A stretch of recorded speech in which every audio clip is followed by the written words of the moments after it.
Greetings to all of you that is watching this video.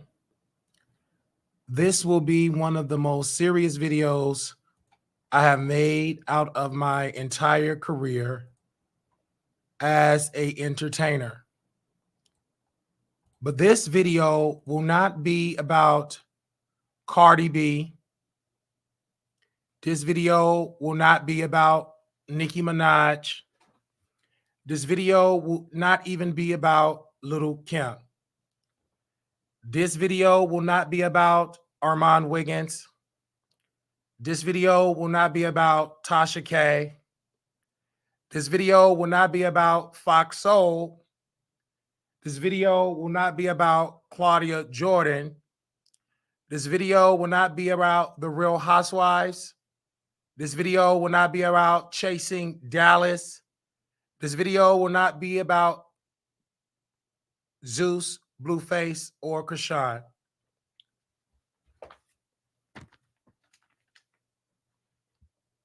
I'm doing this video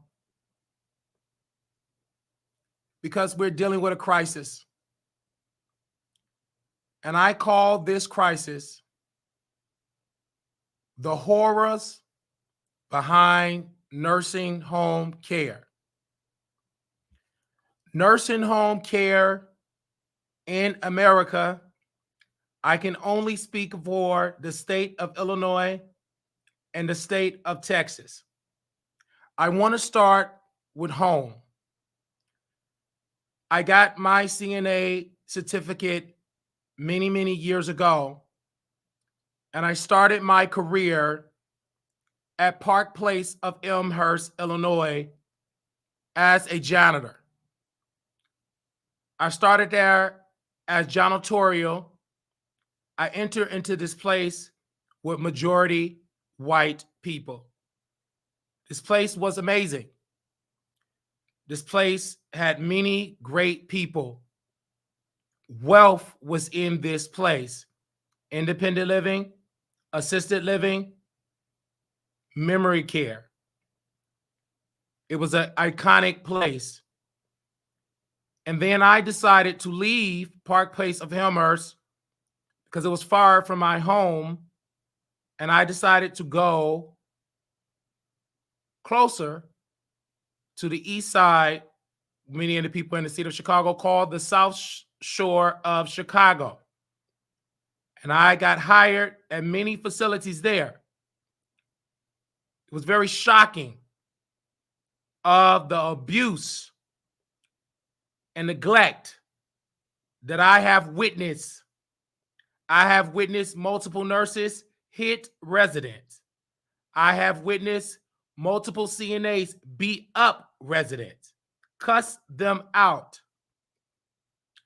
I have fought on the behalf of residents for years. I have close to 10 years experience in nursing home care. And sadly, I said very greatly sadly, the system that they have designed to expose the abuse and neglect does not work. I also would like to say when I was in Illinois, I also decided to work in assisted living in Chicago Heights, Illinois. I've noticed neglect, abuse, but sadly, we go to the state, we do, and I counsel many families in many different facilities privately because there will be major retaliation if you say it publicly. Major retaliation if you go to these places and you put your name on it. So I counsel these families privately and I urge them, in order to bring change, you must report the abuse and neglect to the state. That is how I was trained. If you see it, they say the abuse coordinator is the administrator. They have to investigate. You have a grievances. You're going to sit in the conference room. Many of you that work in the facilities around the country, you will notice that you will have the administrator, the DON, HR, probably the ADON, and they probably will smile in your face as though they're your friends. And they will ask you, Marquise, what did you witness? And if you're a good CNA, you will give them all the facts. And they will take that information and use that against you to clean up all the abuse and neglect that you allege have happened. I was confused and hurt to see multiple residents get abused. I felt powerless. I thought if I continue to go to the state and the state continue to advocate, then maybe justice and equality and great quality resident care will go on. Sadly, I was mistaken. I decided to move from Illinois to move to Texas. I decided to go to Madison on Marsh in Carrollton, Texas, and I witnessed abuse there. I had a crying, I broke down in tears because of the abuse and because of the neglect. And I felt powerless as a certified nurse assistant that the system is sad. Moving to Texas, I've noticed something that in Illinois, they prioritize charting on the computer. I said they prioritize charting on the computer. Sadly, in Texas, that does not exist. They want you to chart via paper. You ask, wow, they probably don't want to invest in computers. They probably behind due to Juneteenth. That is all by design.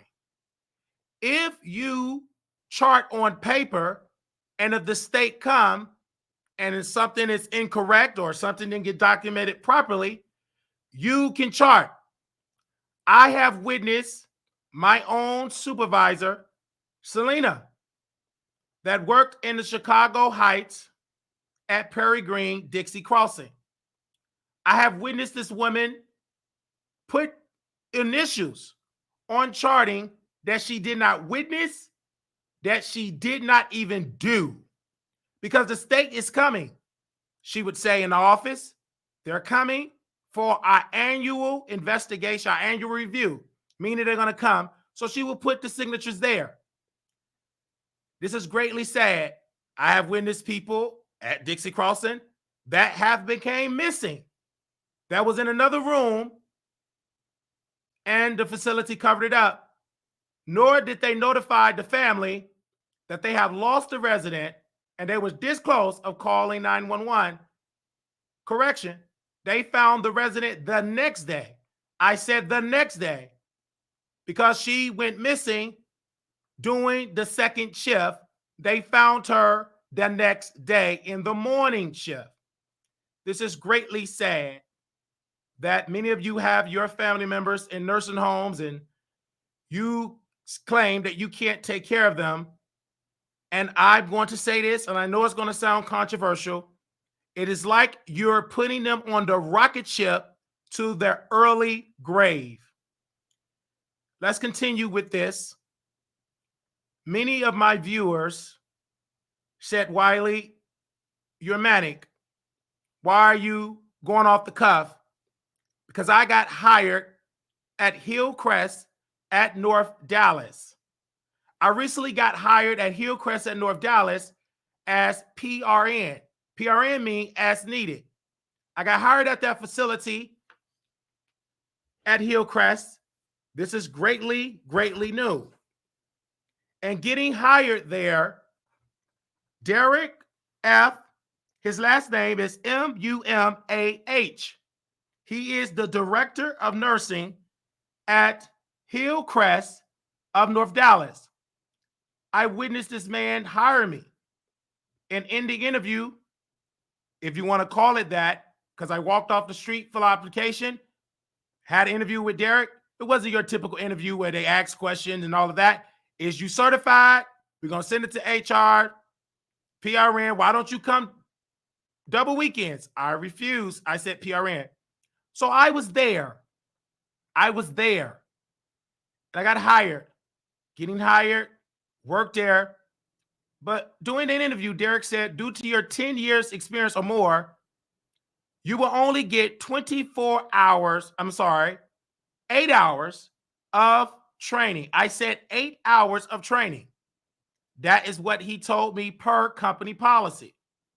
Unfortunately, when I decided to show up on the first day of training, one day after Easter, what happened? The weekend supervisor, there were multiple call-offs. I said multiple call-off. Call lights is ringing at the hillside, North Dallas. I said multiple call lights. You can smell the urine. You can smell the bodily fluids. The staff that was there was overrun. The nurses at Hillcrest of North Dallas, in my humble opinion, is the most incompetent nurses I have seen out of my 10 years of experience. They are so incompetent that they will not help. They will be on their phone, watching movies, playing TikTok, gossiping with their friends. And I want to urge those African nurses, because they brag about being from the motherland. Sadly, they are the worst nurses I have seen out of my 10 years. I had a better interaction at the hillside of North Dallas with a white nurse than I had with those African nurses. They are mean, nasty. They laugh at residents, family members, when they're advocating for their family member. I have witnessed a nurse cuss me out and also challenge and laughed at a resident husband who was advocating for his wife. Sadly, that nurse laughed, ha, ha, ha. And he said, quote, "You're laughing at me? You think it's funny?" He walked up and down the hall.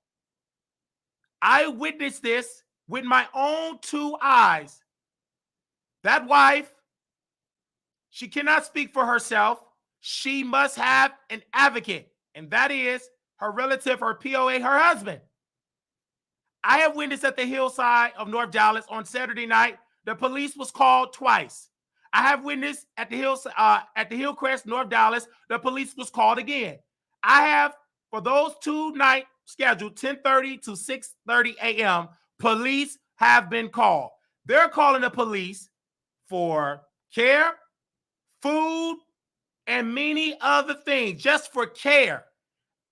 I have witnessed it. It is national sickness in this country. I don't hear a politician, President Donald Trump, talking about this, even though he is, in some way, those are his peers concerning age in those nursing homes. I don't hear the president, I said the president of these United States of America, President Joseph Biden. He have not said a word, and he is, and some of my patients, or excuse me, residents, because they live there, they're the same age in some cases. He have not said a word during this 2024 presidential election. When we witnessed the abuse at Hillcrest of North Dallas, we reported it to the DON, to the administrator. We followed the protocol. We even reported it to the state of Texas, the Department of Health. We sent them emails. We said on the phone. And then Derek, via text, said you must be summoned to a meeting. I decided to go to Hillcrest, but before I went, I contacted the police again because I wanted it on the record of the abuse and neglect at Hillcrest of North Dallas. Not only did I call Dallas Police Department, I also called the Federal Bureau of Investigation. I thought they will help because they are the FBI. Sadly, I was mistaken. They transferred me to another thing and the phone hung up. Again, people, I am blowing the whistle, not only in the state of Texas, because there are multiple nasty, filthy nursing homes across this country. And they all urge you have a right to report it to the state. When we reported it to the state showed up. She called. I witnessed a nurse sleep. Mysteriously, they said he clocked out. That nurse have been on breaks for hours, and he's African. Thaddeus. I said Thaddeus. We have the picture. Multiple residents were requesting medication, pain meds. Some requested it every 4 hours. Some was requesting pain meds. I want to say again, every 4 hours, they would cry and beg me to give it to them. Sadly, I could not do it because I'm only a certified nurse assistant. When I went and got Thaddeus, he cussed me out and he proceeded to go back to sleep because he said, I work other jobs. This is where I get my best rest. I even went to Cecilia. I have her name. I said, Cecilia, she's playing video games, talking to her friends, lollygagging. I was not shocked because I worked with plenty incompetent nurses in Illinois and in Texas, but never, I said never, out of my 10 years, have I seen the police come to the Hillside North Dallas multiple times. My heart ache for the pain and suffering these residents go through. My heart ache. And it's very painful because I've witnessed an African-American man that brought his wife, who is white, I said, who is white, having a crisis. And I thought, if you're white, you're right. I thought white people get the best treatment in healthcare because of their skin color. Sadly, I was mistaken because she was white and she got the worst treatment. Her husband requested that the nurse call 911. She did not call. She said, quote, I'm counting medication. I'll get to it when I get to it. So I said to that nurse, I supersede your authority. I call 911 during the morning, Sunday, so we can get the dates. So if anybody want to take this and play this on your network, we call on April the 14th on Sunday, and the Dallas Police Department was dispatched to Hillcrest, North Dallas. And that address is 18648 Hillcrest Road, Dallas, Texas, 75252. Sadly, it is about to go down at North Dallas, Hillcrest of North Dallas, because that is where the worst treatment, there is worse treatment in every shift. Because on the first day, they were short. Multiple residents were eating late because multiple residents are feeders, 2-person assist. There is no nurses for help. It is like every man is for themselves. You are set up to fail. If you go to the Hillcrest of North Dallas, you will see multiple 5-star ratings. How could that be?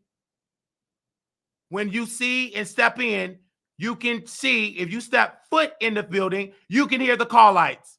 If you step foot in the building, you can hear the call lights. Beep, beep, beep, beep, beep. That is a resident in need of somebody to do a check.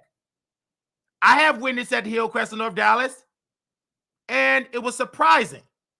Not surprising for me, but maybe surprising with you if videos will ever come out about this exchange. They would just sit like nothing is going on. That is just music to their ears, doing absolutely nothing, sleeping at the nursery station, eating, playing TikTok, gossiping, speaking in African languages, talking to your family in Africa, telling them how much money you make, telling them how much money you're going to send to them. And sadly, the money that you're making from America, to get your nurse's license, you're abusing that license by not caring for your resident. I have witnessed at the Hillcrest of North Dallas, nurses not even knowing the basic of care, not knowing that if a resident required you to change their Foley, you should change it, or their colostomy bag. You should do what the resident required. Sadly, at that place, they tell the residents what to do. They argue with the resident. They're disrespectful. And it was a brother, a family member there, African American, advocating for his white wife. The woman is white. A CNA, middle built, called him nigga. Shut up. He said, "Did you just call me a nigga?" He said, "Yeah. What is your name? I'm not telling you. I need to know your name. If I do give you a name, it will be, quote, a fake name." We called the state. We documented. He said it to the state. She's at the facility at the Hillcrest of North Dallas right now.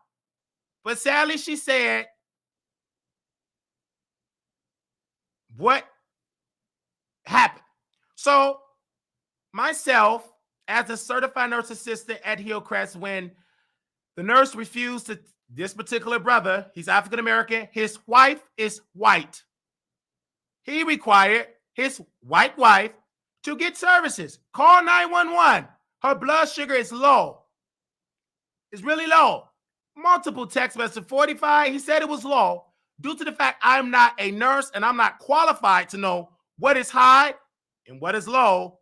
But I do know if a family member is requesting services and requesting 911, we are a great CNA will abide by that resident family order by calling the paramedics. The nurse laughed and I said, quote, "I supersede your authority because you are incompetent." I say incompetent. And she told me, "Cecilia, that's not your job. That's not my job to call 911 to give that resident care." Greatly sad. I visit that brother today at the hospital. We was there and he talked to me multiple times. I got his number before he called 911 and I called and I didn't know who the resident, all the details, because again, that was my second shift ever seeing that woman. But that's my resident. This happened for real. I would not give you a lie. If I am a lie, call the Dallas Police Department, file a Freedom of Information Act, pull the 911 tape, and you will hear me advocating, and you will hear that husband advocating for their wife. And pour more of the 911 tape of them going to the Hillcrest of North Dallas. Just hear the residents complain. That is all public record. I say it's all public record. It can't be a clear violation of HIPAA because that resident is calling the police. I called the police too. Before I went to that meeting with Derek,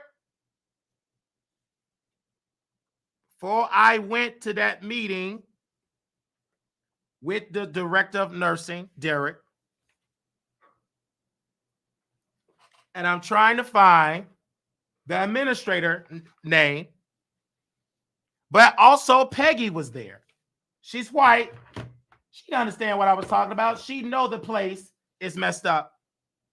The administrator, I don't know his name, but I would say administrator. I am mandate by law to report. We also reported it to Jim Corp or CULP. When I entered the lobby, he said, "Hello, Wiley. Hello, Marquise. This is what's going on. Peggy is going to check your time so you can get paid. And check the time first because Derek is busy." You know why he's busy? The director of nursing, to do work of a messed up system. Now, I'm not only blaming Derek because he's nothing but an employee. Last time I checked, he does not own Hillcrest of North Dallas. I don't even blame all the way the administrator, Jim, last name CULP. I really don't blame him fully because they are employees. They do not own Hillcrest of North Dallas. Sadly, out of all these cards, you don't even know who owned the facility. Who's the owner? I say again, who is the owner of Hillcrest of North Dallas? Who is the owner? How can you invest in a business that you are giving a gateway to people, graves, sadness, bed sores, incompetent nursing? I'm doing this knowing that I can put myself and my career at risk, but what does it matter to have a career when the system is messed up, when you're seeing abuse and neglect? When I called the state, they asked me, send text. I had the meeting with everybody in the meeting, proceeding in the meeting, and I want to do this by memory. I was in the meeting. I was sitting at the conference table. Derek was there, the DON, Peggy, the payroll / human resources, and also the administrator. I'm sitting in the conference room reading what I sent to the state. Due to the fact of HIPAA, I'm not going to get into all the details, but I was advocating for the residents that was abused and neglected, and also me being disrespected at that facility. Police was called multiple times. I can see the expression of Peggy's face. She was like, wow. I can see the administrator shaking. I can see Derek shaking because they never thought that an African-American man will have all of this knowledge. Derek said in a meeting, quote, you're right, Marquise. It is the administrator that is the abuse coordinator, not the DON. Basic one-on-one nursing know that the administrator is the abuse coordinator.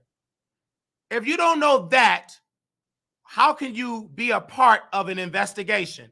It is dead on arrival because you're not fully educated in the protocol of abuse and neglect. So we called the state. We had the meeting. The president of resident council, everybody that is there, they're coming in the lobby. They're by the door. The front desk is there. She gave me a thumbs up. I walk out, call the left. And I was hurt because I thought I wasn't really hurt. I was hurt, but I felt like it was a victory that, oh my gosh, help is going to come to the Hillcrest of North Dallas. Sadly, I was mistaken. That brother, I went to the hospital to visit him today, and we spent hours on the phone with the state while she was at Hillcrest of North Dallas today. I was in the hospital room with his wife. Not going to get into her condition due to HIPAA. But I will say this of the great care at the hospital. I said it was awesome care. They came and checked on her, and he said, great care. But sadly, I know because of my experience, if she goes to some of them nursing homes that he showed me, it's sad because it's not great care there. That brother told me his story. His story was, to me, he was upset. He's like, they're trying to make it seem I'm losing my mind. He have showed me pictures and videos of his wife, who is white,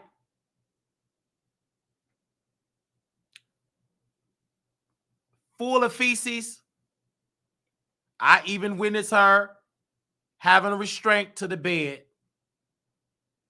I couldn't watch no more, but I couldn't cry because I had to stay strong for that brother. And I did not tell him the nursing home that you're trying to take her to, these new ones. I asked him, I said, how many nursing homes have you been at? He said 5. He said probably more than 5. He have showed me multiple videos, multiple pictures of abuse, of abuse, of abuse.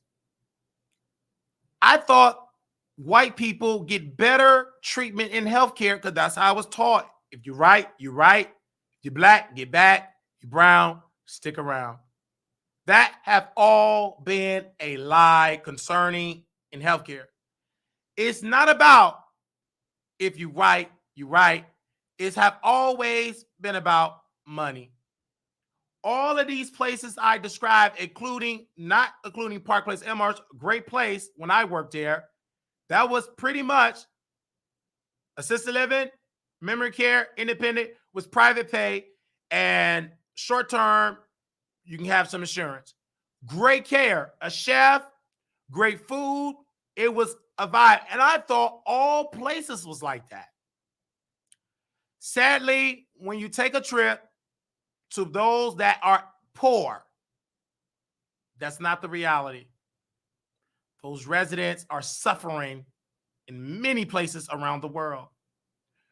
Why do you think when you bring your mom to rehab in some of those places, she's having fun, she's great, she's happy, and then maybe a couple of days, she's sick?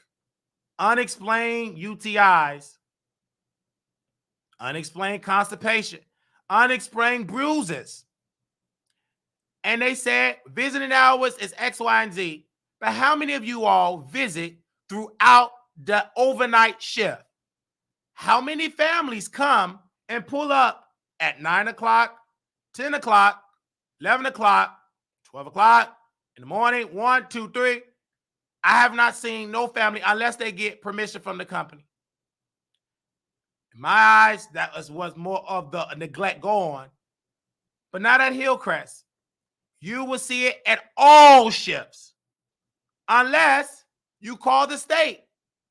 And then we was on the line with the state representative because Cecilia cussed me out and said, the state is coming. Stop what you're doing. Put garbage bags in there. And I'm seeing all this staff. I'm like, what did she mean? And I'm seeing staff cleaning up garbage outside. They're washing linen. They're everywhere because the state is coming. They thought she was coming on Monday. Nope. She showed up today on Tuesday. Showed up. Everything in her eyes on the phone was great. Me and this brother, we didn't know what we was talking about. And we was trying to tell her it's abuse and neglect. We got it on video. It's abuse and neglect. We both going in about all the stuff. That sister calmly said to me, because that brother was still emotional. So I said, let me calm my emotions and let me listen to the professional. She said, Mr. Marquise Wiley, I'm trying to be professional as possible. Listen to me. I know you think it is abuse. I know you think it's neglect. I have to say alleged. But when she said these golden words, I had woke up. According to the statute, I said, well, I was taking to we got to talk to our congressman. She said, you can talk. You know who he gonna go? He or she gonna come right back to the investigator. You got to think a step up further. And I said, you must change the law because the law said there is a certain protocol. If I, as a certified nurse assistant, witness abuse, I must notify the facility.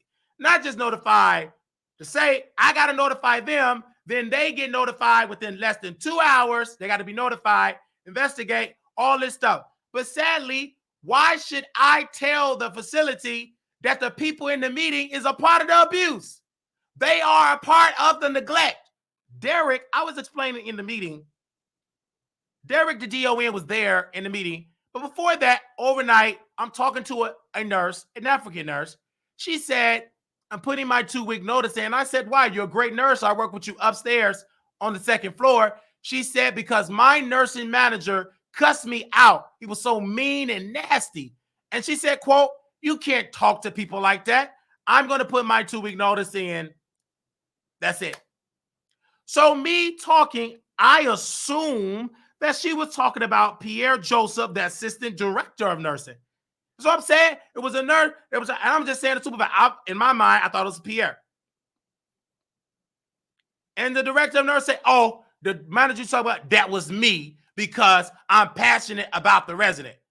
Sadly, that's not true. How are you passionate? How do you want good quality? You're just probably, allegedly, cussing them out because the state is coming. You want them to pretend like you did something so the rest are going to say you're doing your job.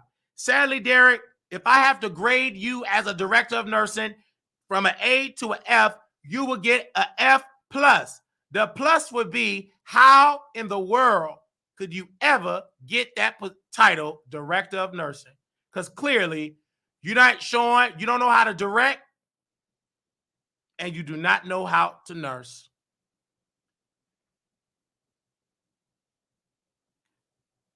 I am urging my viewers and their family members to talk to those in power in Congress, that they do an investigation and a study in publicly about why is it so much abuse. And they should be talking to residents from all walks of life, Republicans and also Democrats, libertarians, and independents, everybody. Because if you pour 99 or a huge percentage of the chance, you're going to a Medicaid or Medicare facility. But last time I checked, Medicare, Medicaid is taxpayer dollars. They should be getting the best care. It shouldn't be, I should have to pray and wait till a great CNA come to get change. I've witnessed some residents have told me personally, you're the first person that came in and changed me for the last 12 hours. I cannot give you a name because there was plenty people. I said plenty. The only certain people I can just kind of name, I can't, but I can see their faces and their hurt, their pain. I made a promise to myself. I'm going to advocate. I thought I was going to advocate in the healthcare system by working in a facility. Sadly, you can't, because it's not going to work. That's why the facility have everything in the hoops. Everything they know that penal code, the statutes, the laws, top, bottom, side to side. That is why you rarely, I said rarely, see facilities get shut down. Because the law said you have not reached the threshold for that ever to happen. It have to be so extreme. Maybe media attention, I don't know. But someone have to explain to me, why is have multiple poop on you, have, incompetent nursing, bed sores, why is that not on the mainstream being talked about?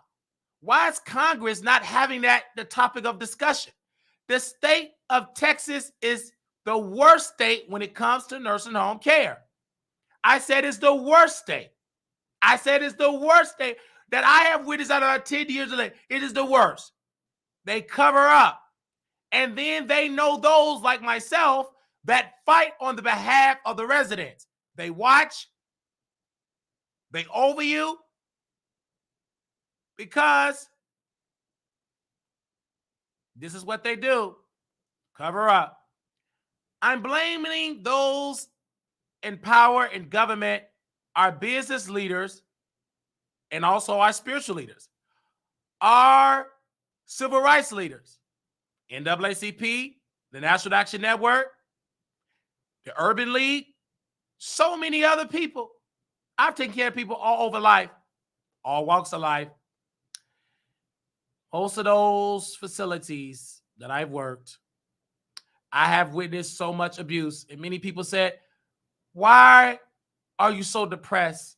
You go work there. You will not be mentally strong because it's painful. You are powerless. You can't do nothing. It drove me to the psych ward because I'm not understanding, why is nobody seeing that this is abuse? Everybody looked at me like I was crazy. I was depressed. I was hurt. I had what it was called, quote, caregiver burnout. I was burnt out because I was trying to change a system that have been set in the DNA of our healthcare system for a long time. This is sad and heartbroken. Many people said, why did you lose your voice? Because I was stressed and hurt of all that abuse. In closing, when I spoke to the scheduler of Hillcrest, she called. She said, what's going on? I'm sorry that happened. I broke down in tears. I took some melatonin and I went to sleep. My voice was gone. I just cried and cried. And I tried to throw off the thing and just talk about other people. You know, I really couldn't drag the people that I want to drag, like the incompetent director of nursing, Derek, the incompetent administrator, Jim, last name C-U-L-P, the incompetent Peggy H. McKinney, the HR. I wanted to drag them. The incompetent Sean Fields, director of admission at Hillcrest, the assistant director of nursing. I really wanted to drag them. But I decided to follow my heart after the painful experience being in that hospital room with a brother that is African-American and he's advocating for his white wife. The reason why I'm putting emphasis on color, because people think white America is the most wealthiest people ever, and they're not suffering like African-American financially. I have a different viewpoint. I feel like white people are in nursing homes the most that I've witnessed and got treated the worst by Africans. I have witnessed people at multiple different facilities that talk at a resident with force. They don't talk to and get to know. I've gotten to know plenty residents at the Hillcrest of North Dallas by talking to them. And nurses Cecilia and Thaddeus, when they get tired of people calling the cops, then they want to find me. Do this. Interrupt me while I'm doing patient care. Oh, you in here too long. You're in here too long. You're in here too long. There is no law in Texas or Illinois in the federal statute that I have to be in the patient room in 5 minutes. That is something that we as CNA, an unknown standing, that we rush to get our job done. But in reality, how can you do quality care in 10 minutes? How can you shower a person, feed them, clothe them, change them in 4 minutes? But it's not us at the CNA. We are at the bottom of the barrel because we are trying to work through a system that is broken. Many of my former coworkers got broken backs, messed up knees, depression. Many have went and had anxiety attacks because you're in a painful experience that when you try to fight like me,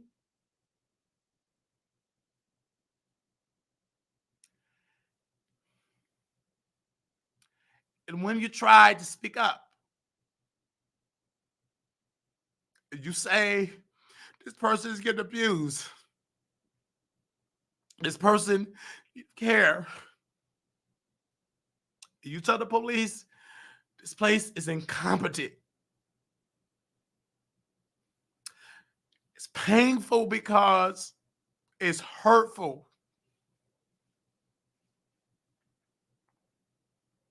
Because there's nothing that you can do. You can't take them home. You don't have the space. And then when you Google the amount that these places are getting, they're getting a lot of money. They're not doing it for free. They're not doing it out of the goodness of their heart. They're getting taxpayer dollars. And we have to witness it. Like myself, it's just painful. And then people will say, but why do you go back? I go back because I love what I do. I made a post and I said on my Facebook, my grandmother's in a nursing home, and she said, because I said, God wants you here. Because if God is powerful, and if God is all knowing, then Jesus is all knowing, then why are you here? I'm witnessing my grandmother's story, and I witnessed her spend our life in church. She spent our life praying and fasting and taking care of people and putting herself last. She helped raise me. She helped get me to be a CNA. She would raise people and have people in her home.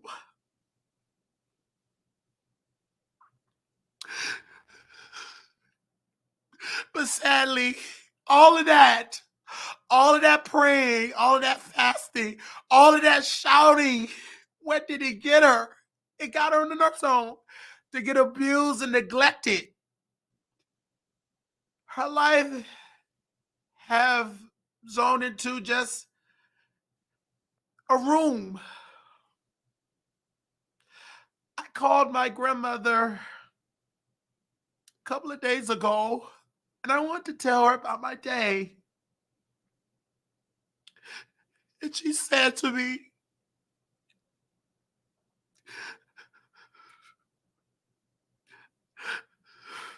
I would,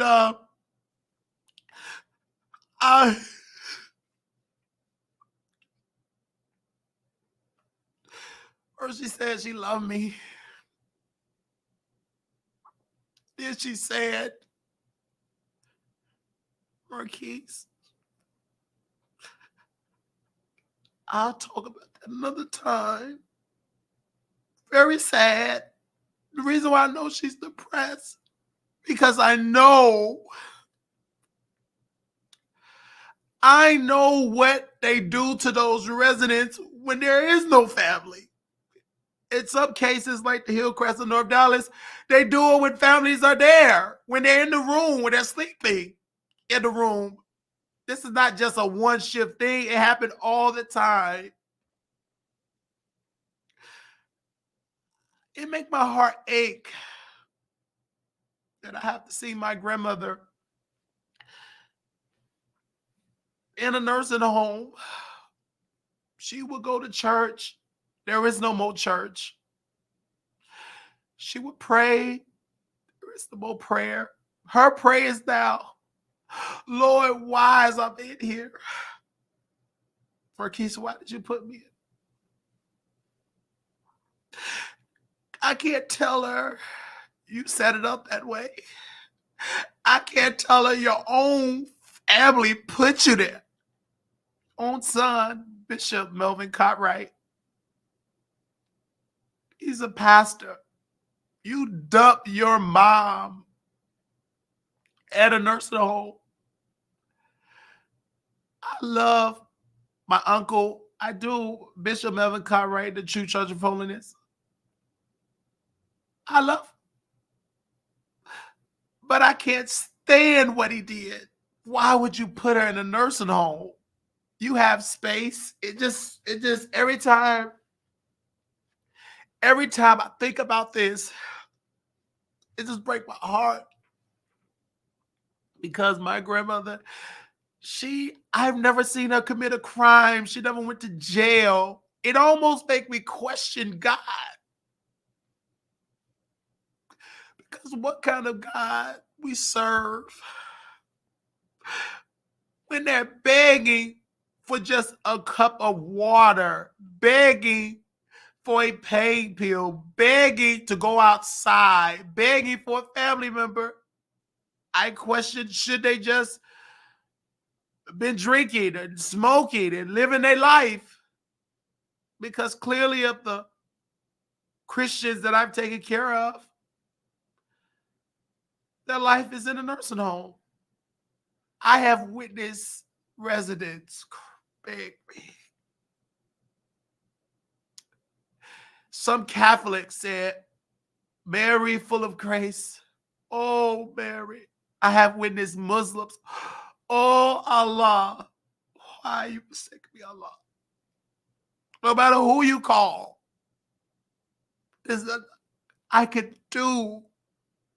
I just hear him begging and begging and pleading and pleading. In some cases, no family come and visit. It is just a messed up system. It just, my heart ache. My heart ache for these people. I pray to God or to Congress, to whomever have a heart. You need to fix it. People are dying. The hospitals know it. The paramedics know it. The hospital will tell you this place is bad. But they know you don't have no money.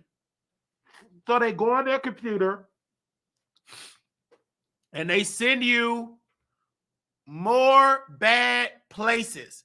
You go to this bad place, that bad place, bad, bad, bad, bad, bad to worse. It's just sad. And when I was in there with that brother, he said he'd been about 5 nursing homes. I couldn't take it. I said, sir, I got to go. He have called me. He said, Wiley. He said, Wiley. He said, Marquise, you're the only nurse that cared and fought for me. He didn't even know the lady that was on the phone. The lady was on the phone. He said, wow, you can make people shake. Because most of the people don't even know their rights that you can call. But even if they know their rights, as long as that facility can chart and show that they did it, they got the charting on their side. Even if they have to rush and amend it, especially in Texas with paper, like the Hillcrest of Dallas, you could just sign signatures. How do we know you did it or not? You can't know. Most of these facilities in Texas don't even have cameras. They may have cameras in the lobby. They don't have cameras in the halls. And their thing is patient privacy, HIPAA. But shouldn't patient privacy, shouldn't patient rights, they would say, shouldn't they have a right of good quality care? I'm not a congressman or a senator, but if I was in Capitol Hill, I would urge Congress, I would urge the Senate to pass a law that the Medicaid dollars and Medicaid dollars can follow you.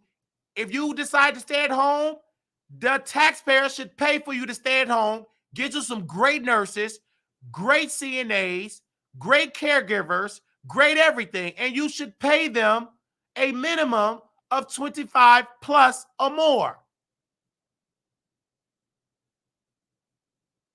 Because why should they get qualified for all of these extra dollars for paying? Wouldn't it be better, residents, family that are watching this broadcast from across the country, wouldn't it be better if you can take your loved one home and financially the government will pay for it?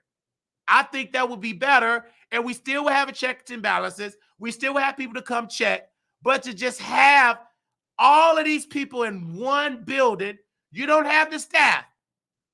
And speaking about staff, I have found out today, per the investigator at Hillcrest of North Dallas, that there is no statute that make a staffing mandate. No statute at all. Meaning that if it's 80 residents, there is no law to say you must have 30 CNAs. It don't exist. There is no law that say if you have 80 residents on a hall, by law, in order to get these government dollars, you must have 20 CNAs. That's not part of the law. So for CNAs like myself, when it's short, when you don't see people rushing to fill it up, they don't care as long as we got a nurse. We got staffing. I say as long as we got a nurse, you don't have to have a CNA. As long as you got one CNA and a nurse, let's just say that, you're good. Because there is no statute in the law nowhere that say you must have 10, 15, 20, 30 CNAs. It don't exist in the law. The law need to change. I urge families, don't call the state. You need to call Congress. You need to call your senator. You need to call every radio station in America, every church, every synagogue, everybody. You need to call people in power and tell them what I'm holding in my hand. Update the law. The law is broken. It is broken. It is not working. Many people just go and volunteer and ask. You don't have to ask. Just go. Go in these places around the country and you will see and smell neglect. Many of you have children. If your child is in their soil and you smell it, you change them. If you're a good parent. If you're a neglectful parent, like Cecilia the nurse, an incompetent nurse, or Thaddeus sleeping on the job and knowing patients pleas for help, you won't give a damn. This is sad. And people say it to me. I've talked to many families. I've counseled privately. Well, we didn't shut it down. They didn't shut it down. And all that stuff, I see why they didn't shut it down. Because if they do a mass shutdown, where are all these people going to go? They're sick with IVs, colostomy bags, traits. Where are they going to go? I think that we should not shut down all facilities. What we should shut down is the law that stands now and update it to something better and something effective. Regardless if you are a Republican, regardless if you are a Democrat, regardless if you are independent, you have no political affiliation. If you're poor, according to Roland Martin, and he echoed this on Roland Martin Unfiltered, if you're poor, I said if you're poor, you suffer. It's simple in America. If you're rich, you go to better places. If you're worth millions, you won't go to a nursing home. You'll probably stay at home. Or if you do go to a place, you're going to go to the best place that money can buy. Sadly, if you're on Medicaid and Medicare, those great places, I'm talking about great places, they will tell you, I got Medicaid. Oh, excuse me, this is only private pay, meaning we don't want to deal with government.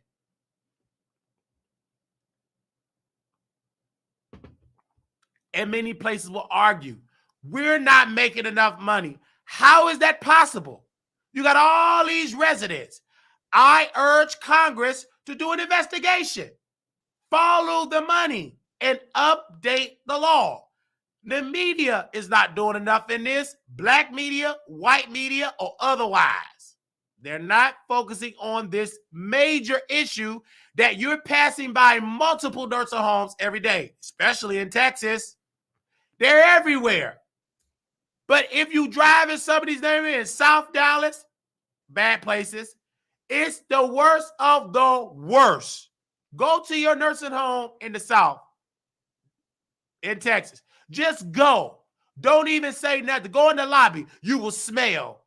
And you can just exit. If you can smell residents smelling bad, you're in a bad facility.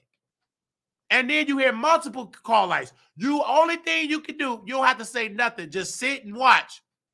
You're going to see incompetence. You're going to see good CNAs overrun. Why do you think good CNAs like myself that care, I didn't say perfect, I said doing the best that we can, we leave these places? Why do you think that we have multiple things already? We used to work here, there for a couple of, because you get burned out. If you good, you're not going to be welcome. They want you to be sorry. They want you to be incompetent. They don't want you to be nice. They don't want you to be great. They want you to do what everybody else do. Sleep, go use the bathroom, watch a movie, do a TikTok dance, eat, sleep, clock out. It's really, and I said in the meeting, it's really the Hillcrest of sorry nurses. Just incompetent. Just come there. I call Hillcrest just a hotel for nurses to sleep for their other jobs. And these Africans, you don't know who they are. They be having fake names. You don't know who these people are. I urge them to research these licenses. Research the school they went to. I said research the school that they went to. Research the school. Let's see did they actually go to that school. Because there have been many studies. There have been stories.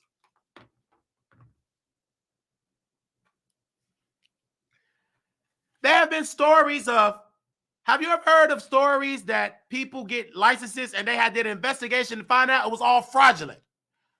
I cannot say this with evidence because I don't know, but it's nowhere in the world these nurses, and some of them, especially the African nurses, went to a school. What school did they go to? And please shut that down, because if they're producing Thaddeus of the world and Cecilia's, they need to be shut down too. That if they did go to nursing school, that if they did physically was in there taking the test, because they be telling CNAs, like Cecilia told me, you change the colostrum bag, you give the medicine. They will urge you to do it. How can you go to nursing school and you don't have the urgency of doing your job? And nurses get paid more than CNAs. I said nurses get paid more than CNAs. I don't know how, because the nurses that I seen at the Hillcrest of North Dallas, Cecilia and Thaddeus, they just sat and sleep. I can guarantee you they was making more than the little couple of dollars they paying at the Hillcrest of North Dallas for CNAs. And I was PRN at the Hillcrest of North Dallas, located 18648 Hillcrest Road. I'm PRN, and I'm just doing a study because they got all these open positions. I'm PRN. I always start as PRN just to see. Give me a second, because I want to read something here, if you don't mind. If you don't mind.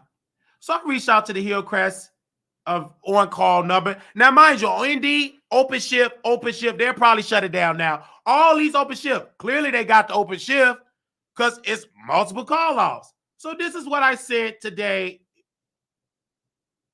Well, let's go back. This is what I said yesterday at 8:05 p.m. to the Hillcrest on-call number. I said, is there any open shifts for next week? I can work any open shift. I have a morning shift open tomorrow, Tuesday, 4/16 to 4. She don't want to give me no other open shift. She want me to come when the state is there so I can see all this great stuff, so I could be out like a sore thumb. I respectfully decline. She sent me a list, and we can post it, of the entire month of open shifts. She wrote it in pen, took a picture. Because they're not upgraded. They're backwards in Texas. They don't have an app with open shifts. They have it all on paper. So just in case if I go to the state, what paper? I didn't send that. And I said I could work Sunday, 6 a.m. to 2, Saturday, 6 a.m. to 2, because you sent me the schedule of a list of open shifts of those days was available. This is what she said at a place that always have call-offs. Always. She said this, quote, the schedule on-call number. I'm very sorry right at this moment. Those days are not open. If anything comes available, I'll let you know. Thank you so much. I said, what about Friday, Monday morning?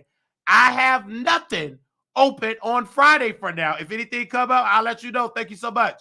I have nothing open on Monday. If anything comes up, I'll let you know. When you go there, it's multiple. It's like you need plenty staff. I never urge a place that don't want a great CNA that never call off, showed up, did the work. I said, do you have a shift open tomorrow, 2:30 p.m. to 10:30 p.m.? I'm very sorry. I have nothing available tomorrow for 2 to 10 shift. Everything is covered.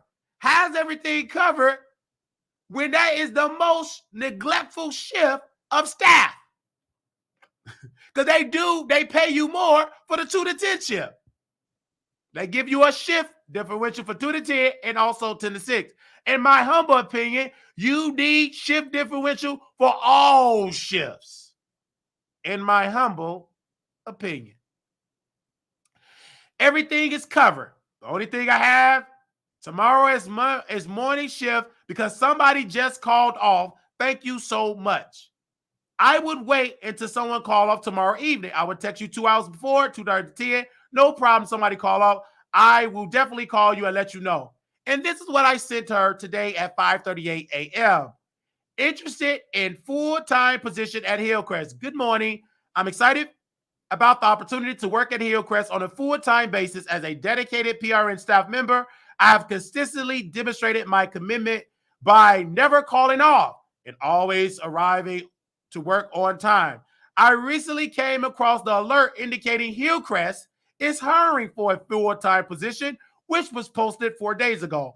I am eager to transition into a full-time role and would like to inquire about the steps I can take to be considered for this opportunity. Thank you for your time and consideration. Sincerely, Marquise Wiley, CNA. Good morning, she said at 7:23 a.m. I'm trying to reply to your message back yesterday, April 15th. We just hired 4 people. If anything comes available, I will definitely let you know. Okay, I would check back in 7 days. No problem. Thank you so much. I'll keep you posted in 7 days. Okay, thank you. And then she said, if anybody call off tomorrow morning, can I call you or to the 10 shift? I said, not tomorrow. I'm free Friday. I want full time. You don't want me to come full time because I'm going to continue to blow the whistle of all the neglect, all the abuse. And there's a place that I work at now that I will not name that we have on recording. I said on recording. Per the law of the land, per the statute, this is a one-party recorded state. But due to the fact I need to get a lawyer advisement, because people need to know at this beautiful place that I work at, they're paying a lot. Well, some of them paying private pay. And they have med techs. Never in my life. Med techs doing nursing work. I mean, they acted like nurses. I said, are you a nurse? I'm just a med tech. I'm the lead med tech. They call her on the walkie-talkie. I ain't gonna say her name yet. Come do this. Come dress this wound. She's not a wound nurse. She's a med tech. And if that's the standard for assisted living, how can you let a med tech? I have witnessed a patient fall and that med tech pick them up. I have witnessed residents have fall. They said they rib hurt. No x-ray. You at your own mercy. I have seen people at this assisted living, residents just in bed, not getting up. They do for themselves. This CNA told me on recording, she give her own self-medicine. I said, oh my, to myself, she give herself medicine? She don't have family. She give it to herself. I said, oh, wow. And then she kept saying, this place is not the great place. This place is different. You ain't got to do all that. Blah, blah, blah. You're going to get used to the system. And what system she talk about? Do the bare minimum or probably do nothing. And there was another resident that said she got pushed in the elevator. And she said, I thank you for helping me because you see how this person pushed me in long term. She was pointing at a place at this particular, I'm not going to name it this time, but I recorded it, her name and everything. I need to know legally, can I put it out? But I'm going to wait till a lawyer tell me so. This is all on tape. And I just spent my first day as a caregiver there at this particular place. You ain't got to be certified. You make $16.50. And the director of that place said, well, Marquise, you would get paid your laundry and housekeeper salary for $13.50. You would get the $16.50 if you pick up. the next pay period. But this pay period, all these caregiver shifts, you'll get that if you work on the next pay period. You must get $13.50. How can that be? I'm not doing housekeeping and laundry today. I'm doing caregiver. The caregiver salary is $16.50. But she said, you must get $13.50. Now, I don't know if I got that on tape, but the main important part of the incompetent of how they run in that facility is bad. And shockingly, it's full of white people that look like they got money. Their rooms are clean. It's not as filthy. It is not chaotic like Hillcrest. Not chaotic. I never seen the police show up there and say, hey, we're here because such and such didn't eat no bread. Such and such didn't get no medicine. I never seen it. It looked nice. Oh, the resin looked nice. And I always wonder when I do housekeeping, why is it always funky? Why do it smell bad? I'm just mopping, sweeping, and I'm just spraying air freshener. And some told me the residents, they're not getting showers like they supposed to. Honestly, should get showers every day. And then when I witnessed one CNA on tape, you got to in the shower, you don't want to do it, da da da da da da da da da. If a resident refuse, then we listen to that resident. We don't talk at that resident, you got to do this, da da da. That's not redirecting. You are demanding. You are using your authority as a caregiver to override their will. If they don't want to do it, they have their right. They tell me at Hillcrest of North Dallas, the director there, she said that that's their home. Be respectful. Sadly, that is not the truth. She just put that on because the owner of that facility's son was sitting in the audience and she was putting on the show. Because in reality, it don't exist. You have caregivers there. I witnessed a caregiver that was training me. She was putting garbage out of the can, not replacing it, just in the black bag in the thing. I said, and I'm trained to change the bag. She said, no, do that because we don't have no bags. You don't have no bags. These people paying a lot of money, a whole lot of money. You had a white woman in the room that said morphine and this fee, and they call it for the med tech. I said, the med tech? They're not no nurse. They don't know about no morphine. They know about this. Where is the nurse? Where's the nurse?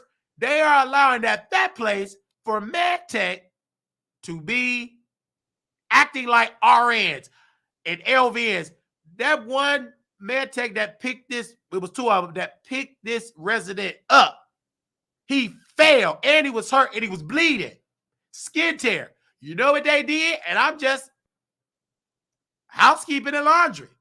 I hear the radio. Alert. Let's get there. Boom. They call for her. She get upstairs. She picked the resident up. I said, and I get this on tape. I just want to see this incompetent. And I'm looking. Now, mind you, at Prairie Green, I do give them credit there that they allow the CNAs to call the cops. They not call the cops, the ambulance, the paramedics. We call the paramedics everything. So that's one good thing I can say about that place. Everything else, that place is not that great at all. But when it comes to this particular place, it's in Plano. All is muddy. These people got money. I talked to a sister. I can tell she got money. Anytime you paying for 24 hours, watch nurses there, you got money. I can look at the ring. Me and her had a conversation about Chicago and jazz music and the artwork. I can tell she got money. But sadly, when you get on that plane and go home and you allow them workers to leave and they get away from you and you disappear, your mom will not be that happy. Of course, people going to show up. How you doing? Oh, what do you da. You know, you're going to put on a show. This is why I control the way I control the internet, because I know how to act. I know how I can be pro Lakim, pro against it. I can do it so well because in nursing, you putting on the act. I believe all CNAs can win an Oscar. Because when families come, oh, hi, you act like you're doing something. Soon they leave in some of these places. They drop everything, sit at home, sit in the nursery, play, eat, do what they got to do. They ain't studying the residents. The call lights can keep going off. And then when the place feel like the state is coming for the survey, because per the law, it's a window that they know in the spring, the summer, that's our window. And some places they used to warn us as parents. Now they don't do that no more. They already know, because they know we know the code. We know how to finesse the system. And they do it very well. It's almost like they feel the state is coming, action. And you a good CNA, you think you're going crazy, but you're not. They do this on purpose. And then at this place in Plano, it was a black woman in that room that I cleaned. They call it the art room. She's in there. All these workers looking at me. The managers, my manager, looking at me, having his heavy, stinking breath over me, yelling at me, talking about it's no overtime. All of this, like, what you do over? I'm seeing him getting fire extinguishers. He wasting chemicals. I said, what this man doing all this work? All he do is pretend like he working and doing what I call micromanagement. And he coming, when I seen him coming in this laundry room with run down laundry room, leaky wash machine on his way, the water leak in the electricity room. Only one dryer work. And the only reason why that dryer work is because the previous company, they bought the dryer, they forgot to pick it up. So the new company, the manufacturer of the dryer said, you got some credit for $6,000. Oh no. Oh, okay. So the company said, let's get the dryer. But then they forgot about all the other wash machine dryer that did he help. I have witnessed caregivers at that particular place talk about a resident that is sick. These people are sick with viruses, like all types that you need masks for. They don't care. They ain't warn you. They ain't put no signs up. They're going to put it up now. Or they're going to put on the show. But they don't know. They probably know. But you're going to hear these people on tape saying this. On tape. But sadly, you can play it. If Congress don't change the law, state will come. Well, they did document. So we find nothing wrong. Because in our definition is neglected. And I said, well, I was about to tell her about the assisted living place I work at. She said, hold it. Don't tell me nothing. She didn't say nothing, but she said, don't tell me, because that's a whole nother regulation. That's a whole nother regulator that only preview in assisted living. But that place that I work at, I call it just a nursing home. That's an apartment. And in their so-called memory care, long-term care, them Africans are mean and nasty. And the Mexican that don't speak English, she mean and nasty. I wish they don't push the resident. They get a skin tear. When they try to leave, they cuss them out. They drag. I just witnessed. There's no need for me to say nothing. Say something for what? Ain't nothing gonna change. We have a history of reporting stuff, and it stay the same. You know what they do with family members? Even the family members that speak up, they make sure you go to the hospital and they say, we don't have room. Because the brother that I'm talking about, he was in 5 different nursing homes. He was in 5 different nursing homes. His wife, who is white. 5. Poop. Bed sores.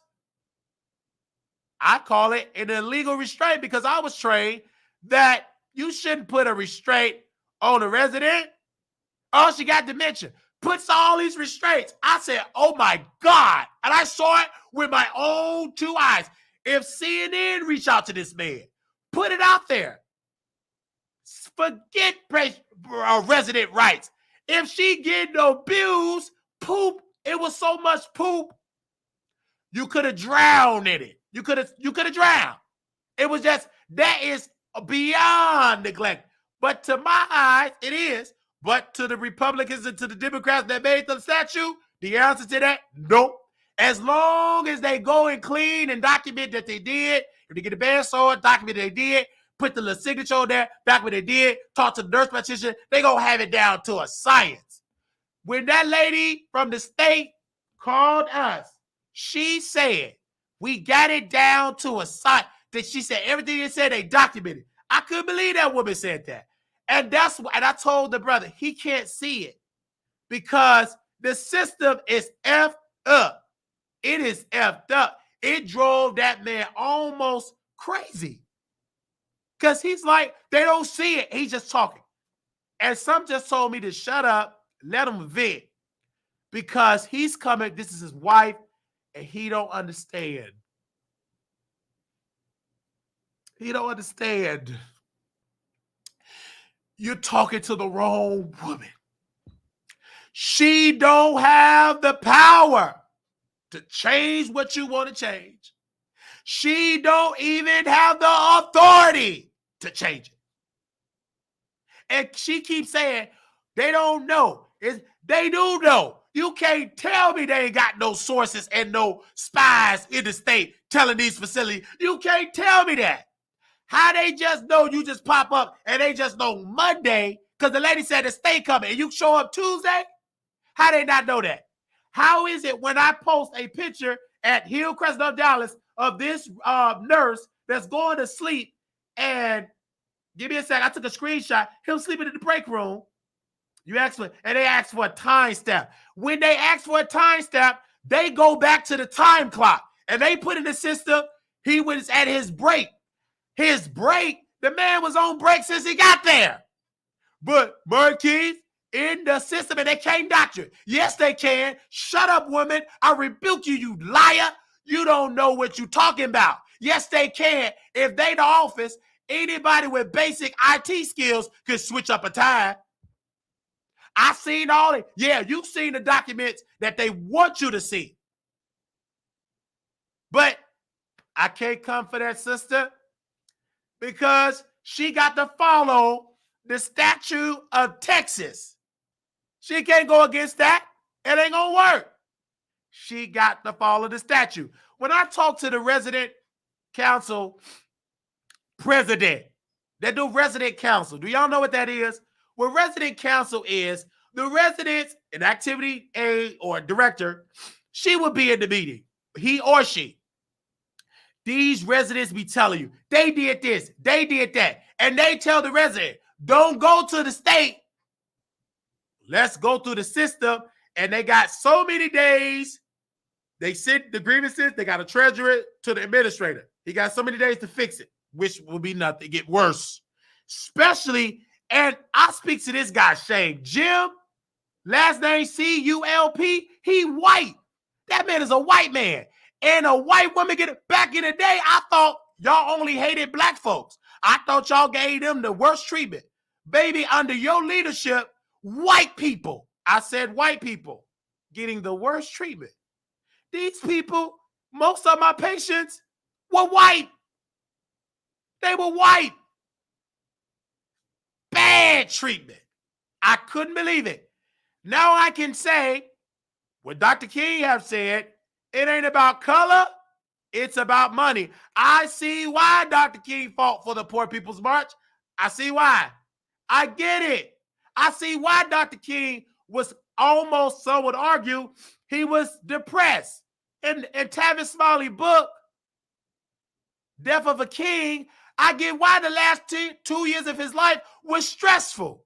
Because you're trying to be conscious and woke to people that is sleep. You say this for people that is sleep, you crazy. I don't believe that. You making it up. Because the way they design and set it up with the state, because they know when they coming, they know they're downside, but they're not prepared for the world just coming and people just coming in and you don't know who they are. You just see it and smell these places. It's incompetent. Who cares that most of these places in the plane at Hillcrest? Let's get into some of these reviews at Hillcrest. Do y'all mind if I get some of these reviews at Hillcrest? Let me just do this for a second. At Hillcrest of North Dallas, their reviews are Beautiful facility. And the staff is amazing. Please stop by and see for yourself if you're needing short or long-term care. I was very impressed with James, the executive director, and Derek, that incompetent nurse, the clinical director. That Derek that didn't know the definition of HIPAA, you queen, you a liar. You are a liar. And whoever wrote this. Missy, the social worker, there's nobody in that. Oh my God. This one person, Talk, said this facility has a horrible turnover rate.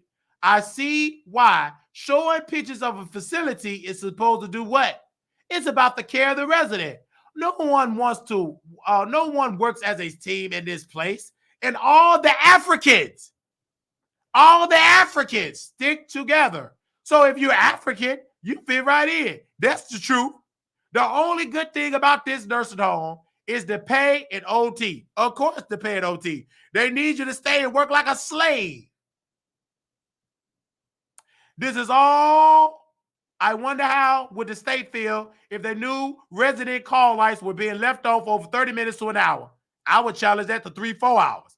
At first, I know the reviews from staff and other people I knew, but man, were they right. Nurses do not help. They will tell you to go find other CNAs.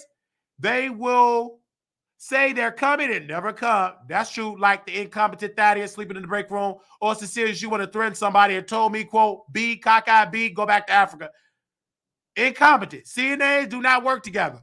If you need a job, you need to get hired same day, they're the place to be. You right, Talk. They are.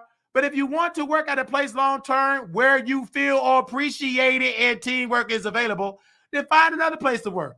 I should have known this was a bad choice when I found out they sister facilities are. They are always on Indeed, which should have been another red flag.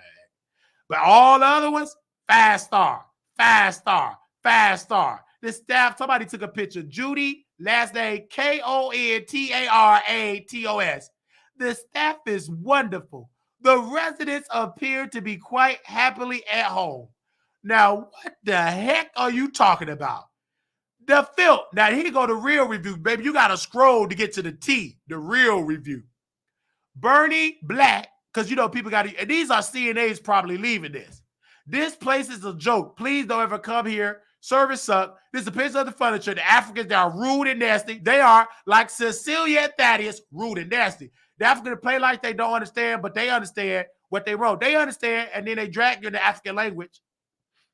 I ship them back to Africa. This is why I'm voting for Trump. I don't want them Africans. They're incompetent. They are incompetent. They are incompetent. Most of all them Africans in that facility, ship them back on the boat. Take them back.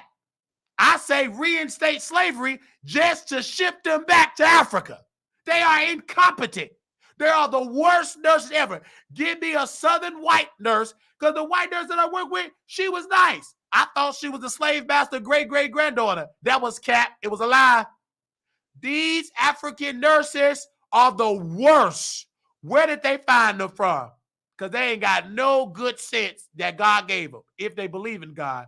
Whatever God is, he's sorry because they sorry. Throw them away.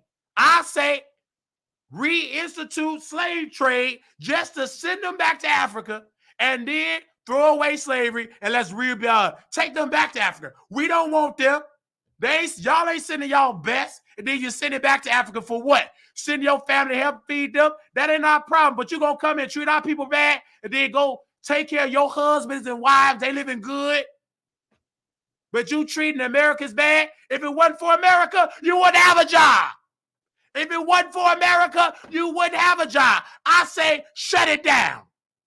Take them Africans back to their country because they sorry. They are sorry. They don't know how to talk to people at all. A witness got multiple videos. They don't care. They don't care at all. Them African nurses, they get a degree, just come to America, sleep at the nursery, and send back to their family. If I was the Department of Justice, the Department of Immigration, and if I was Trump, and if I was the president, I'd shut it down. Go back to your country. Y'all are me. And I'm saying there's a black man.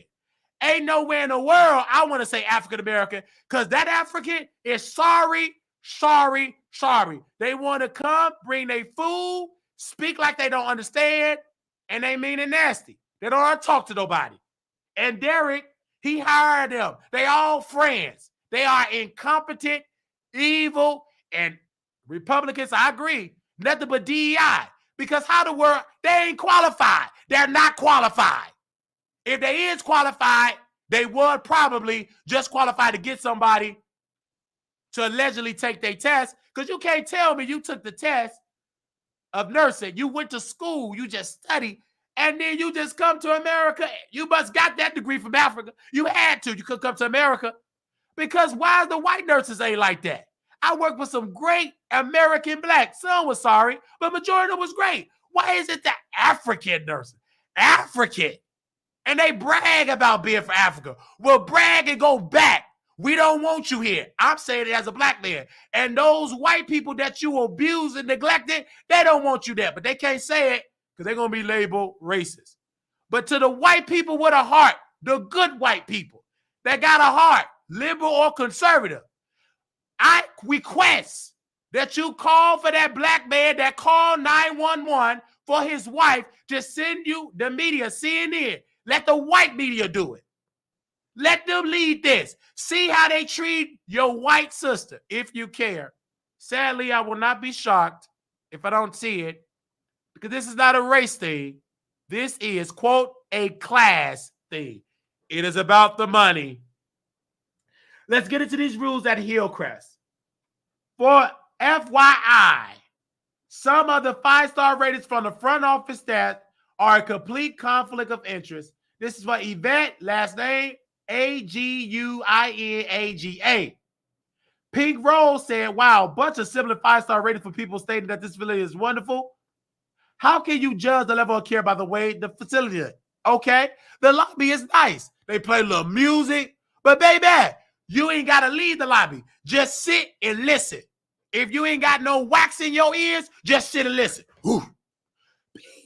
Dee, dee, dee, dee, dee. Help, help, help. You're going to hear people beat on the wall. Boo, boo, boo, boo. I'm about to call the police. That don't work. Man, call the police, they say. They don't care. Go to the Dallas Police Department. Get the 911 tapes. You go hear complaints after complaints after complaints, especially for Saturday and Sunday that I worked. Then the cook called off at Hillcrest. Called off. Didn't show up. No call, no show. So they have to rush to get people to cook the resident food at Hillcrest. They ain't had no backups. And I talked to my producer. She said, where's the chef? I said, chef, it's the hood. They call them cooks. Called off. But when they thought the state was coming, now you see a cook. She show up in that raggedy car at Hillcrest. Was put, I felt in my spirit, she put something on the stove. Then she leave out. How you put something in the kitchen and then you get in your car and do whatever? That's sorry. That is sorry. Then they said, this lady, Pink Rose, the way this facility look has nothing to do with the level of care. The person who lives here gets lost both my parents-in-law here this year. Staff shortages, turnover like everyone else these days. Every few weeks, different nurses who took care of our loved one. As soon as I was getting to know a nurse, they would give me their cell phone number stating call anytime. I will find them gone in a few weeks. I can list dozens of the things that went wrong with our loved ones, but we'll leave my review as is. Another review. That's the truth, because when you can see the 1-star, they telling the truth. I can say it's some bad treatment. Just FYI, if you want to work here, you're obliged to take 1-hour break during an 8-hour shift. It's not even legal. That's what someone said. NOLA, last name NDAH. Reported them for elder abuse. This is Michelle Renee. She said this a year ago. She said, reported them for elder abuse. My mother-in-law went to this place for rehab after having a hernia surgery to fix a obstructed bowel. First of all, the place is disgusting. Amen. We witnessed one man strapped to a bed, screaming his head off with no one around. Nurses regularly annoyed the alarms when the patients called for help. Our personal experience lasted not even 3 days. Yeah, because I've been there hired probably about 3-4 days I worked. 3 days. They put my mother-in-law in bed and was deflated air mattress, picture attached. No nurse came to see her first morning, which meant she did get her meds. The administrator, I don't know if it was this administrator, Jim Cup, CULP, he sure can smile when you report, he's a great actor. He probably could beat Jim Carrey in acting. All you do is an act. You ain't no administrator. You don't know how to administer. You sorry. Fire him. And I think the white community should throw him out of the white race. He's incompetent. He's an embarrassment to white people.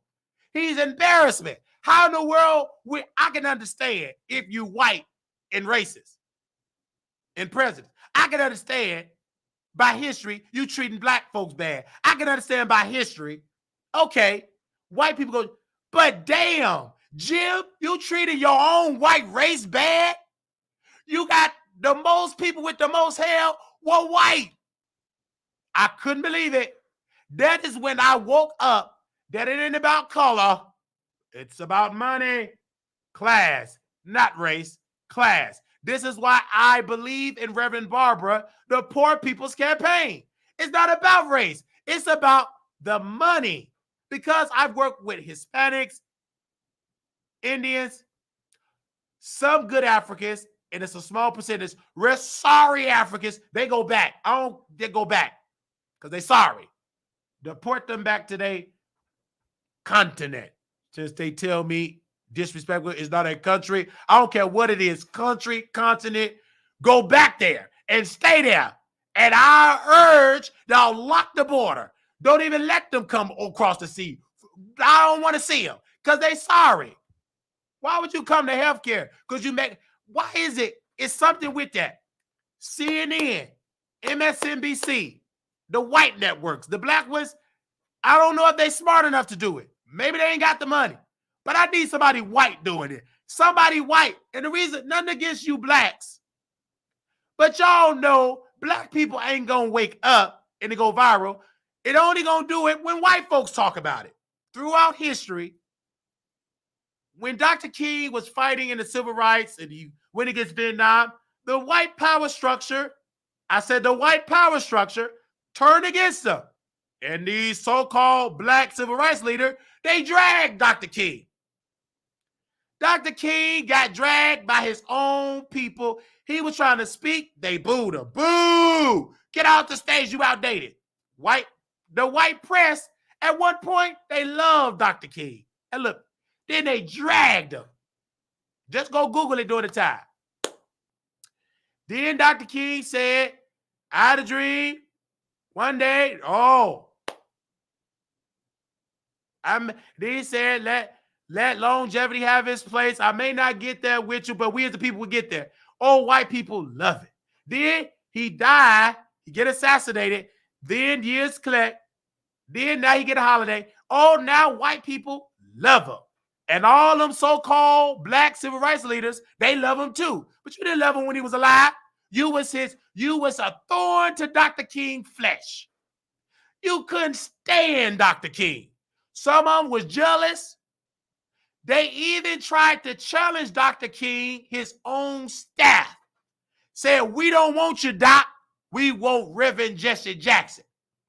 Dr. King, if you read Reverend Tevin Smiley's book, they drove that man to liquor. He started drinking, got drunk, told him in the meeting, forget it. I'll go to the United Kingdom and go get a church. I'm done. He was triggered. And then there was some described in the book, Tevin Smiley. You need to read it. He was in the hospital room, depressed, not sleeping and eating. And the doctor during that time suggested, Doc, need some psychiatric treatment because he was losing his mind.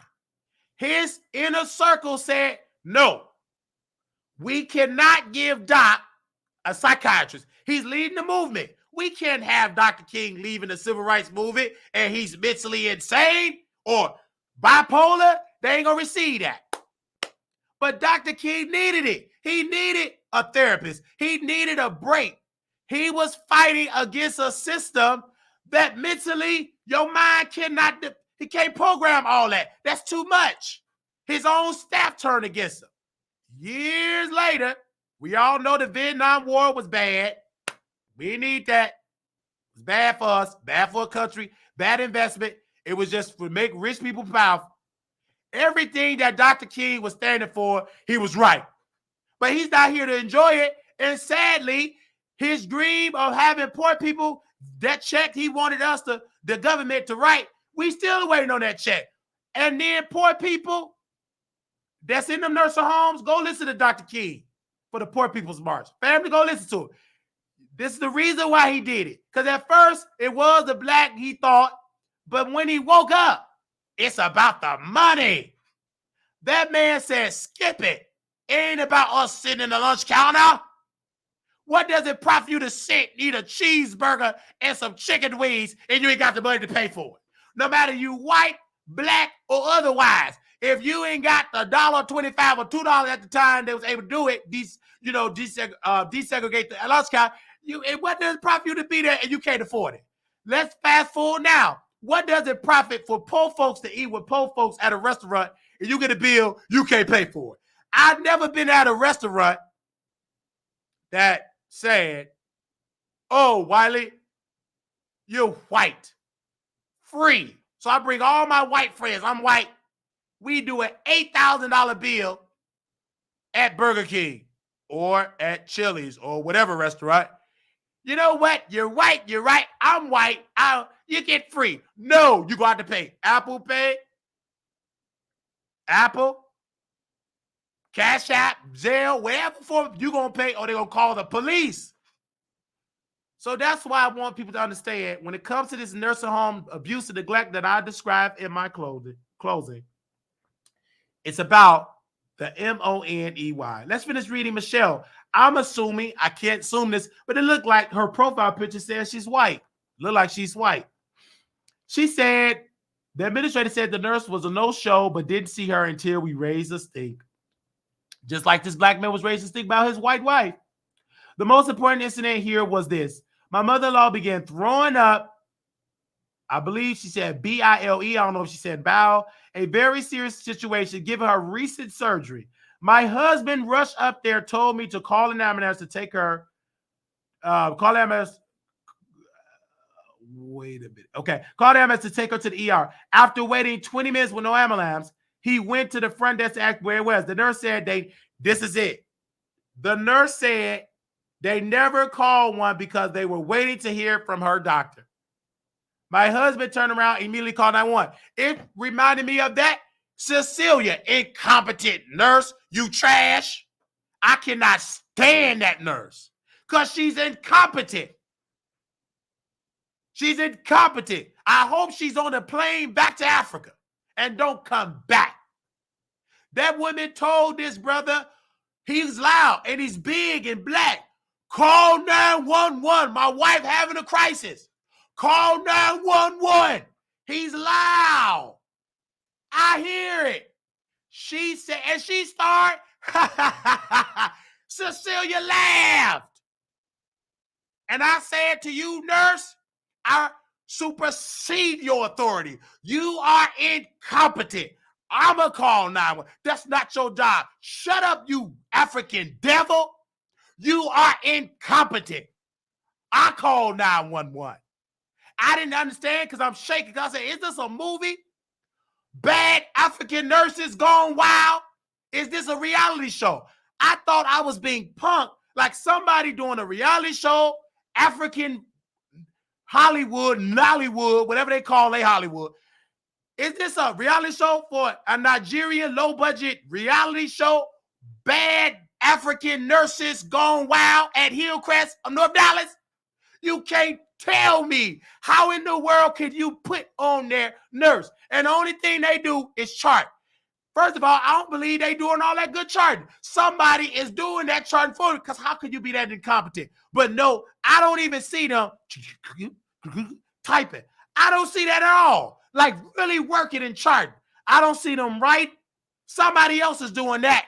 I urge and I call the FBI to investigate, supersede it. In the words of O'Neal, I'm going to say this man's name. And if I go to jail, get sued, so what? I'm going to say this man's name publicly. I'm going to read what I sent to the state. I'm going to read it. So what? Skip about HIPAA. This lady is suffering. She suffered at that, and I'm going to explain it. Give me a second. Who cares about HIPAA? HIPAA is keeping a secret of abuse. It needs to be exposed. That African evil criminal empire that is run at the Hillcrest No Dollars needs to be exposed. And if I get sued, sue me. I'd rather get sued, but if it's to help these residents and their families, I take the lawsuit. I take you snatching the CNA. What does it profit me to have a CNA certificate just to be certified to be a certified nurse assistant with incompetent, dirty, filthy African nurses? They are the most worst nurses ever. I said one, you can't be what Nelson Mandela could. He come from that part of the continent. Yeah, I just can't believe it. Nelson Mandela, because I think of Nelson Mandela. Some of them say they're from South Africa. Well, damn it, you must forgot about Nelson Mandela and came here and sorry. And you must didn't know nothing about him. You didn't read about him. You didn't read nothing. You sorry queen. You nasty thing. You need to be fired and your license need to be snatched.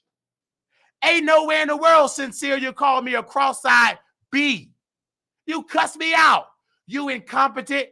Thaddeus said verbatim at the nurse station, you a liar. I was not asleep. You was asleep.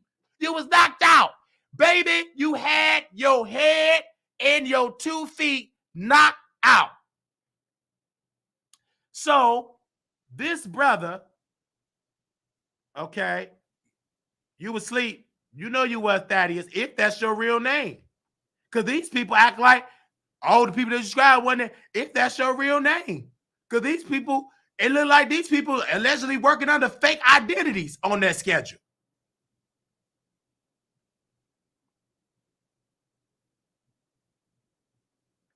Give me a second. This is sad. This is sad. This is sad. And it must be exposed. So I send this, and this will probably be the first time that a CNA ever have broken HIPAA. Well, I don't think it's broken because the husband probably would give me permission. I have to say this for him because it's driving him crazy. This man is hurt. He pacing the floor in the hospital room. Let's read what I sent to the state. Thank you so much for... Oh, hold on. No, it's not to the state. Okay. Hold on. This is what I said. To the Texas Department of Health and Human Services, I'm writing to report grave concern regarding the ongoing abuse and neglect of residents at Hillcrest Nursing and Rehab, which I've personally witnessed during my employment as a certified nurse assistant. On March the 30th, 2024, I was assigned to work at Hillcrest Nursing Home and Rehab without receiving accurate training. Despite the company policy mandating training, hold on one second. Read it. Okay. Mandating training for one full shift, I was provided with only an hour of training. This lack of proper preparation compromised my ability to provide accurate care to residents. Additionally, I've observed a pattern of mistreatment towards residents by nursing staff. One particularly distressing incident involved a resident, Elizabeth, her last name, K-L-I-M-B-A-M-B-A-C-K. Elizabeth, E-L-I-C-E-B-E-T-H, last name, K-L-I-M-B-A-M-B-A-C-K, who husband, O'Neal Graham, first name, O-N-E-I-L, last name Graham, raised concerns about her deteriorating condition. Despite Mr. Graham's valid concerns and his attempt to seek assistance from the nursing staff, he was met with ridicule and disrespect. The nurse on duty, identified as Cecilia, okay, not only annoyed Mr. Graham, pleads for help, but also used derogatory language and racially charged towards him. Moreover, on April 14, 2014, during my shift, it became evident and essential duties were being neglected by staff. The cook. Now, I'm putting this out. I was not there to witness it, but I meant to put that the residents were telling me that the cook called out. He failed to report to duly returning the resident not receiving their meals. This happened on Sunday morning shift, which will be for those that want to get order.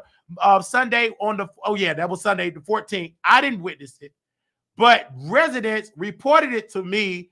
So I am a mandated reporter. I'm reporting it. Meals on time is like basic care led to hunger and discomfort among the resident, including Mrs. KLIMBACK,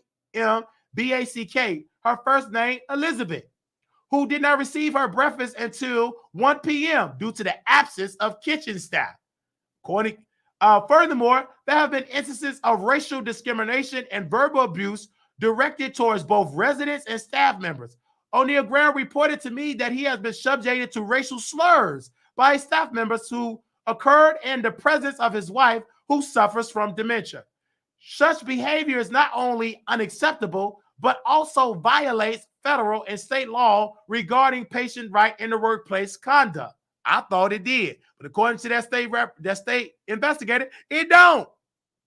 It is evidence that there are systemic issues within Hillcrest Nursing and Rehab that compromise the safety and well-being of its residents.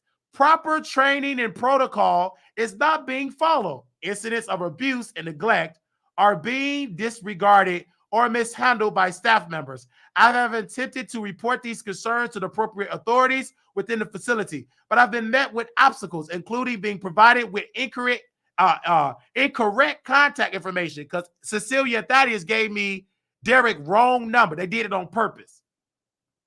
Because he asked me to know, so did you have my right number or the wrong one? I had the wrong one.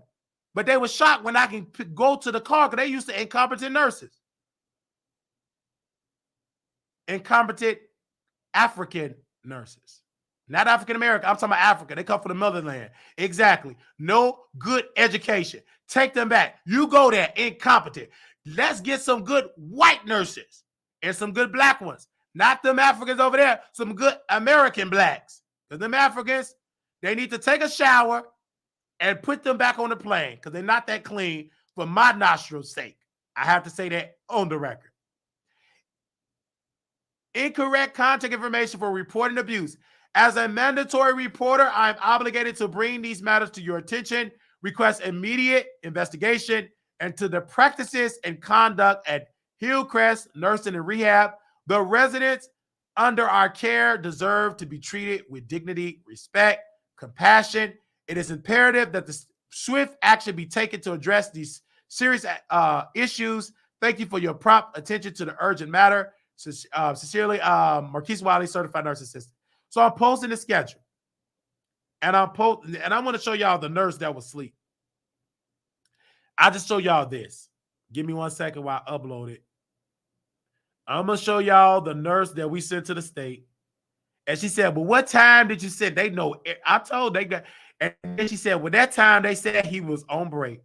That man was on break the entire shift. But they make sure you got to clock out. It's not clocking out to make sure you got a break. Clock out so we can edit the time. All you got to do is basic Microsoft Photoshop, allegedly. AI, allegedly.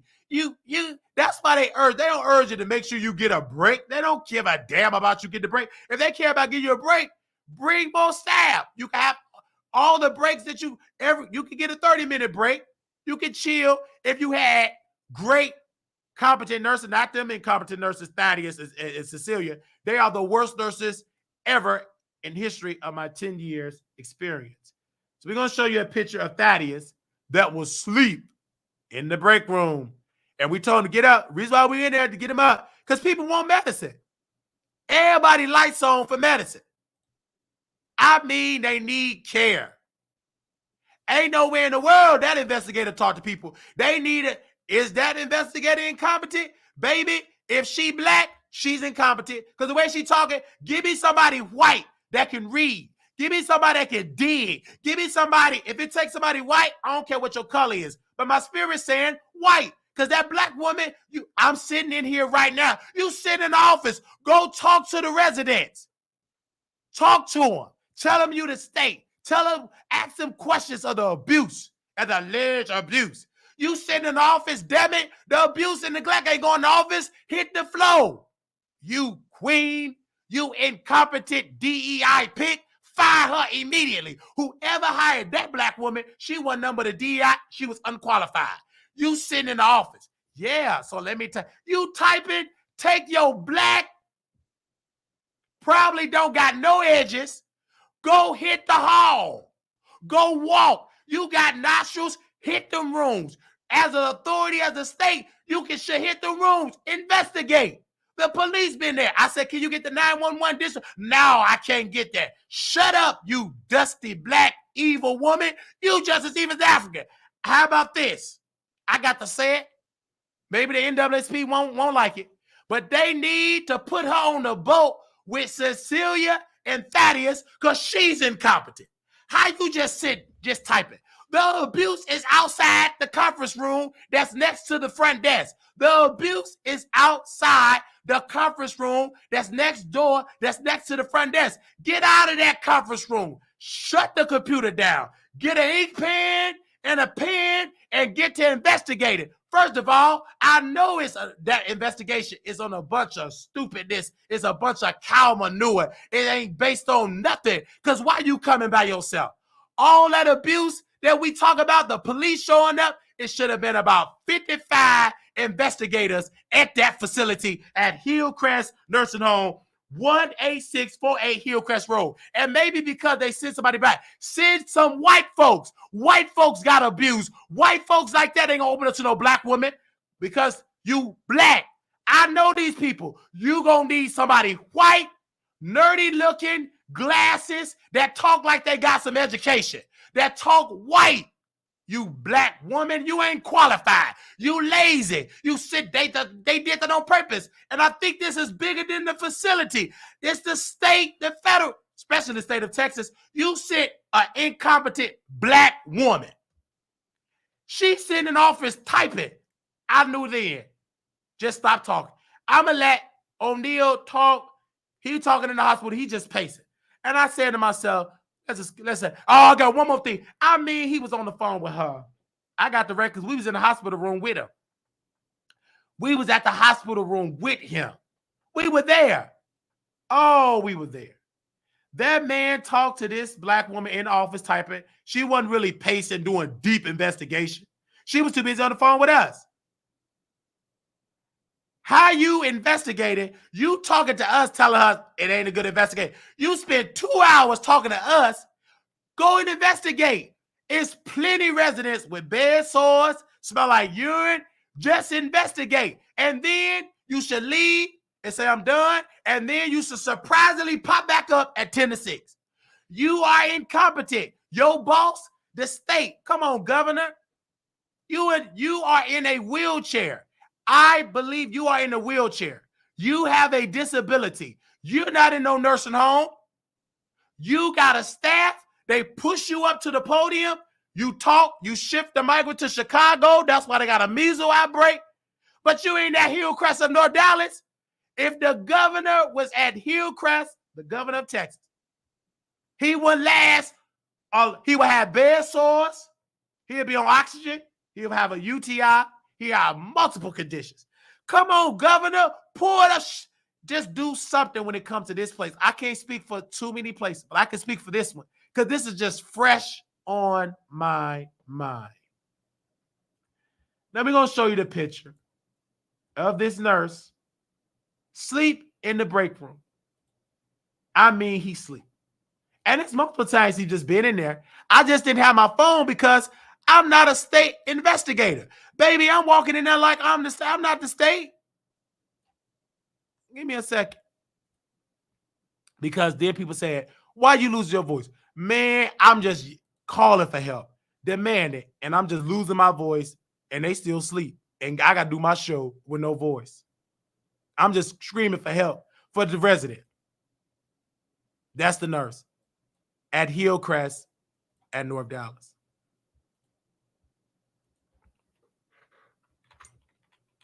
That's the nurse.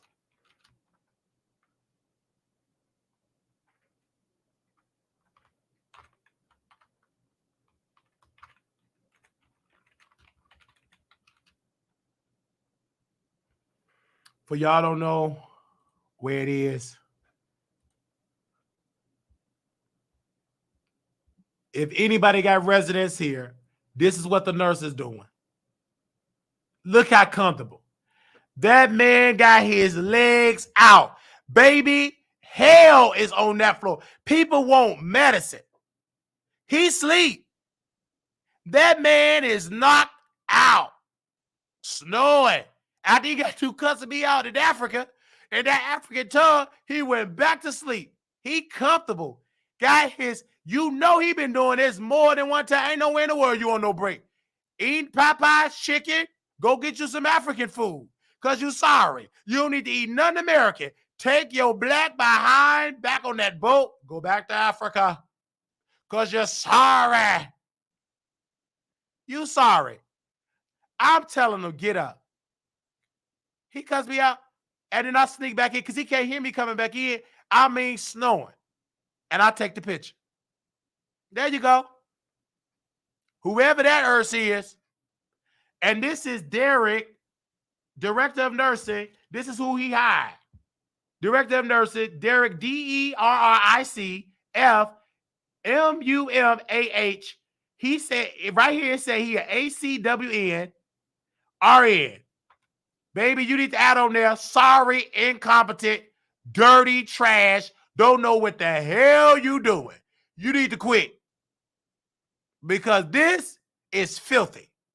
This is trash. You sleep. The man is knocked out in the break room. You can hear the lights. And this the gag, y'all. In the break room. They probably going to rush to remove it. They got the call button system in the break room. You can hear the light. Beep, beep, beep, beep, beep. It's in the break room. Baby, who cares? They used to that sleep. Funking up the people break room, you nasty queen. You nasty. Yo, funky and filthy self. You're sorry. People in there screaming for services. O'Neal screaming service. So his white wife, she need help. Blood sugar low. Man, skip that. I'm sleep. And according to the nurse, according to the investigator, he was on his break. Break. If somebody in a crisis, you off that break if you had one. But he didn't have one. Somebody forced, because he didn't clock out, because he been on multiple breaks. He been on multiple breaks. You incompetent person, whoever that woman is, and her number is, baby, y'all got to call that woman. That woman is so incompetent. Baby, I don't care if you send the authorities to talk to me. Tell them to talk to me. I'm going to tell them, don't investigate me. That filthy place. People got poop, pee, everything.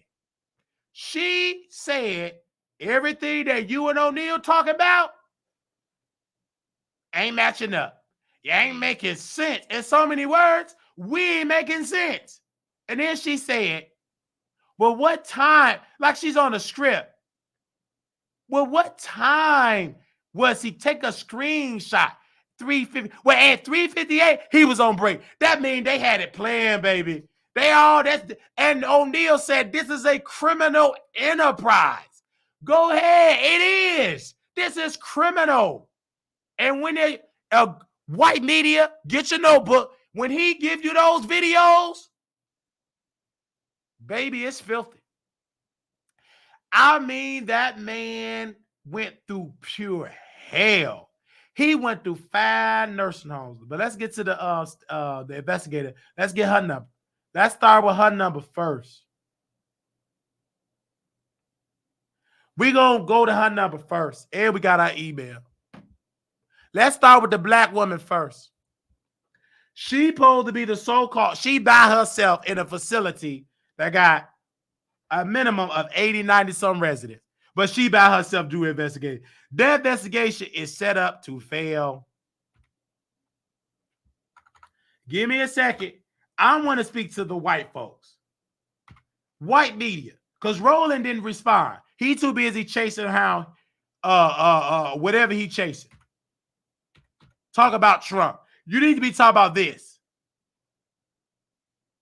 Talk about white fear. Baby, yeah, it is some white fear. Not that book you read, that little bitty pamphlet you sold at Barnes and Noble. White fear is the white folks at Hillcrest and North Dallas suffering.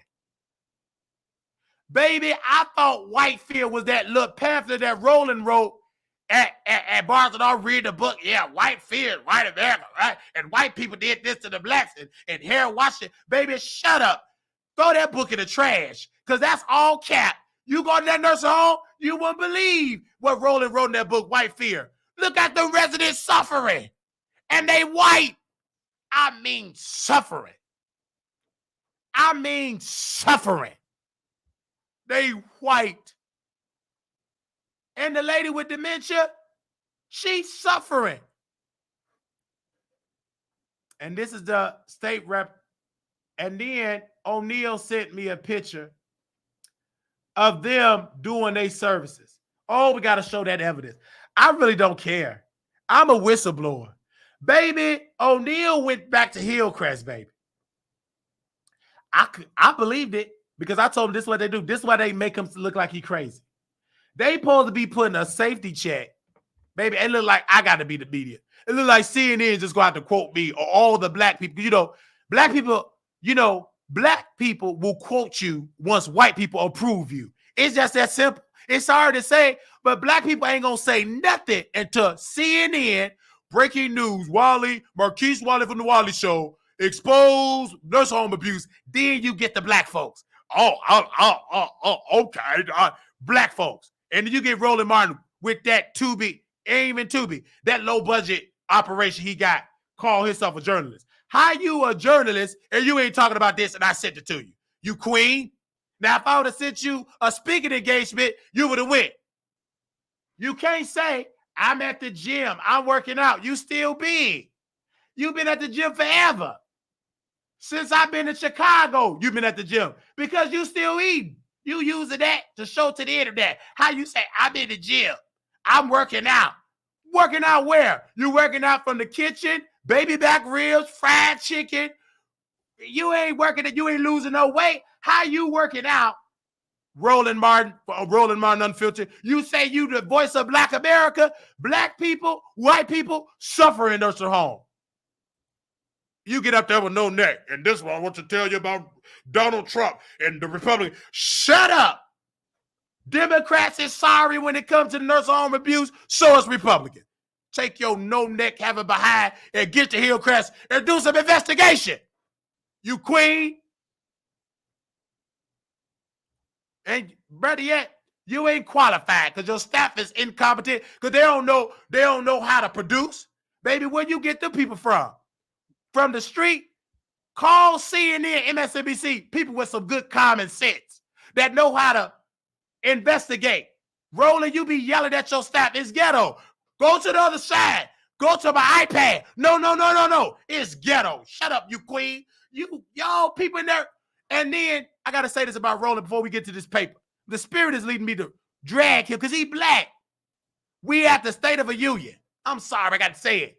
He's sitting down with his people. Baby, the microphones ain't working. They trying to drag Trump. We don't speak sign language. I'm tweeting Roland. Put the mic on. Put the mic on. You trying to drag the president of the United States with no Wi-Fi. Fox News will never. MSNBC will never. Baby, PBS will never. Baby, the news they got across the seas. BBC will never. I never seen CNN say, hold up, wait a minute, shut up, put the mic up, turn the volume up, go back. Baby, ain't nowhere in the world Roland Martin Unfiltered worth $50 million, $4 million, $5 million. Ain't nowhere in the world. That's all lie. You must be like Thaddeus, claiming that you ain't sleep, you on your break. If you think Roland Martin Field worth $4 million, well, half the budget he eating. Because ain't nowhere in the world you should have them incompetent people in that studio. Then invest in the people that can do success. So Roland probably ain't qualified. He still be hooking up the tripod. Get somebody white with some sense. This is the facility at Hillcrest. So Brother O'Neal, we're going to put his name out there. He show up to the facility. Baby, he show up to the facility. All this is just sign. He said, what is this? They make him look crazy. They just got stuff. I said, I never seen that paper, and I've been in that room, women room. I never signed it. What is that? They got it set up.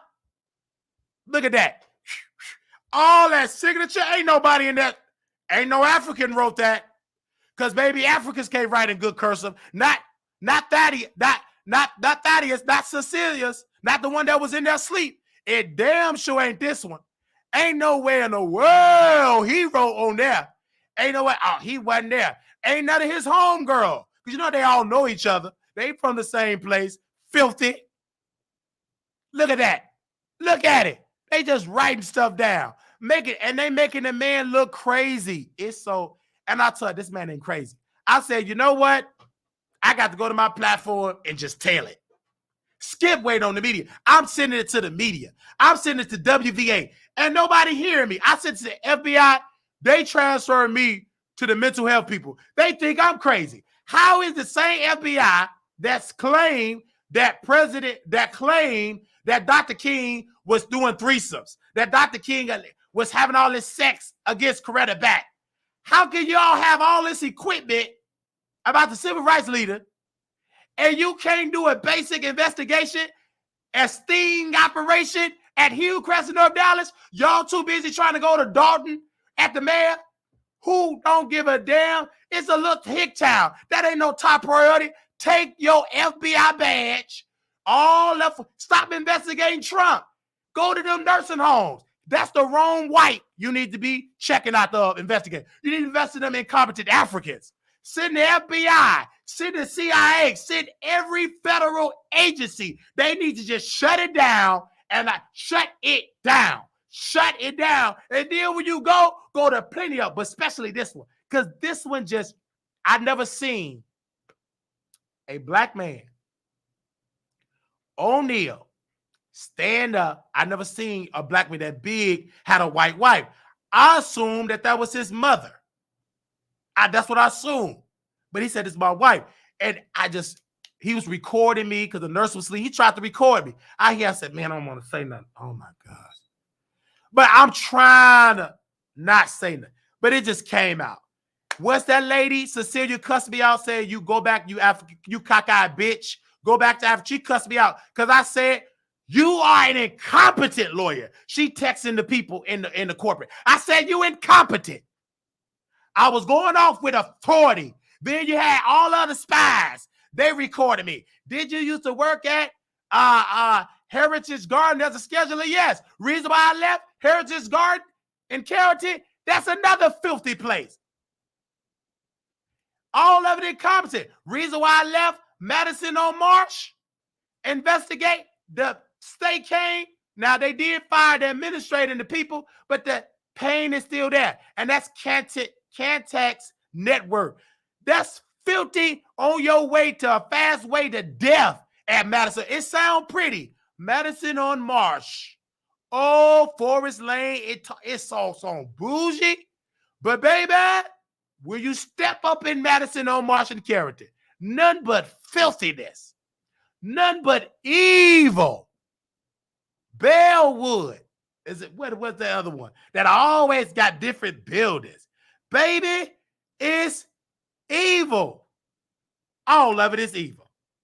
I'm seeing evil upon evil upon evil. I thought I was with an area with money. I'm in Plano and Carrollton. I said, I know they ain't got no 50 time. This is with the white folks, baby. Reality set in when I step foot in there. They don't give a damn if you the white folks, the black folks, the whoever folks. You getting bad treatment.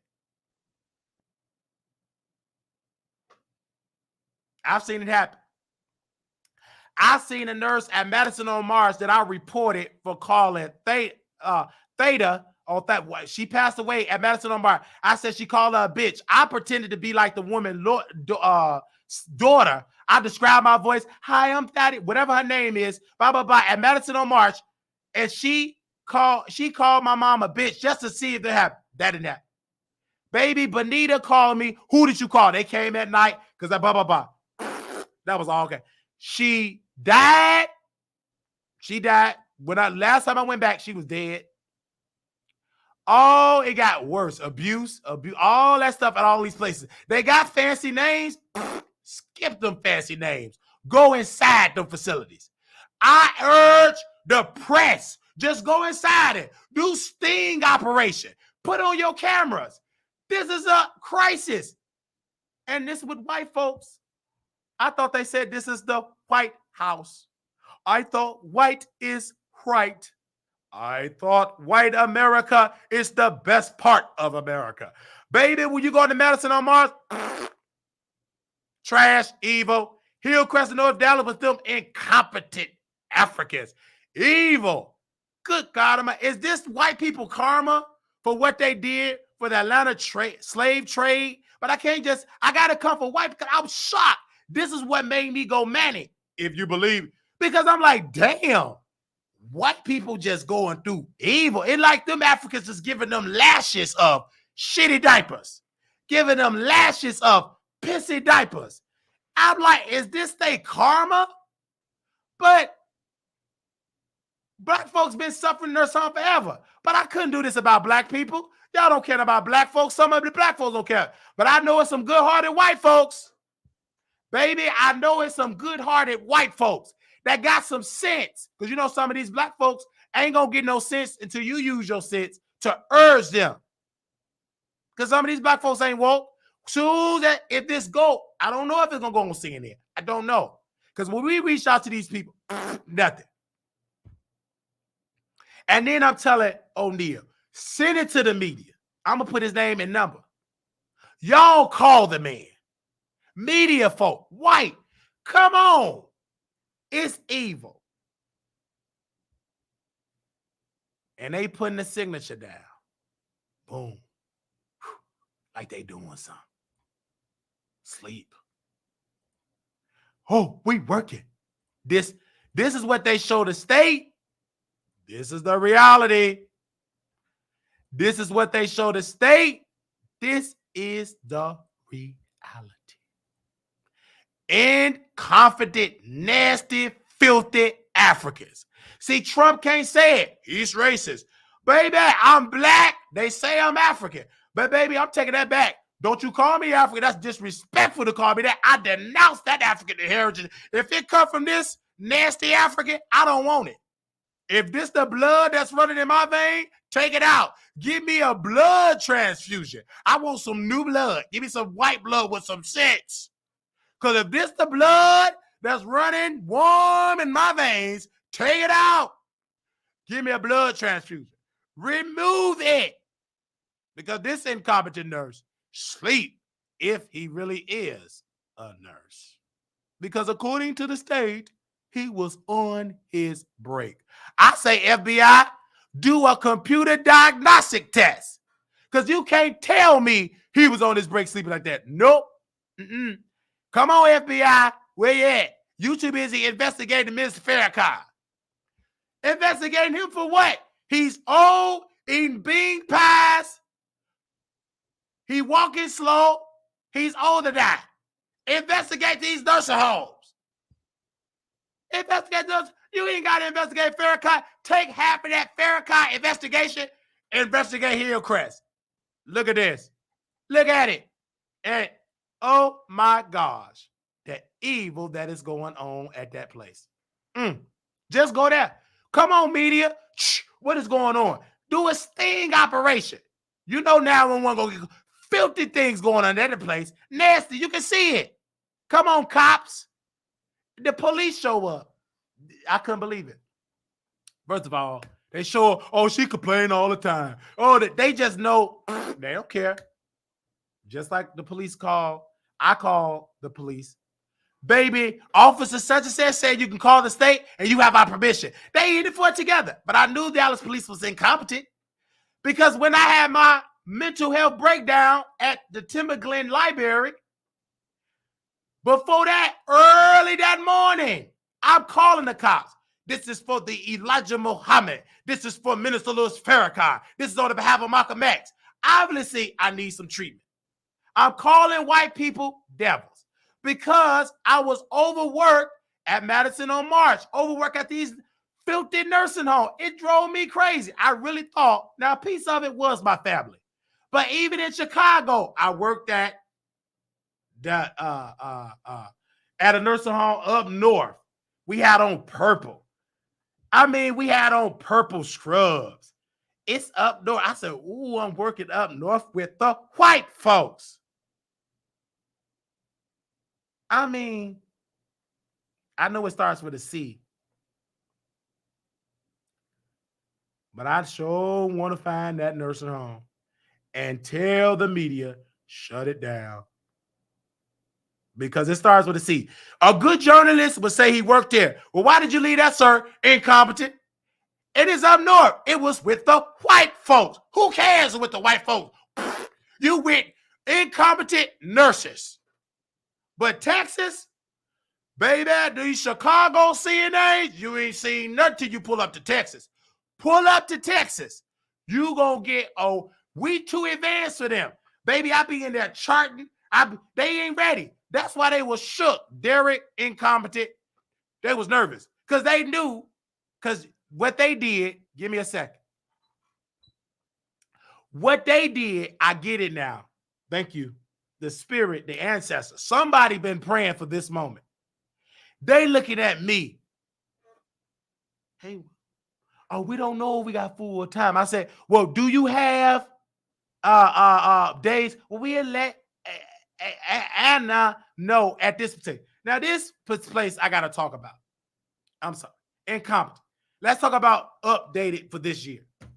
Baby, I go to Plano. I go up the street a couple of blocks from my house. And I said, ooh, this place look nice. I mean, the little white lady in marketing, she see, oh, you sitting down? I forgot my book bag. She said, but do you need a book bag? I said, yeah, here you go.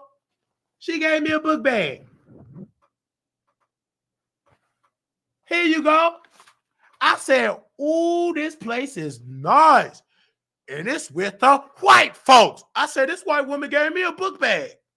So she must be right. This gonna treat me right.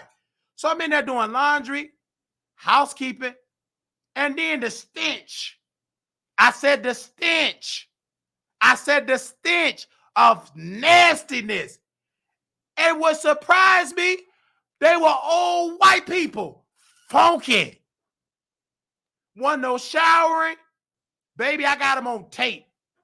For that place, baby, they knew they was going down. That director, see, you only gonna get paid. She didn't know I had it on tape. I taped them all. Tape. Just all on the tape. Evil upon evil. Let's play some of the tape. Can we play some of the tape? Let me just play it on the phone, directly on my phone. I don't give a damn if they sue and snatch the CNA license. Go on and snatch it. You queen, it ain't gonna do nothing. This was Walham Court of Plano. Let's go. If they say that they want them changed, or if they look like it needs to be changed. Because sometimes some of these residents already sleep in their bed. So I could use these stripping sheets and, putting more stuff in their laundry. I mean, not that they care. Now, I want to get to the allegation of the white lady. Because, white folks, give me a second. Hold on.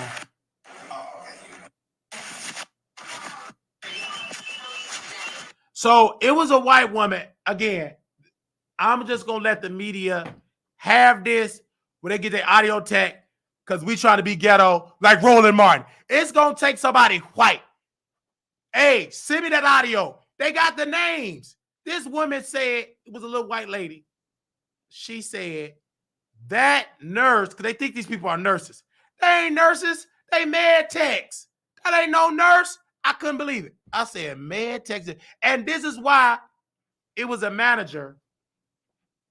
Baby, at this place, I was doing housekeeping and laundry. And I'm already reporting facility. You know, the spirit had shifted. Because I'm looking at, I said, wait a minute. My manager, hold on. I forgot this man's name. I put maintenance manager. Give me a second. Give me 1 second. Baby, he's so incompetent. Yelling, sticky breath. He telling me that he was in New Orleans at a low-budget motel. What Vegas you going to? You know why he upset? Because he said, what's the Wiley Show? They know about the Wiley Show. I don't have it. When I send the application, wileyshow@gmail.com. And I said, ooh, this is they driving me. I'm getting triggered. All because they just seen my show. Baby, at Wallman Court, they seen my show. Baby, the activity lady. Why? What's wrong? What happened to you? Baby, y'all see my show. Y'all know I'm about to be a whistleblower because y'all all homeboys when I supported Hillcrest of North Dallas. You knew it. You knew it. That black woman, and she ain't nothing but a house slave. A house slave. You so know in Texas. I see why y'all got the news late with Juneteenth and you celebrate it. You celebrate getting the news late. Baby, you should have seen. So what's up with you, Marquise? And then she's so filthy. You bringing a dog to the facility? That's nasty. You not even that clean yourself. Bringing a dog. You should see how this Uncle Tom bootlicking for white folks. Baby, today, they doing extra activities. I'm like, when I see my former manager shampooing the carpet, they said, what is he doing all that shampooing? Because that devil knew I'm about to expose them. They knew it. Baby, the enemy in the power structure of this criminal enterprise. They knew it. He never shampooed the carpet. He all on the ladder fixing stuff. What you did that for? I said, now wait. He was begging me for food. Do you want 4 for 4? Do you want smoothie key? He allowed a housekeeper to buy me burgers. I said, after I get to eat it, only from the housekeeper, they was nice. But for you devil, whatever your name is, I won't eat it if it was the last smoothie king on earth. Get away. He followed me at the dumpster. You sure you don't want that? No, because we went viral on TikTok. I did it in my scrubs. Per the policy, ain't nothing against me going live talking about Lil' Kim. We ain't talking about that facility. And yet, I said, these people, they watching Wiley. The spirit is just dropped it. That's why my voice was gone. The spirit said, they watching you. Your voice going to be gone. So go in there soft-spoken because you being watched heavily. And they not even good actors. So you just let her know because the owner, which is Indian, and the owner of Hillcrest, they all homeboys. Baby, they be talking about me on the golf course. So this guy, when is he going to expose us? Today? Y'all are nasty. I got somebody on tape. She white and rich. Baby, they mama in there, a former nurse just in there. She's so nice. She said, hey, you from Chicago? I like to listen to jazz. I'm about to go at 7. I said, the artwork, is that Italy? She said, yes. We just talking. She's a good wife. She don't know, baby. They about to destroy your mama. That good old smirk she got. I'm so happy. She gonna leave that dead with sores. You hear it. Baby, you hear it. Baby, they so incompetent. One of the workers I work with, she said, this place so incompetent. Baby, you going to learn the system. The system you talk about don't do nothing. Baby, them rooms be filthy. It was one room, a couple. They so net. They be pissy. Double pad, and they white. It's like, where they family? You ain't gonna see them. They just Amazon. That's why we need some. I need white media. Baby, the cameras just need to be going. Shh, breaking news. It's filth going on in that place. Every family member. Let me put the name of that place because it's in Plano. Baby, you can tell I'm passionate. Y'all say Wiley is Manny. Wiley is exposing these incompetent African demons, devils at Hillcrest, Cesadius and Thaddeus, and these evil devils at that Wallman court. Baby, they evil. They so evil, it don't make no sense. They evil. They evil. I know they can't stand Wiley. I know. But I had to do it. They got med techs just working. Got sores. It's like the spirit was leaving. This is the name of the place. Oh, it's on Midway Road in Plano. When you drive back, you think, oh, this place is nice. Baby, when you step in that lobby, it smell like ass, piss. You can smell it. And they try to cover it with Fabric Softer. You can't cover that up with Fabric Softer. You queen. You evil. You so evil. Ain't nowhere in the world them white folks that funky early in the morning. That's because they ain't showering. And then what gets me about this place, they charge you $10 for a tray. They charge you $10 for a tray. I cannot believe it. First of all, remember, audience, I said the lunch, they was giving breakfast and lunch. Baby, that director, she got them tight jeans on. Look like she gonna get a yeast infection. She walking there fast in that office. She go to the meeting. I knew this was a setup. Baby, it was a setup. The manager was like, Wally, I want you to go to the, he said, Marquise, go to the meeting. That stinky breath. I said, I'm at the meeting. Here she go. We are here. We're going to have employee of the month. You see these house niggas. I'm so happy. Baby, you in filth. Sit down. Baby, how you employee of the month?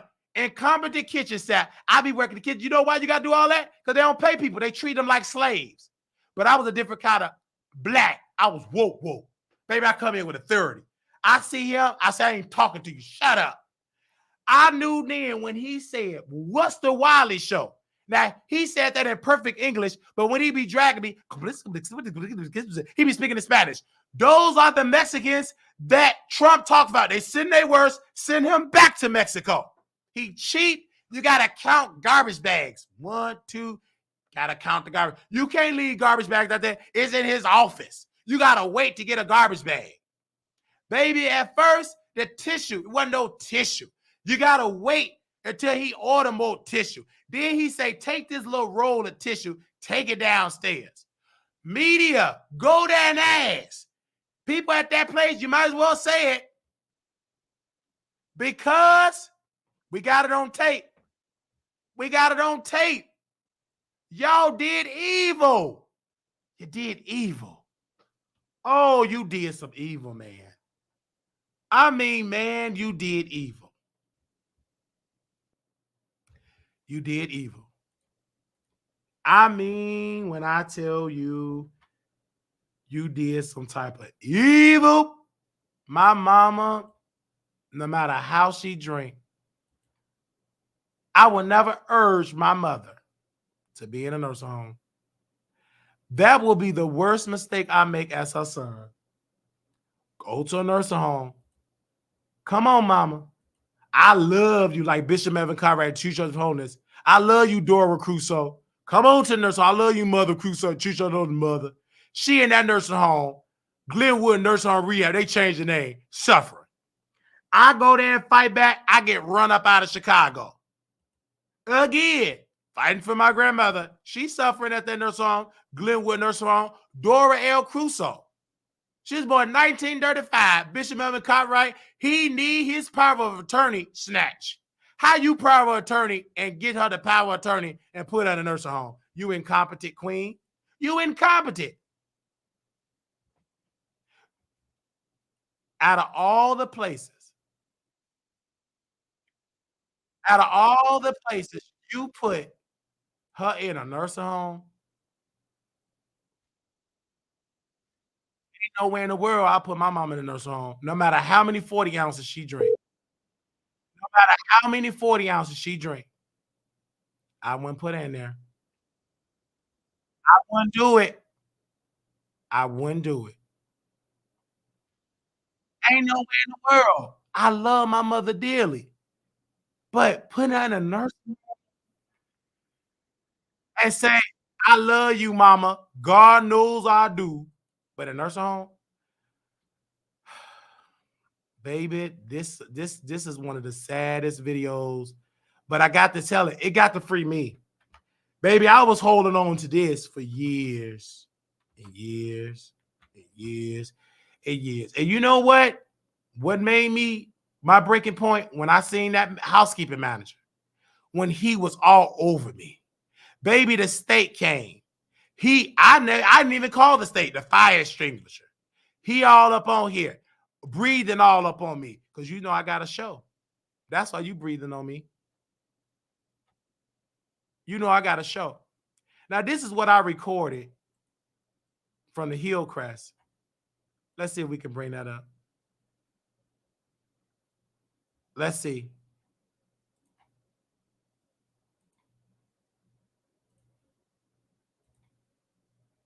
They have no sense of urgency or fear or nothing. I mean, now this. Oh, hey, how you doing, O'Neal?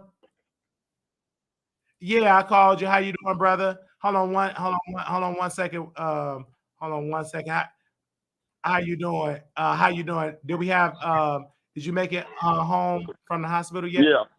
Yeah, I just came back. Now, I'm at the hospital now. Okay, I'm just trying to understand because I just want to make sure I hear you correctly.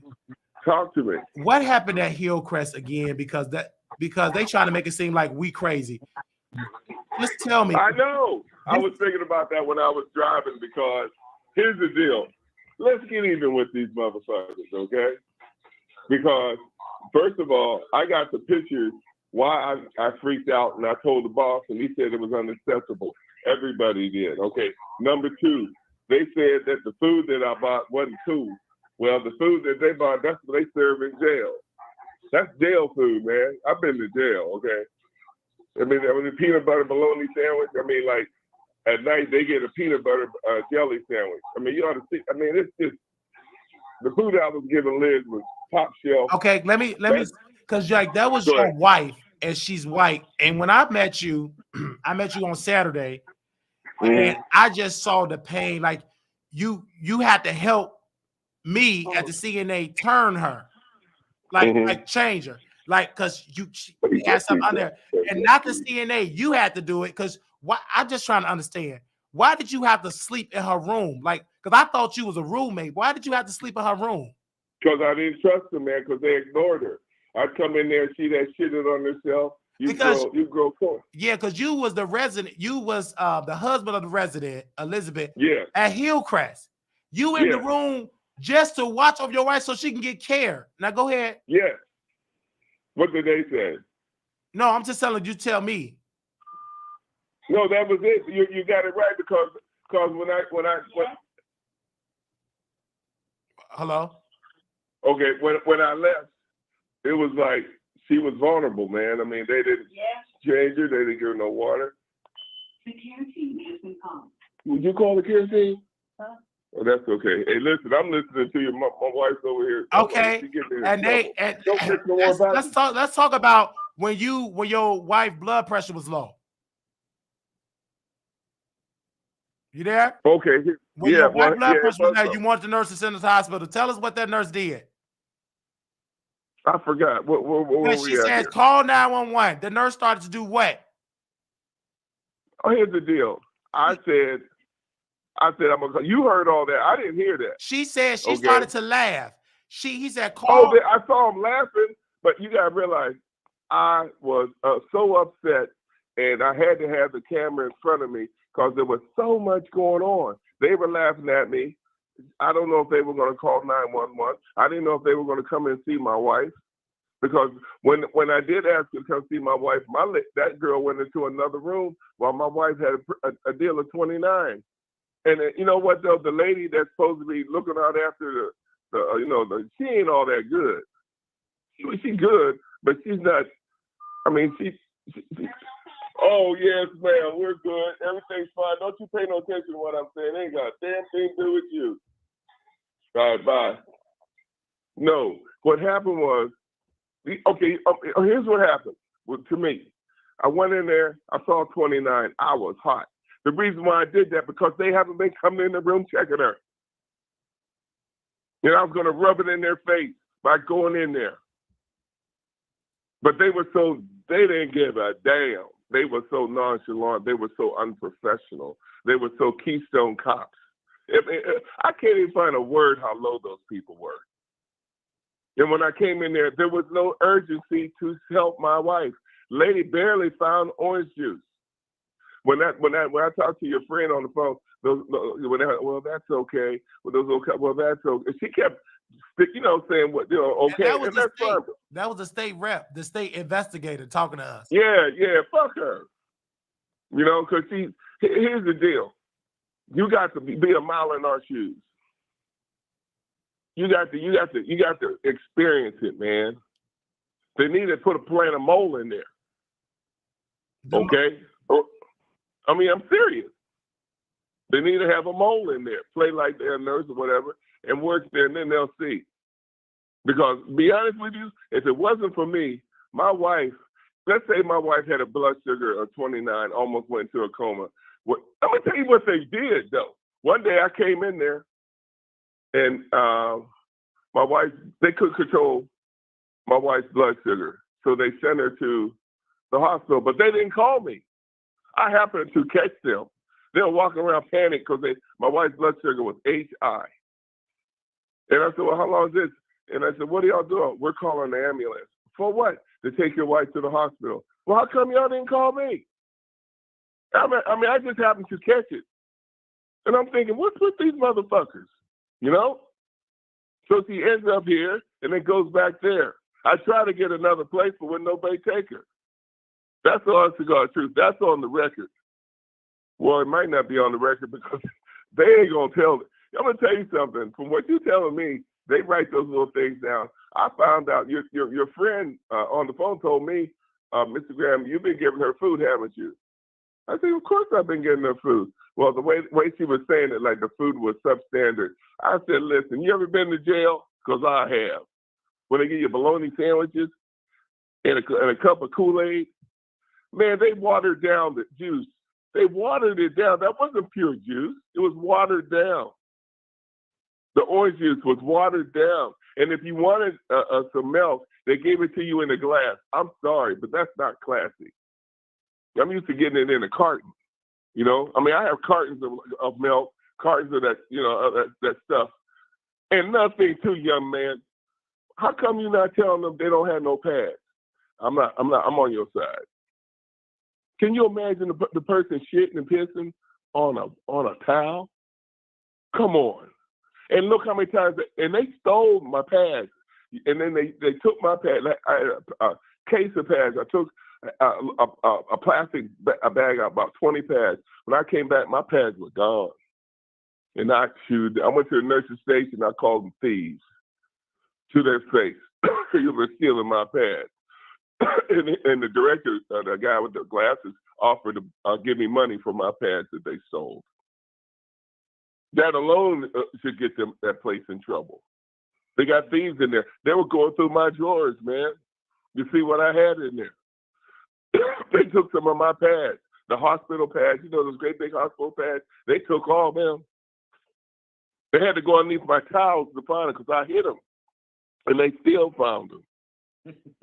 My wife's laughing.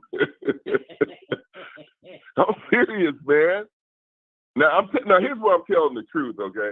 I can't tell it no more than like this, because then 10 minutes later I'll say the same thing with compassion and conviction. That's wrong in itself. If that's not wrong, well, that's not good enough. You can't do anything. I mean, you got thieves. You cannot leave your stuff there without somebody taking it? Come on, man. That ain't the way. They don't up here, up where I'm at right now. Don't nobody steal nothing up here. But the food is substandard. You've seen it. Yes. It's flop. I want to ask just. I'm Ask me anything you want. I've asked two questions. There's one question. Go ahead. That I want to ask is that when you took, let's talk about Sunday morning, right? Mm-hmm. And you took your wife blood sugar, and you said blood sugar is low. And I remember and I witnessed you come out the hall with your phone, called the paramedics, and she started laughing. And I called 911. I called them, and then you took over and talked to the dispatcher. What did you tell them? 911. I told them to come over and get my wife. Her blood sugars were low. Okay. And then once they took her to the hospital, which hospital you were at, sir? Mid-City, Plano. Mid-City, Plano. Okay. Once you went to that hospital, what was your wife diagnosed? What was Elizabeth? What did they diagnose her with? They diagnosed her with severe urinary tract infection. And blood low. The nurses were talking about, I heard that your wife had a blood sugar of 29. And I said, damn, how'd you find that out? I didn't tell her, little redhead girl. She said, that's unacceptable. I don't know how she found out because I didn't tell her. And when you were in, when the paramedics were talking to you, what was they saying to you outside about Hillcrest of North Dallas? They said when they came into the place, they said, man, this place is fucked up. That's just what they said. This place ain't cool. He looked around and saw it wasn't cool. He told me that, though. I didn't ask him for his opinion or anything. He looked around. He says, I don't blame you. And they put her on the gurney. And then also, they took her willingly, man. I mean, and be honest with you, young man. Here's the catch-all. Even though we doing what we doing is right, they ain't helping us. We gotta go some other place, because the both of us start talking, and you just let me tell my end of the story. You tell yours. Now, when you say keep on the issues, I'm gonna do what you say. If you critique me and I can say it better, I'm gonna listen to you. No, go ahead, Neil. I'm not gonna resist you. Yeah, go ahead. Okay? Go ahead and say it. Tell it all. The floor is yours. Okay, but like when I went to here's the deal. When I told you about listen, there's a lot of times I took her blood sugar. They didn't show up. They were supposed to take her blood sugar and change her at 5 o'clock in the morning. They never did that. They never did that. And that one lady, when they came in that one night, everybody that came in that room was supposed to sign that book. A lot of them came in that room. They didn't sign that book. I got pictures of people coming in the room not signing the book. Okay? So that paper that you took out of the room and took. I took a picture of it that night. So yeah, that night. So that's fraudulent. That wasn't real because you don't even know who that lady is, correct? No. If she came in that room, I was worried that you was the one.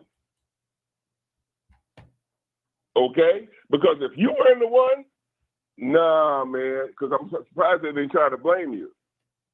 No, because I really did. See, here's the deal. Mm-hmm. I don't know who was supposed to come in there because I didn't see anybody. Okay? I'm serious. I had a longing of confusion, man. You know, who's coming in there to see my wife? And I was sitting in the room waiting. I'm gonna be honest with you. I was confused. I didn't see anybody. And then when I said, man, and then Liz started acting weird. I said, damn, Liz, what's going on? Yeah. I said, oh shit. Then I saw 29. 29 and 30 more, it would have been below zero. That alone should have got them in trouble. The time that the guy called me a nigger, he got away with that. He got away with that, man. Now, if we went to the media, we went to Fox News, they would blow that up. Two black men coming in there talking about some black man called up in the nursing home, and then the Republican Party, they want to get rid of Medicaid. That's self-explanatory. Come on, man. We don't worry about it. We ain't lost the war. This is a chess game. There's a beginning, there's a middle, and the end. We're gonna get our end. Cause like the stuff I got, we could use the stuff I got. Seriously, $38,000. Did you see my wife's leg? Let me tell you something. When she fell out of that bed and busted her stitches at that nursing home, I got it wrote down on a piece of paper from a nurse. You want to see it? Yes, but it's so what he's describing, you guys, O'Neal. This is Elizabeth husband, but this is the point that I want people to understand. What did he say about me? That what the nurse said, and when we reported all this, what did they say? They try to say, "Oh yeah, we got it. We thank you for reporting to the." It looked like they just took my information just to pretend like we crazy. And she said everything that we said they documented correctly. That was all a lie. It was none of the people there that was there overnight. They did not bring the dinner and what they supposed the lunch and breakfast. This is a witness. This is Elizabeth. I had to go get it. Here's what makes it so bad. Not only did they not bring it, I went and brought it to my wife like I was a nurse. I went and brought it to my wife like I was a server. And then when I went and asked her, "Do you got my wife's food?" the lady told me, "We forgot. We had to just make her food just now." And that's bad enough, man. But in the world of I'm gonna tell you something. Somebody else need to hear our story, man, because that shit. I mean, that's enough. I'm sorry, but that's enough. I'm 71 years old. Okay. You're an old fart. But man, that man, that's 1930s. The way they were doing that up there. That's 1920. And when I was sitting in the hospital room with you, you opened your phone up and there were multiple pictures, videos, sores, her tied in the bed. It was crazy. I couldn't believe. And you want to know why she acts the way she does? Because of that. And I try to get her to see a psychiatrist, but these motherfuckers, these people don't know nothing about psychiatry. Okay, I do. Because when you get tortured like that, I'm gonna tell you how bad it got. When she was tortured like that, not only did she hate the nurses, she hated me because she wanted me to stop it. She thought I was on their side. Did you hear how my wife talked? Mm-hmm. Did you? I mean, let me tell you something. Okay, let's do a comparison how she talks now and how she talked then. Yeah, she talking more there. Thank you. That's what I'm saying. It's different environment. If a psychologist seen this, they would be like, "What the fuck?" But the people, we got a new nurses and new doctors and but these people ain't practicing medicine. United States is last in medicine, number one in cost. Did you know that? Yeah. But Netherlands, Switzerland, the Denmark got better doctors than we do. Even Cuba's doing okay. Because if you've seen all the doctors in the United States, most of them. Look how bad. Do you see any American doctors in the industry as far as like the healthcare? I don't see enough. But when I went to Hillcrest, what was the race? What was the ethnicity of those nurses? Black, African. And how was their attitude? How was their attitude? Ghetto. It was ghetto, man. And they carried their feelings on their sleeve. They weren't professional. It wasn't. Because let me tell you something. Liz cussed out this one African, and this African lady talked to Liz in African, And she was talking real strong. I said, what did you say? She said, you don't talk to me like that. And I said, what did you say to her? Because she was like, and I'm like, what the fuck? I mean, I was like, what the fuck are you doing? And also, but you gotta realize, you gotta let me roll. Yeah, man. I want to see. I want to see. I'm gonna let you roll. But one of the CNAs or a black man called you a nigga while you was at your wife's room. Yeah. Talk about that. Yeah, that happened. What did he do? But you want to know something though? I wish I'd have got that on film. We'd have been rich. Right. What did he say to you? What did that man say to you? He called me. He said, "What this nigga? Who does nigga think he is? I ain't gotta mess with this nigga. That nigga can't tell me what to do." And that's what he said. And when you reported it to me, you told him, you said, "What is your name?" Did he say he would give you a what name? He would give you a. Oh, I got a recording of that. Yeah, he said he'll give you a what name? Here's what he said, and I got a bad memory. He said to me, he says, "I can't give you his name." I says, "Why not?" He says, "I can't do it, but I can give you a false name if you want it." And that white man with the baseball hat came over and said, "Listen, O'Neill's got a right to know that guy's name." He says, no, I'm not going to give him the guy's name. I said, I told him, I know you online. I told him that. I said, that's not right what you're doing. I got rights in here. Well, I could give you a false name. I said, do you know what you're saying? You know, because I was rubbing it in because I had recorded it, young man. Mm-hmm. That recording alone should make the. But we can't mess with her. Man, you gotta realize there are a lot of people in a position they want to just have the job title but not do the work. I've seen a lot of that. Me and you, we're fearless, we're determined. You got a lot of courage. Because this is not my first rodeo. How many nursing facilities your wife that you just to give us a can I say how many multiple facilities? Let me maybe 8 or 9, maybe 10. Let me tell you what happened at this one nursing home. I got a footage on on my other phone. This is an honest to God true story. We were at the lake out there of Flagpole Hill out there at a Whitewater Lake. There was a nursing home out there, and one time I came in there. It was 9 o'clock at night. So I went to my wife's room. And I saw this woman sleeping in her bed, and I'm thinking they transferred my wife. Evidently, people were acting crazy that night. Everybody was doing what the fuck they want to do.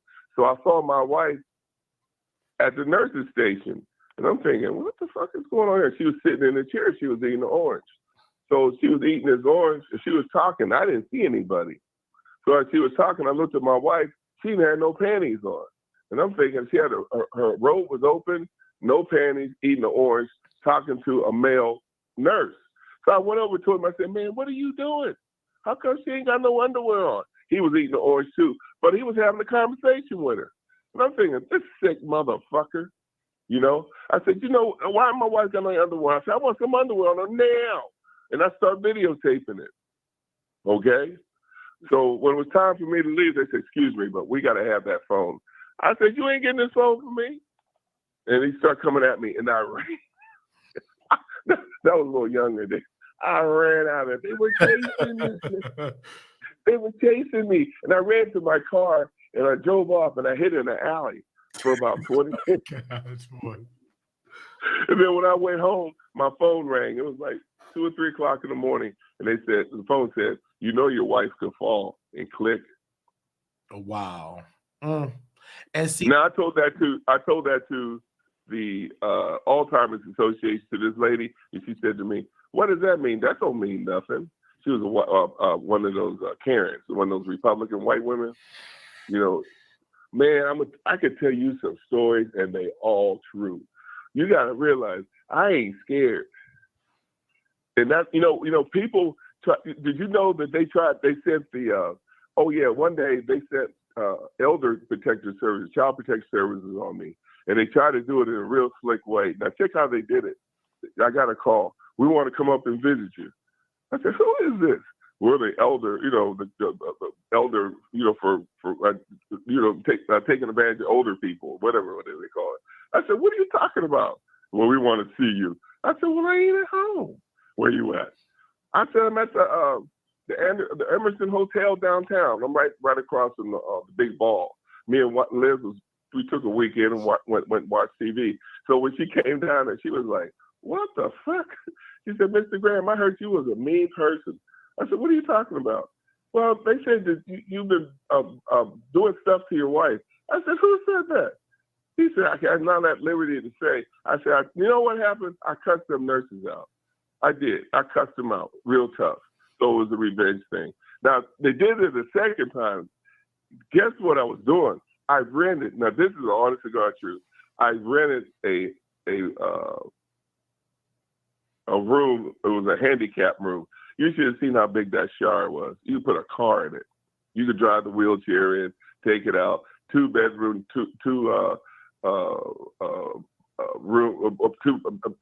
anyway, you ring the doorbell, go, and then the eye that you see the person outside the door was way out at the level. If you was on a wheelchair, you could see who's in the deal. I'm serious. I got copies of that. So when the lady came over, she said, "Mr. Graham, what's going on?" And she seen me have all these underwear, all these pads, all these wipes, all these creams. I had 2 wheelchairs in there. I had a porta potty. I had a walker. I had everything. And she said, "Damn." She says, "You're not beating up your wife, are you?" I said, "No. What are you talking about?" I said, "Yeah, I cussed out because I used to tell off nurses in them days." So we sat down and talked, had a cup of coffee. And she said, every time she came up there, she didn't do nothing. So she talked. She says, "I ain't coming up here no more." I said, "Cool," because I read up on that. If they figured that, but here's the deal. Why do you think I keep saying revenge? I've been through it all. This stuff I forgot, buddy. And I got this one, you got to see this one video, and I have that on my iPad, that we were in this nursing, it was a nursing home, it was Scott and White, where the nursing home called a care flight on my wife because her blood sugar was 30. They couldn't bring it up. So they called a care flight and took my wife. They called the care flight, and my wife ended up in the emergency room again because they couldn't bring her blood sugars up. And then I'm going to tell you another thing, too, about, let me tell you the coup de grace about that little place we're talking about. My wife's blood sugar was high all day. They had to take my wife they called an ambulance to take my wife because it was chemoacidosis at that nursing home we were just now talking about at Hillcrest. Did you know about that? No. Well, that happened, and I got that on the record. Mm. That's when I was saying, they didn't even call and let me know. I happened to mosey on up there, drove on up there, and everybody's panicking. I'm saying, "What's wrong? Your wife's blood sugar is high." "What do you mean it's high?" How come? I called up there about 4 times. Nobody answered the phone, so I drove up there. And that's the honest to God truth. And then when you use the phone, baby, them phones you can't even hardly hear out of. Like it's done on purpose. Let me tell you something. I call up there so much that they don't answer the phone. That's why I come up there and stay. Seriously, man. And when I did answer the phone, they couldn't tell me what was wrong, what kind of day my wife had. So if I'm gonna tell you something. They fucking with the wrong guy. Because you know what I would tell them? Let's go to court. I guarantee you won't nobody show up. You want to know why? Because if one of those assholes lie, they're all going down. All I got to do is get on the witness stand and tell what I know and stick to it. And then they can challenge me on it. And listen, it's easy to write down a lie, but confront a person telling the truth. You think those girls are smart enough, those women are smart enough to deal with me and you? No. When you say, "I swear to God, tell the truth, so help me God," man, I guarantee you they won't show up. And when I sent you over a lawyer to call, they didn't call me back. They didn't call you back. They didn't. Mm. Uh-uh. And then when I was at Hillcrest, the nurses don't come check every 2 hours. When you at Hillcrest, do you hear the lights? You hear the nurses at the desk playing video games, sleep, but don't you hear a lot of call lights? Yeah, I did see a lot of call lights. I did. Even when I did a call like they wouldn't show up for about an hour. And maybe they wouldn't show up at all. You got to realize, man, what are they trying to say? They had their shit together over there? No, they didn't. No. Like it was Shangri-La? Yeah, No. because this is what I want people that don't work in healthcare. On when they said the state was in the building, it was a lot of staff. Then, because they said the state is in the building, Cecilia cuss, whatever. But O'Neill, Elizabeth, the sugar is out of whack. They need medical treatment. He want to go to the paramedic. This nurse is so worried about account because they trying to do that paperwork. I don't know why they acting, because they got the computer system. They gonna set it all up anyway. When that lady said that Thaddeus was on break, and she said they can't doctor up. Yes, they can. That if we even talking to the state, because there's no way she could be part of the investigation when she's getting used herself. When it's like you don't believe, it's like, why you not investigate? If you just go down the hall to each room, you gonna get the information. You gonna get the truth, man. Anything else you want to share, O'Neill? It's just saying. Well, and then they was making him look crazy, like he's the crazy one. Okay, I tell you what. They tried to take custody of his wife from him. Who? No, I'm talking about they tried to challenge you, say you're crazy, because what they was trying to do to you, oh, he's crazy, he's not good for his wife, like you're the abusive one. When it's the facilities, when you showed me in your phone 5 to maybe 6, you showed me so many videos of shit just all up to her belly, sores. They tied her down. It was in multiple facilities over and over. I mean, it's all in your phone. And then when I was in the hospital, in his room, they sent him another list of facilities. Them places are bad, but they sound like good places. Name the places that they want to send your loved one. They sound like professional, like it's going to be good care. They gave him a list of facilities. And they all bad. Yeah, I know. Like, name the places. Do you have that piece of paper on your wife's bedside? No, I'm doing the pizza right now. But okay, but they had a whole list of places on. This is the place for her that she qualified. They all bad. And all those pictures at those places. Yeah. Yeah, I understand you doing that, but you can call me back. We got everything. Are you gonna be up for a while? Or I'm gonna be up for a while. Yes, sir. All right, I'm gonna call you back in 10 minutes. All right. All right, bye. Bye. And that's the husband. I'm talking about the devils. I thought it was white folks. Baby, it's these evil, greedy corporations. I'm talking about creed. You could be white and evil, and this the kicker. I ain't know Indian people was evil. That nursing home, this Hillcrest, I don't know who they owned by.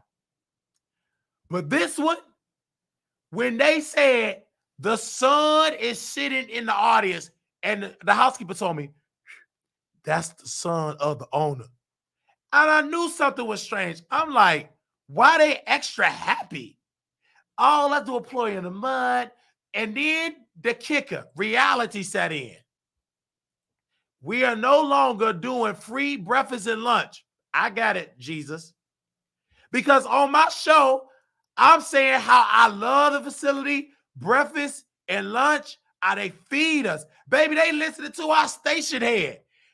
A days later, I said, this is weird. Why just that? But this the kicker. When the maintenance director, this Mexican, he was wagging my tail. He wanted me to quit. He was doing too much. He said, go to the meeting. He give me all the lists. Then I stay over a little bitty time. I think I got that in the text. Because, they report everything to their district managers. And see, they not that smart. They think they smart, but you effed up when you text me. You effed up. You effed up when you text me. I did text with these devils. You better text. Hey, Marquise, we need you down at this restroom at Wild 104. We need some bags.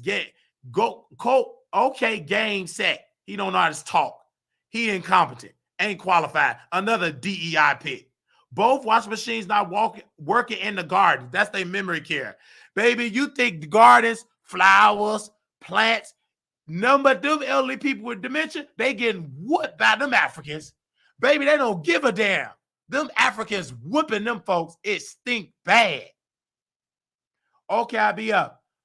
Hard wood paper towels are at the front desk. Could you stock them in the storage room? Okay.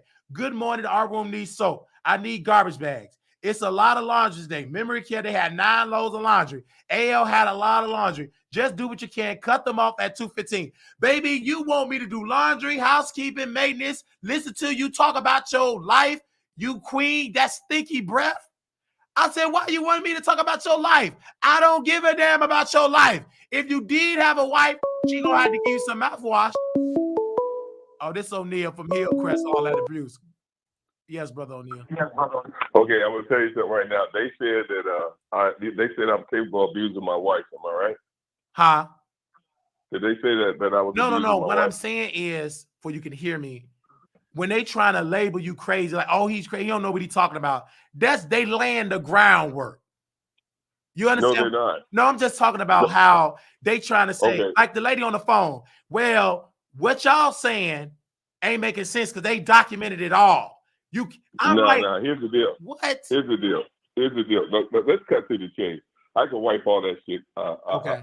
Because my wife went from nursing home to hospital. My wife had been home in 5 months. Now, see, they can write all that shit they want, but it's irrelevant, and that makes them more guilty than ever. Because a lawyer would say, well, you wrote all this stuff here. Did you know Mr. Graham's wife's been in nursing homes and hospitals back to back for about 5 months? Oh, you didn't know that. Well, why did you write that down there, what you just said about? Did you know this? Well, we didn't know. Well, then it seems like you're lying to me. You know? Man, you know what? I should have been a lawyer. Okay?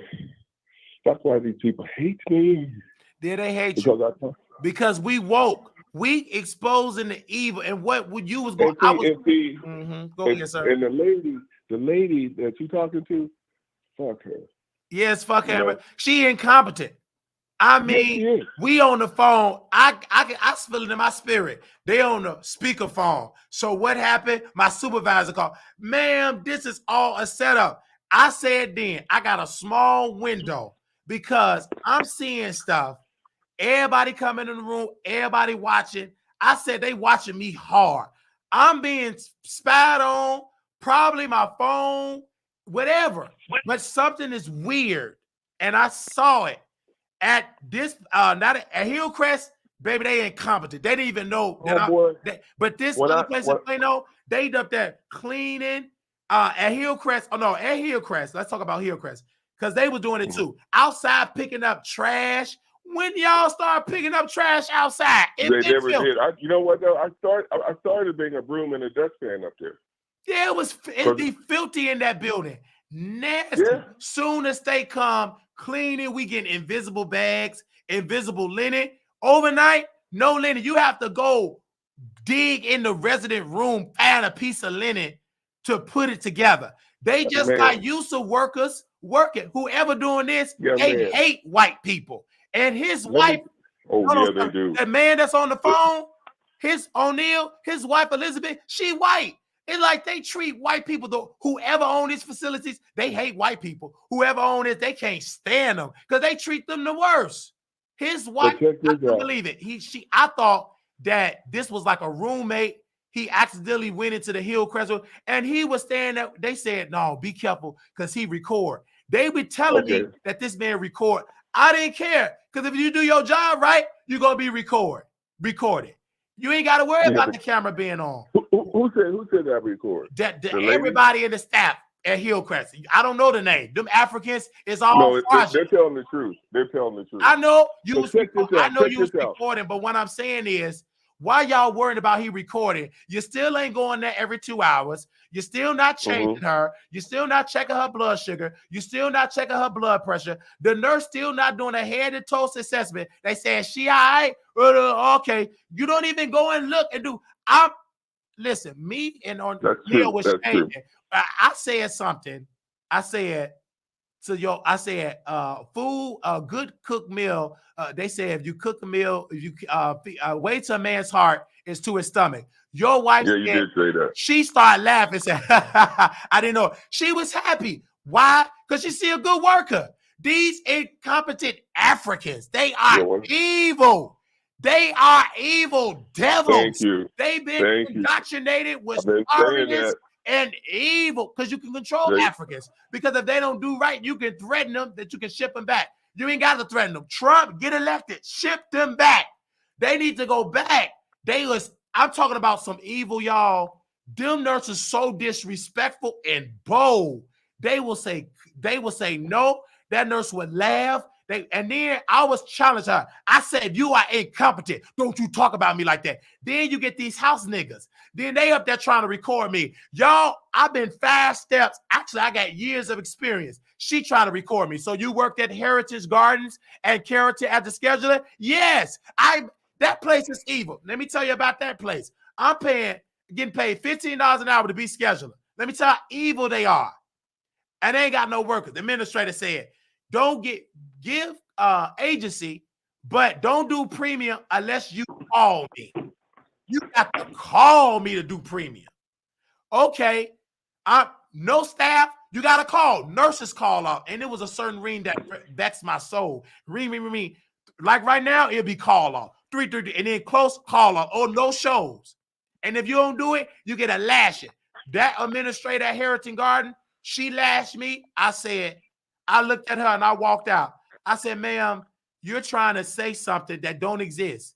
You want me to call employees in a phone. All them employees, they didn't work there. Sorry, I've been stopped working there 3 years ago.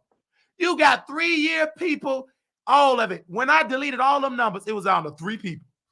3 regular staff. The rest of it was PRN, and majority of it was agency. When I said, why they got agency? When I was looking at the computer, baby, if you do premium, they make it over $20-some an hour. Almost, let's say 23 for CNAs. I see what CNAs are doing agency instead of doing regular stuff for $15 an hour. I get it. Who don't want to do shift key premium pay almost $25 an hour? I get it. I understand. But why in the world you got to be so evil? You will hire agency, but your regular staff got to work for $15. And then if I don't do right, I mean, if I can't get the CNAs, I got to work the hall. I'm on crutches. I'm hurt. And I lost my mind with all this stuff that was going. Temporarily had to go to psych ward. But guess what? The psych ward said I work hard. I did all them doubles. That's all with the state. The state put me in that. You think they ain't got it all registered? The reason why they ain't bring the police, put me on handcuffs, is because I've been saying the same thing, but they didn't know I was going to run into this brother on the phone. They didn't know I got his phone number. I said, man, give me the phone number. They said the state coming in, because I knew I would never probably see this man again. I said, the state is coming. He said, so, okay, let me get a number. We exchanged his Sunday number. I gave him my Google number to my show. I said, it's weird. I said, they bugging our phone. Baby, your phone probably bugged, allegedly, in mine's part. We didn't know it. Because we just want to do right. He won't write services for his white wife. His wife is white. He's African American. They've been married for years. And they treated her, and she's a sweet lady. She ain't evil. She ain't like them Africans. I would probably look the other way, probably. Especially Thaddeus, Sleep, and Celia. Let them be in their shit. They incompetent. They like to sleep. Let them sleep in their shit. And then they make it seem like who you say, they try to act dumb. You read the schedule. I'll send you the text. I said, you know what? And then Hillcrest. I said, you got any extra shift? You could do this. You playing these mind games. Because they was used to these niggas cussing them out and fighting. They weren't used to silence, because I researched Dr. King, and me and this brother was talking. I said, we have to research the civil rights movement. In order for this to work, I got to stay on message. I cannot get emotional because they want me to raise hell. You have a right because you're the husband. You can do as much as you can do. Let me stay professional because they watching me hard. And they was. I said, this is going crazy. Why are these people watching me? I feel like I'm being watched. And it's like, Yeah, but they're paranoid. But they're not very good at what yeah, they do. right. When they Them watch voices in your head. That's them watching. You think these powerful corporations ain't got people in that gym, LA Fitness, in the locker room? These random folks just talking to me. Did I see you at the bar? You remember that bar? How do I know you? Why you talk? It's like you over nice. This is all a plan. When you take Ubers and Lyft, it's just like it's hard to explain, but they know because these people are listening to these shows. They said, this man, he gonna expose us.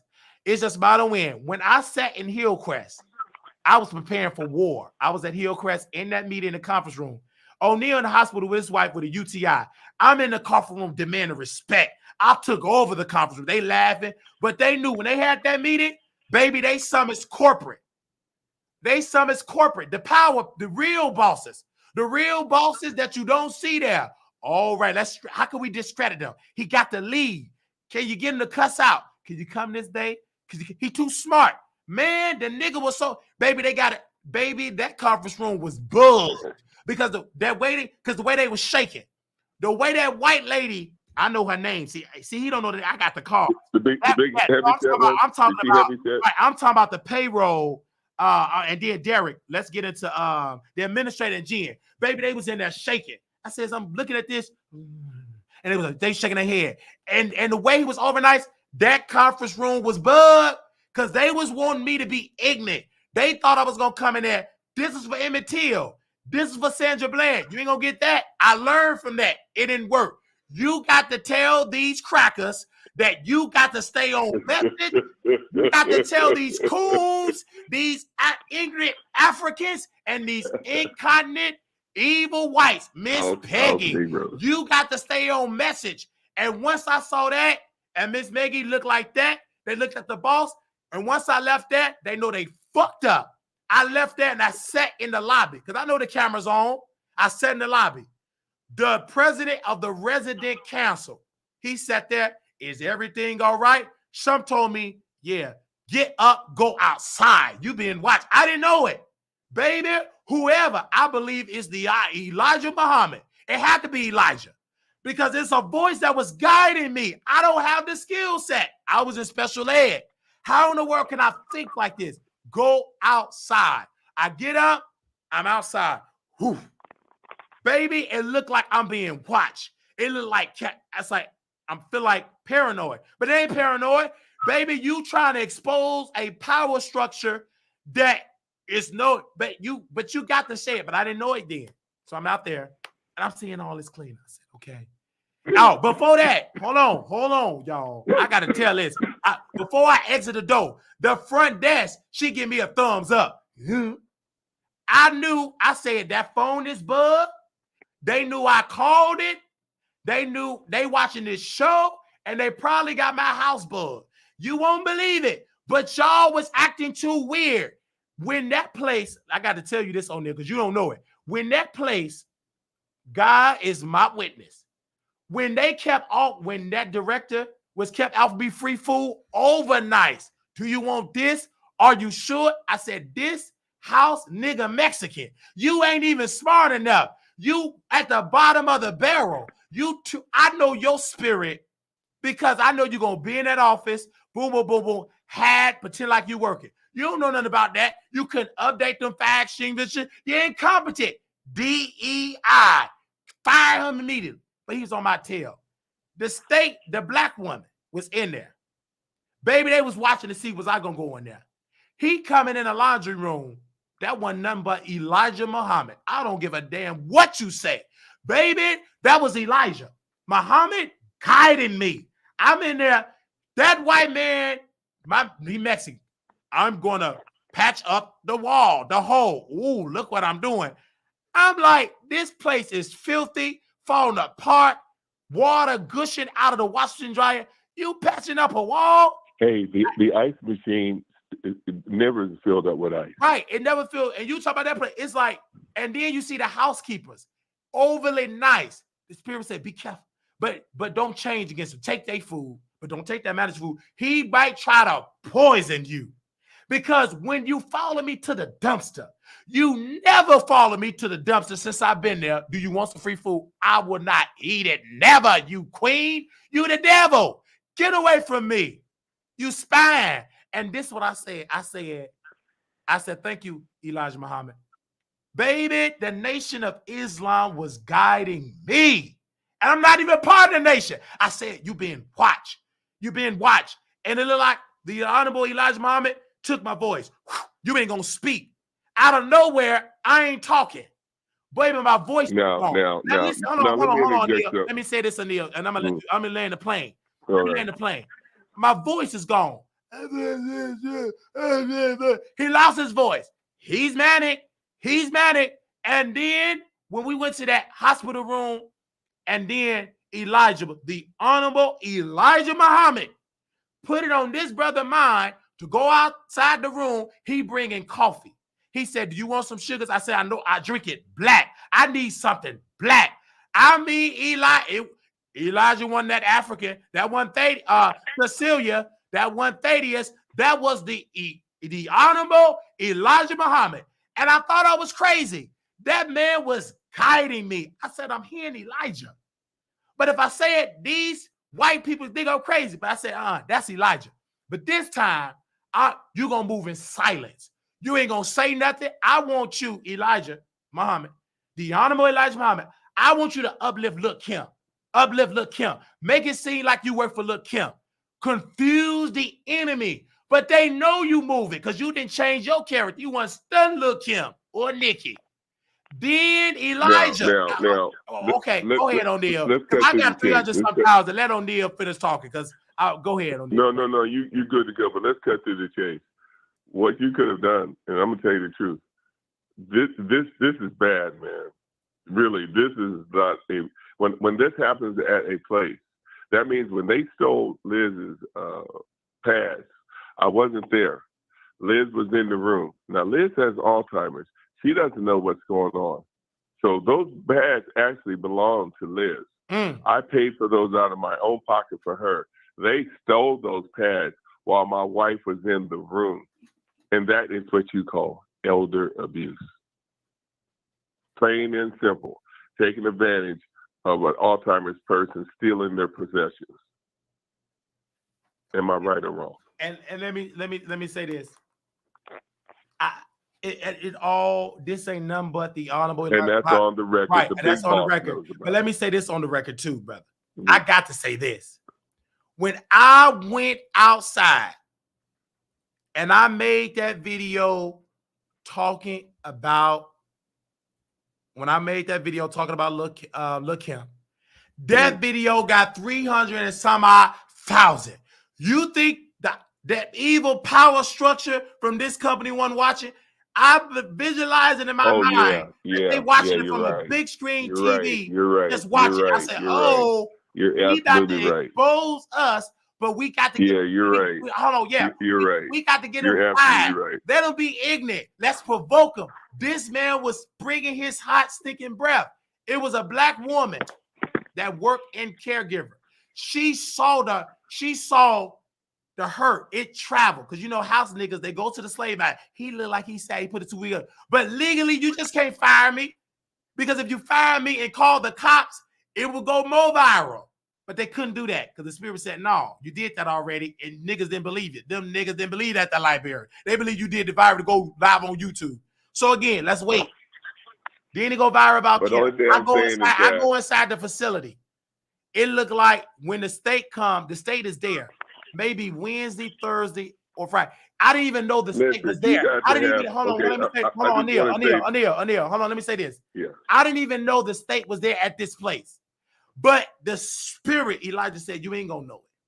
But you gonna feel a shift of the enemy. I saw how they shifted. Everything, residents just disappear. Just getting in cars, getting in the van here.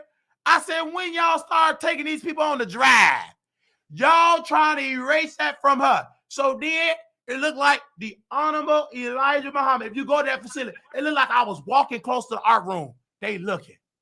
It looked like they all looking. This white devil, now she is the devil. It's some white devils and some black evil stinking Africans. But that white devil, she was standing there. I said, this is it. That devil is there. That white devil, she stood up. And then she said to me, Marquise, go pick up my trash. In front of her boss. This is all corporate. This the devil. And a black woman in the office scared. But a strong black man. I'm not your average nigga. I'm not a nigga. Oh my God. Because I was raised under the Honorable Elijah Muhammad. When you see Farrakhan, a basic search, you see the Honorable Elijah Muhammad. The Honorable Elijah Muhammad is his spiritual father. I took all that in for decades, for years. This is why when I met Brother O'Neal, he said, I never met a black man like you. You young, you conscious, ain't too much about it. But you got, okay. It don't exist. All that's recorded. We all take, while we talking conscious talk, baby, that room that he in is bugged. I don't know. That enemy got it all bugged, and we just talking. Yeah, and this is going on. Even it looked like Elijah Muhammad. Baby, that wasn't Elijah. I'm going to each room. It looked like this woman. I got to say this because you don't know, because you went at this. You were at Hillcrest. At Hillcrest, give me a second, baby. That was Elijah. When I tell, you, hold on one second. It was a lady at the. It was a lady. Let me play this, Anil. It was a lady at the end of the room. I know this, but I got to say this, brother. Please let me say this. It was a lady at the end of the room. The lady said, I am not your mama. Don't call me mama. These Africans mean. They ain't find her glasses. This woman pulled out some out of her wallet. Some she said she do. It was some foreign name, and that's a real name. And she said this, don't say nothing. Don't tell nobody. I didn't tell nobody. I walked out, but that was bull. Every place I went, the enemy was watching. You think these devils ain't watching you? They see you a mile away. They see the light. I ain't got my head down. I ain't bootlegging for white folks. I talk with bass in my voice. Okay, I talk with authority. Okay, I understand. Go ahead, that. brother. Tell her what you got to say. Wait a minute. Whoa. I just got it. I only can go by what. Here's what I'm saying in a nutshell. How can they practice what they're doing when they don't have pads? Okay, they use, you gotta realize when they stole my pads, but they would steal them before that until I said something. My pads were coming up missing, and I finally said enough's enough, and that's when I went to the man. I was leaving pads out there for my wife for them to use on her. Then I go back, there'll be one pad. And I'm thinking she used 20 pads in one day. So I put another up there. Then it dawned on me. It happened to me before at Ventura, that real expensive nursing home that everybody cost $10,000 a month. Those Africans were stealing my pads. They did the same thing over there. Because some of these nursing homes, they're too cheap to buy pads. They can't. If they buy pads, it's going to affect their budget. So they use towels. Then they brainwash everybody. Towels are better. No, they're not. The best way to do it is with pads. Somebody shit on the towel. When you shit on the laundry, you got to take that to the wash machine. You know, you got all these people with different shit washing their clothes in one same tub. That's nasty. Okay, that's disgusting. I mean, come on, man. I mean, you have to present it like that. Yeah. It's sad. You know, I mean, and then how they gonna justify it? Once they start justifying it, that's when they lose their license. Yeah, but that house nigga on the phone, they did everything right. I'm telling her they can't do it. I said she is a form with the white. She took them devil side. She took the devil. Listen, and O'Neal and Brother O'Neal, he was walking. I'm observing. He walking the hall. I'm seeing the devils at that hospital. While he walking, who is this guy? Who is that? Why you worried about it? Her husband gave me permission, you devil. They was evil. They kept coming in that room. He didn't see it. Brother O'Neal didn't see it. But I know the devil. Ain't nowhere in the world y'all coming in there and I'm your nurse, right? They watching us. O'Neal couldn't see it. I don't care. I didn't care either because we were tired. I stayed in that room. We was tired, and that lady was telling the hospital. And then O'Neal said he put his hands up. Oh, wait. They check. I said, O'Neal, you ain't that. Whoa, you don't know this devil. I've been following this exposing this devil in Texas since I got here. They was calling the hospital while they at Hillcrest. We telling it. We telling truth. I gotta get off the phone, man. You're not letting me talk. Okay, go ahead, O'Neal. Go, just go ahead. Go ahead and talk. Because you saying all this stuff. What I'm trying to tell you is that first of all, they don't use no. Listen, I mean, you don't get what I just said. I get what you just said. Your wife is safe. Your white wife have a UTI and she's safe. She got delivered from them evil Africans. I know what you said. Okay, then I gotta get off the phone anyway, man. It's 2 o'clock in the morning. You good now? We exposed Hillcrest of North Dallas, the neglect and the abuse. Wait, not really. Not really. I know,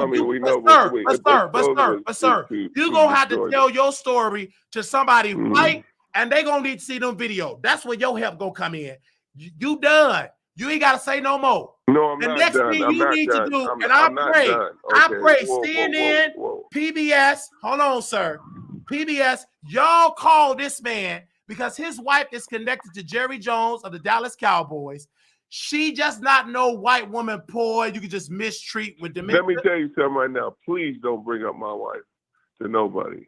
I understand. I was letting you on something. I don't want no videos on the internet that I have. I understand, sir. I mean, that wasn't cool what I did because that lady, I think that lady's gonna call that nursing home and tell them what I got. Okay. What lady is you talking about?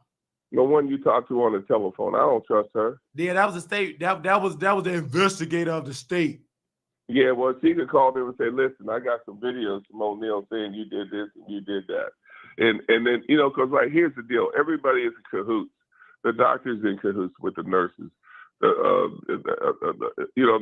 best thing, the only thing I can do right now probably is call the police and say, "Hey, listen, I just want to tell you, when I was at that hospital, at Harvard, I had to get out of it. I mean, there was elder abuse up there. That's how you report it. And I'll give my name and my address. They want to talk to me, fine. I'll show them the videos. Okay, because that's what happened. The Arlington Police Department brought down a nursing home themselves because they got a call in. They went up and visited, and they found out everything was like that. All they got to do is visit that place. Visit on a Saturday night. And they'll see that place is fucked up. They ain't coming. Can I say something on that? And I'll tell you another reason why. You know why they would like to get rid of that place? Did you see the neighborhood that they're in? It's a beautiful neighborhood. Thank you. That ain't the hood. Let me say this, O'Neal, because But they run it like they see all those niggas in there not taking care of those people. They don't want that in their neighborhood. Yeah, they because if y'all see it in that neighborhood, I walk literally. Let me say this. I walk out because it was a lot. It looked like the Honorable Elijah Muhammad said, go outside. Okay, I go outside. I go outside. I hear birds chirping. I couldn't believe it. How can birds chirp outside, but then you see a shit, uneducated, inadequate, people, Africans in there. Slow down. What the hell they get them Africans to come to that neighborhood? Listen, you're not paying no attention to me. Go ahead, you got the flow. I'm gonna go warm up my coffee. Go ahead, you got the flow. Okay, because right now I'm gonna get off the phone because I'm tired. Okay, I'll talk to you tomorrow. All right. Have a good night. Bye-bye. Yeah, because his help, O'Neal help, his gonna come from the white media. Because when somebody with some good common sense, see all them videos can come from the white media. But let's expose this devil. See, O'Neal, I just want him on the record that his wife had a UTI. They was inadequate to call 911. Now, the white media power structure that love white people, that's woke, will help that brother. He need help to sit down because he gonna go on all these rants and all that. He gonna have to have somebody say all this, and they edit it to the abuse because he went all over the place. But he been in 5 to 6 nursing homes within 6 months. 6 months he been in so many nursing homes. You mean to tell me you been in? I can understand 2, but more than 6 in 6 months. I couldn't believe it. That man got video after video. That's why they going in there. See, he ain't conscious. He don't follow Elijah Muhammad. I know that devil. He's still kind of asleep. He's woke a little bit, but he's still kind of drowsy. He not that woke. He gonna be woke when them white folks come and talk to you. So tell us what happened to your wife. They gonna already have information. White folks that's conscious, that want clicks and views and ratings, not like you black media, they already got it together. They already got me documented. I'm a nurse assistant. You think that ain't government? It's state government. You evil queen. They know this. So we in the hospital. We talking to the state. She on the phone. He all up the hall. But he all up hall. I'm coming out. These extra nice nurses come out of nowhere. Now, mind you, when nobody in that room, while he was in there, they was talking to him mean. You can't sleep there. This is his complaint at the hospital, treating him bad. But they didn't know a black man was going to come. And then this nice white woman, I said, ooh, it's some nice white people coming. Joanna, I've been at this hospital for years, but I said, you're so nice. I said, go take me to get some tea. And he said, come on upstairs. You see how deep we go upstairs? Next thing I know, when they see me with them scrubs on, you see power. You see Elijah Muhammad, them devils. Now they overnight. So are we treating you right? Are we treating you fairly? Because they trying to overdo with the schedule. I say these devils, they ain't that smart. They ain't on message. It's too nice. You overnight. Ain't no nice, overnight white nurses like that ever in them hospitals. You did it too much. And then when she said to a person that got dementia, is it right? Is we? You know damn well you doing that while the state is here. Because state on the phone. And they calling you in the hospital. These power players. And they thought and I'm outside. I stand outside the door with authority.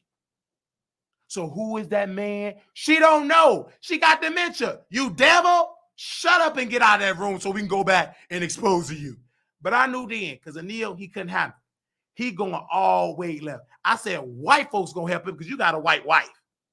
Baby, you screwing the white power structure. Somebody will help you because his wife connected to Jerry Jones, according to him, and the media, they could break that down. We sent the lawyer. And this is why I want black folks to listen. Black folks, y'all don't listen to Wiley enough. But white folks listen with some sense. If I say I gave him a number to the lawyer, he called him, they didn't call him back. In the story, stop asking, do he need a lawyer? He called lawyers, they didn't call him back. You know why? If you listen, black people, listen. According to the law, the lawyer can't get a dime. They didn't do nothing illegal according to the statute. They didn't do nothing illegal according to the statute. Don't say, write your congressman, visit your congressman, go to your congressman, show them the videos, raise hell like you're raising hell about Nicki and Cardi in Gag City. In many parts of this city, you gon' gag by throwing up, by smelling all that shit and piss. Wake up, black people, because y'all people are suffering. Blue Skies, your father was in the nursing home. You had to hire a nurse or a CNA. We all about the tea. Mama was suffering. All these people, D1 mama was suffering. These people that I know personally are suffering. I'm exposing the devil.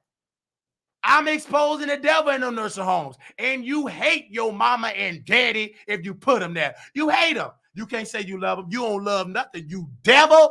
You just as evil. Why would you put your mama that birthed you in a nursing home? If you have to work 5 jobs, I'd rather do that than to see my mother be with piss, shit, and just plain on neglect. Only people ain't gonna see that is house niggas. You gonna get the house niggas. But them Africans, they probably on the way on the plane somewhere. Went under the bunker. Because I said, did you speak to them people? No. How could we put an allegation with their name and you don't speak to them? Because you know why? They probably use a fraudulent name, but they didn't know I took pictures. I was one step ahead of them. But that lady, she ain't woke. I'm just saying, my dad was struck with cause of cancer. My sister got him out of the way. You have to hire someone. You didn't put him in no nursing home and blue skies. Let me break it down. See, you got to listen. You coming from experience. You hire somebody privately because you didn't want to put your father in no nursing home because you know damn well the nursing home is evil. It's simple. Black people is too emotional. They don't get to the facts. They're too emotional. You put your father and get him a private caregiver. Why? Because you don't want him in no nursing home. Simple. Simple. You don't even pay for no private thing just to be paying for it. You don't want him in no nursing home because you know he's going to die from bad sores and pure evil. It's just that simple. Love Maria father is in a nursing home. God, I want to go home, and she can't take care of him. Yes, you can. You be on YouTube watching the Wiley Show. You can take care of your father while you watching the Wiley Show. But you don't want to do it. Y'all don't love y'all loved ones like you claim. You hate them, and you evil. You just as the devil as they come. You put them in a nursing home, and they suffering. And you say, whatever, and just complain. You part of the problem too, putting them in there. And then you say, I don't have the space. You got a space to watch the Wiley Show. You got a space to be messy. You can put a cot, a bed, an air mattress for your family member. Don't you tell me you ain't got no room. You can make room if you wanted to. If you love your people, you can make room. Some of y'all gonna end up in a nursing home being a patient. Or they call it resident. Baby, patient. Baby, abuse, whatever you want to call it. You ain't been taken care of. This house nigga at this Walmart Plano, I'm exposing the devil. Only niggas, house niggas, I don't know why he's that. Shut up. Because you on your way to a nursing home. If you don't change, Walmart Court of Plano. I don't know what's going to, I'm going to do it. I said, okay, sister. She got a dog there pooping. Got this dog all around residents. I never seen that you bring a dog. I said, you doing that for me to see. Okay. Dog gone. She's just doing it. Then they bring. I put my 2-week notice in. I said micromanage. I'm using big words. When you hear me saying stuff like that, this black man is on code. Niggas, they not that smart. They would have quit and didn't show up. I said, this is my 2-week notice. And the manager said, give it to you. The director said, well, give it to your manager. I gave it to her. I gave it in paper.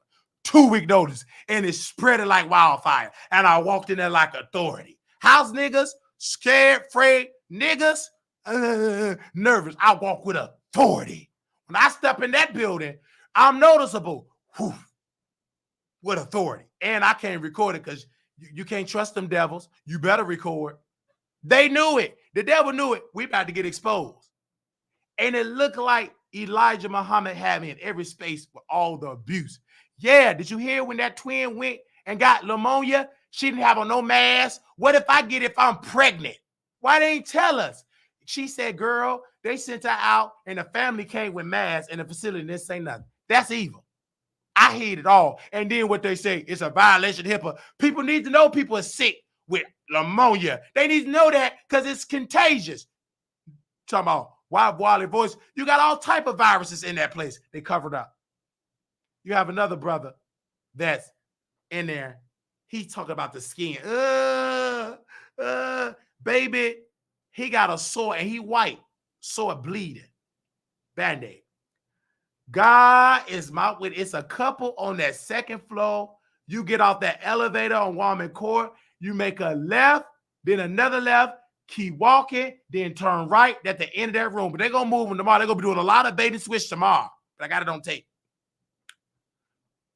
He was like, I said, he got a wound there. This black trainer, Paige the med tech, they not qualified to treat that wound. They not a wound, or they're a med tech. This woman said on tape, I'm going to get a Band-Aid. A Band-Aid. Well, how about you clean the wound? You're not a wound nurse. I'm not a wound. I ain't doing nothing because I'm not a wound nurse. Take that to the nurse. I said, what's the nurse? Anna.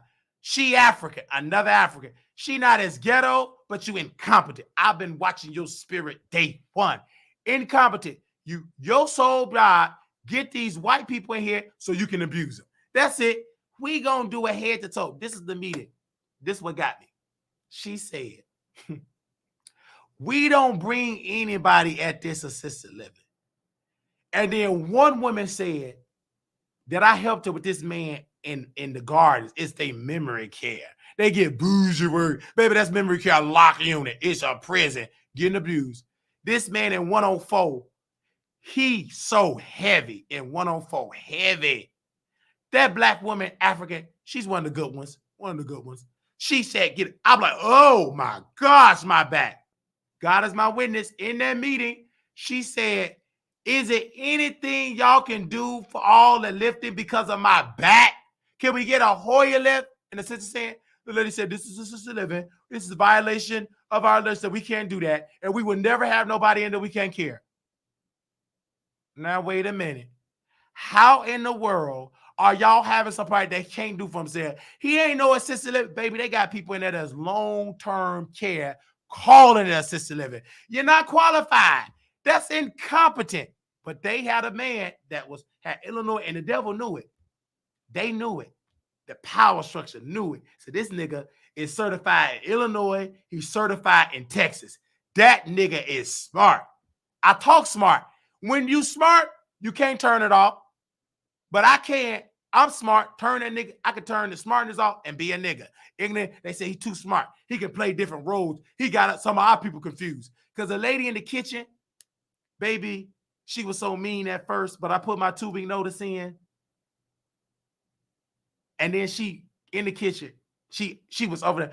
Marquise, can you come in the kitchen over and out? I limp up in that kitchen. I'm right across from the laundry room. Would you like some lunch? I didn't even need the lunch. I already ate some. I was ordering Chick-fil-A because they stopped feeding us. They thought they had me.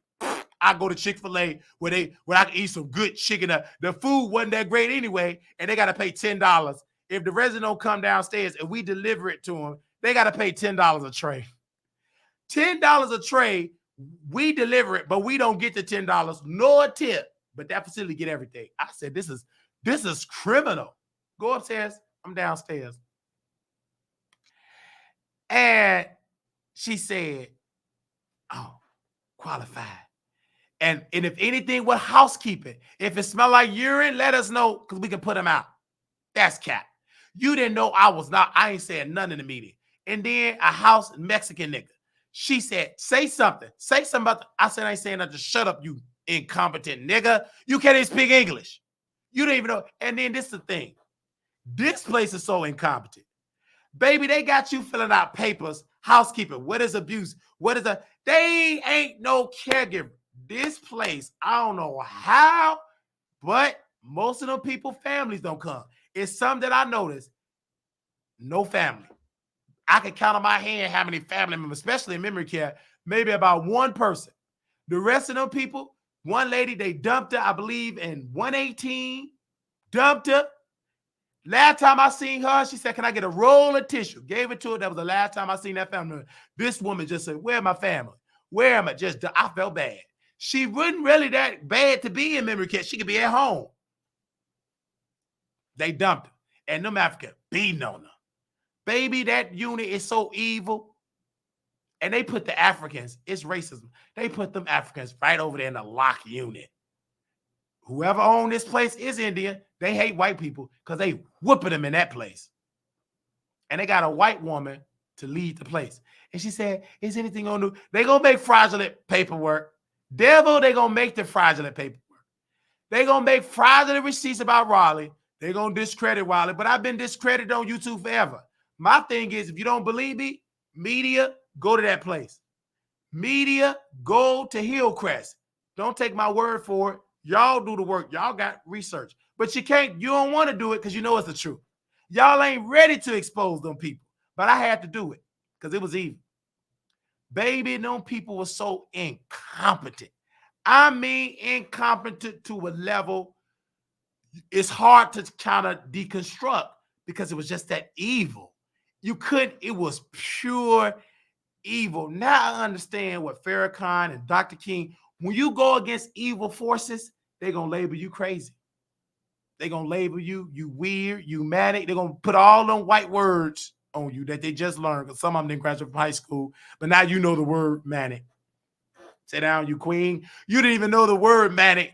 Didn't even graduate good from college. Didn't even go to college. Didn't graduate 8th grade. But you learned the word manic from Wiley. You so manic. Do you know the definition? I think that's what you did. You're unhinged. Shut up. You hear what I said. You ain't that educated. First of all, you got 6 baby daddies, children in the back. You're not that smart. Go work. Go try to get you a good husband that's going to be faithful and stop screwing you with babies. Stop trying to be that smart, because you're not. If your life like that, stop trying to call me manic when you got all that babies and you don't even know who the daddy is on the baby you with now. You don't know. Oh, who's the father? Could be Billy. It could be Bob. It could be Pookie. It could be Ray Ray. I just don't know. So shut up. Now let's get back to these evil forces. You guys, I'm done with CNA. I'm officially done in that market. My job is to do something further with my life. My job is to continue to be an advocate. My job is to continue to be there. I just want O'Neal. The evidence is there. He got it all on tape. The shit is all there. He got everything. I mean, it's so much filth. I'm going to have to open up my own facility where you just treat people right. It's not being white. It's being right. And Brother O'Neal, that brother needs some help. He keep talking, being conscious to them, doc. He don't know they want him out of there. They don't want you there. As soon as you step in, you know he be reporting to us, watch him, he record. He don't see it. Because he told me, because he have so much in his mind, I was in there asleep. They said, you can't be in here. They said that at the hospital. He needs some help, y'all. So he could really take care of his, but he's 70-something. He need a caregiver. He really tried. He said, I'm going to put her back. When I left, he was talking to another nursing home to put her in. I said, if you already got bad care within 5 nursing homes within 6 months, the 6th one ain't going to be good. It's going to be worse. It's going to be because you label. I believe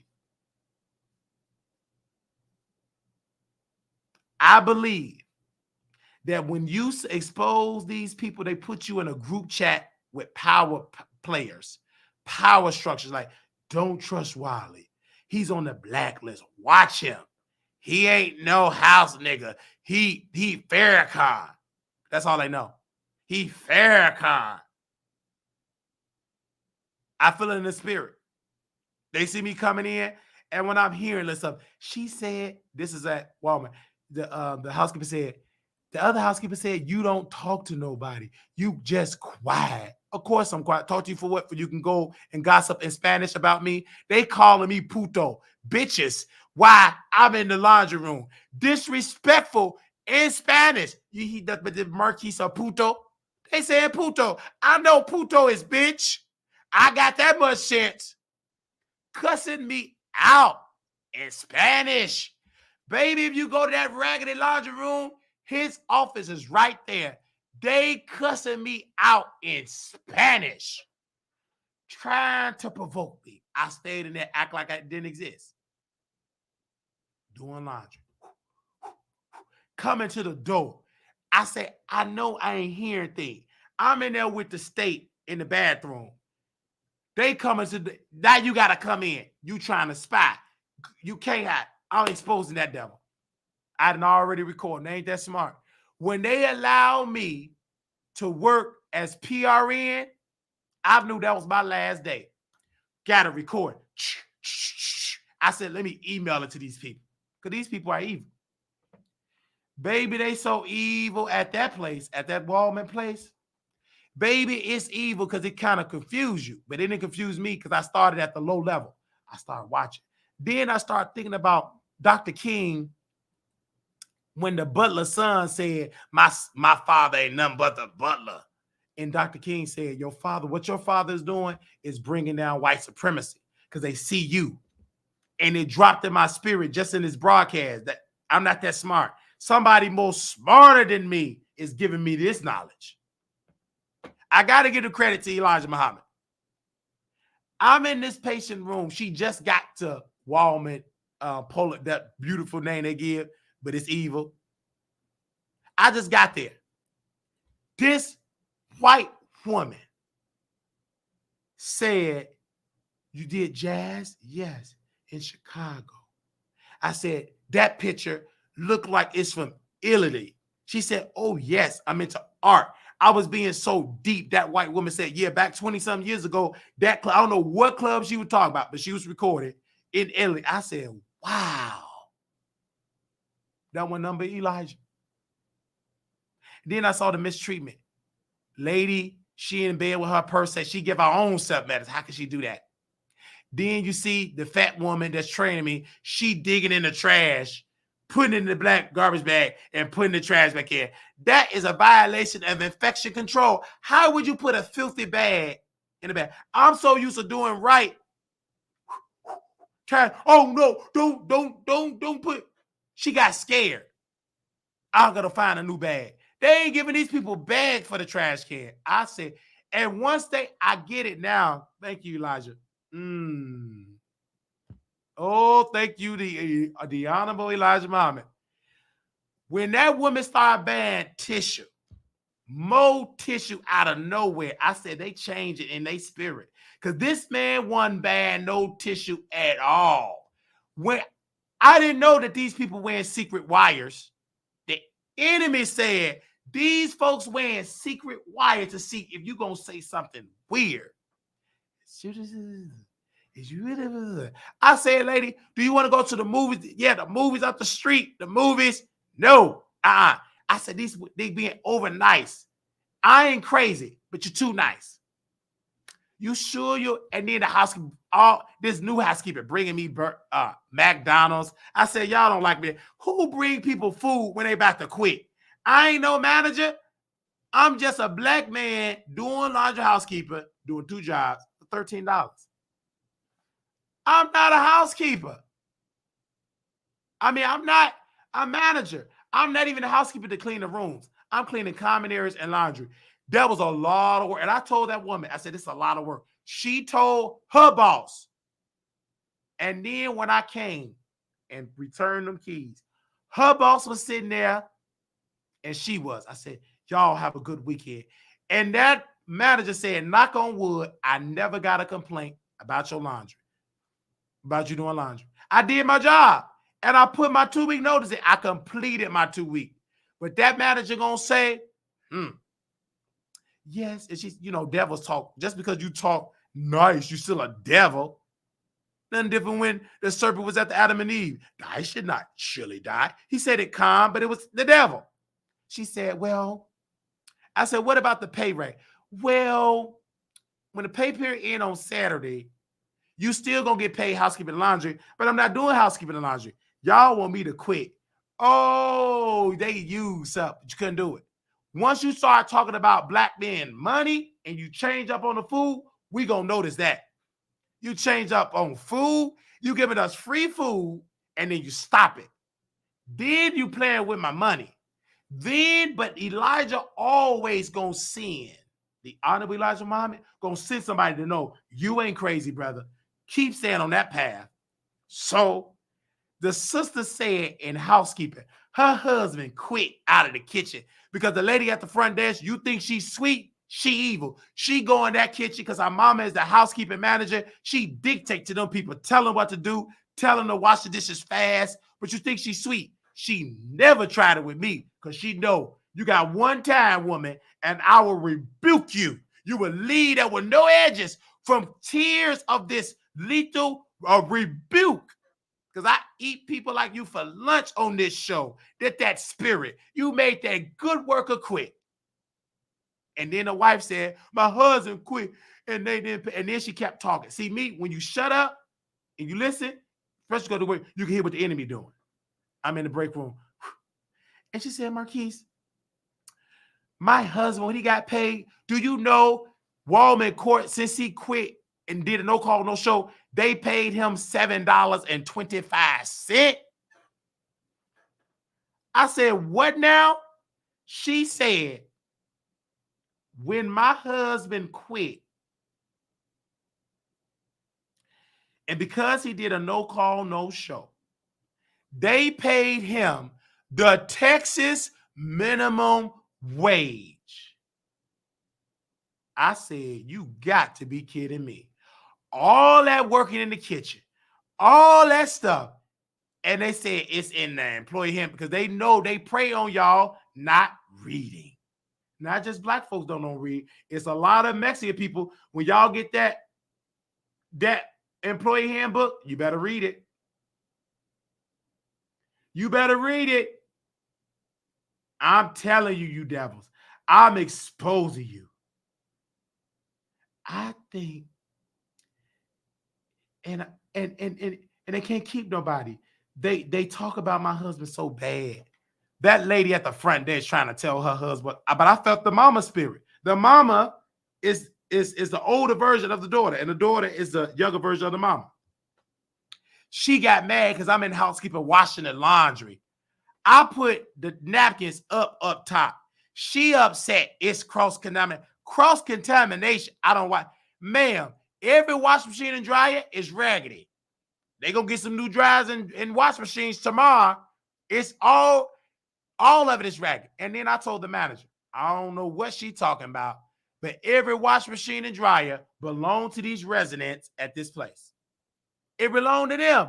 That ain't your wash machine and dryer for them napkins, but the company is so cheap, they stopped outsourcing the napkins. You know, when you eat forks and stuff, you got to wash it. Now, it is filthy if you want to think about it, because all the money they paying, shouldn't they outsource it? They got me in that working. I didn't complain. I'm in that folding clothes, listening to gospel music, returning laundry, and it's noticeable because I'm black. It's noticeable because I'm black. It is noticeable because I'm black and tall and big. I'm the only black man in public areas walking the hall. The only one. I said the only black man. If the state comes, they gonna ask questions. What happened to that woman that say somebody pushed her in the elevator? Just push her. And then you're gonna hear these people talking. Yeah, don't tell her nothing. She tells stuff too much. And that woman told me, she said, push me. I said, who pushed you? I said, what she work at? She work over there in long term. Long term is that memory care, the gardens, that evil. And I saw that evil woman. She big and African. Just because they be trying to push 5 people in the elevator. That's dumb. Take them one at a time. I'm disrupting the system. Baby, I ain't taking no 5 people in no elevator at the same time. One at a time. And I'm going to speak to people. And you bet. I talk to people and look them in their eye. Now, I don't look straight because, you know, my eyes cross-eyed. I talk to them. One woman fell. Whoosh. God is my witness on tape. Her rib hurt. She needs to be in the hospital for some x-ray. And she white. The lady got a camera in there. It probably not even plugged up. Our family probably put it in there for decoration. She hit the floor. Nobody knew nothing. The med tech said, I didn't know. You're not qualified to know. You're not the nurse. That's up to the nurse to tell. Now, you can witness it, unwitness it, and report it to the nurse. I say, who the nurse? I go to the nurse. I go in that room and say, such and such fell. And her rib, like it's bruised. She may need an x-ray. I talk like I'm the doctor. I'm not no nigga. I talk with authority. They start writing on a piece of paper. And you know when the state come, they're going to crumble that shit up. What? I record it. You can't lie. It's all through there recorded. It's recorded. Med techs doing nurses work. Just shut it down. Plain old police department ain't strong enough.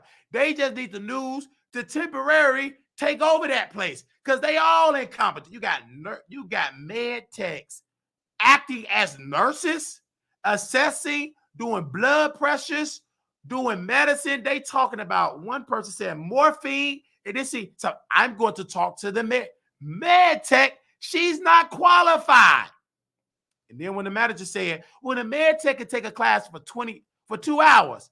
2-hour class, all that stuff, baby, the medicine that they doing, you think they nurses. That medicine, like nurse. Now, when I worked at Prairie Green at Dixie Crossing, no offense to them, but it was like, you knew it was assisted living. But even there, we was like nurses too, because the people can't. And Selena, she's another incompetent one. Selena, so incompetent. Well, make sure they take their medicine and do it better. Baby, none of the people in that place can take their own medicine. None of them Carla can open it up. We got to rip it up and put it. We nurses begin CNA pay, $19 an hour. And in that place, it's a lady in that place at Dixie Crossing, Perry Green, Dixie Crossing. She blind, Miss Helen.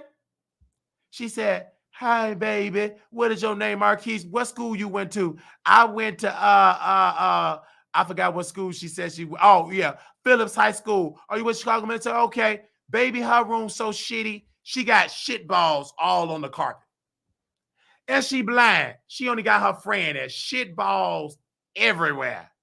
Shit everywhere. They got plastic of shit everywhere. I be complaining. The machine is broken. Go call some carpet cleaners. Why should this blind lady sleep on the pissy and shitty mattress with shit balls all on it? They're going to clean it up tomorrow. They're going to clean it up tomorrow. Baby, Miss Helen is shitty. They got shit and she blind. And they don't go and check on it every 2 hours. Baby Selena at this place. Hey guys, just a reminder, we have a CNA meeting next Tuesday. I want to celebrate Shade with a little baby Sparkle so we can keep the secret. That would be great.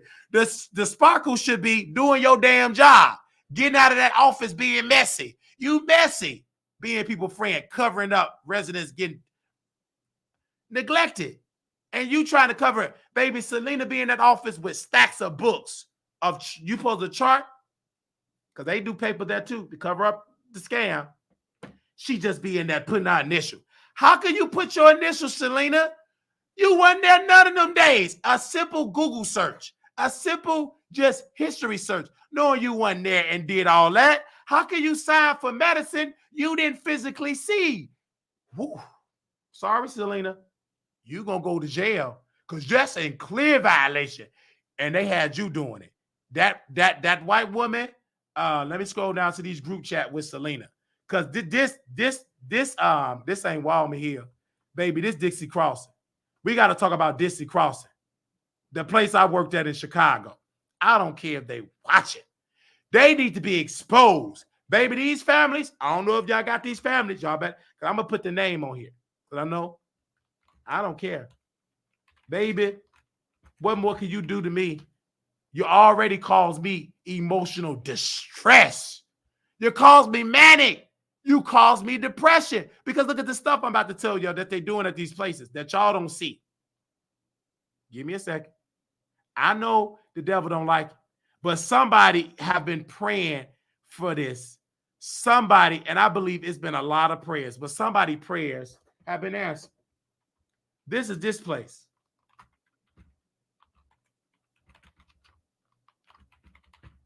Give me a second.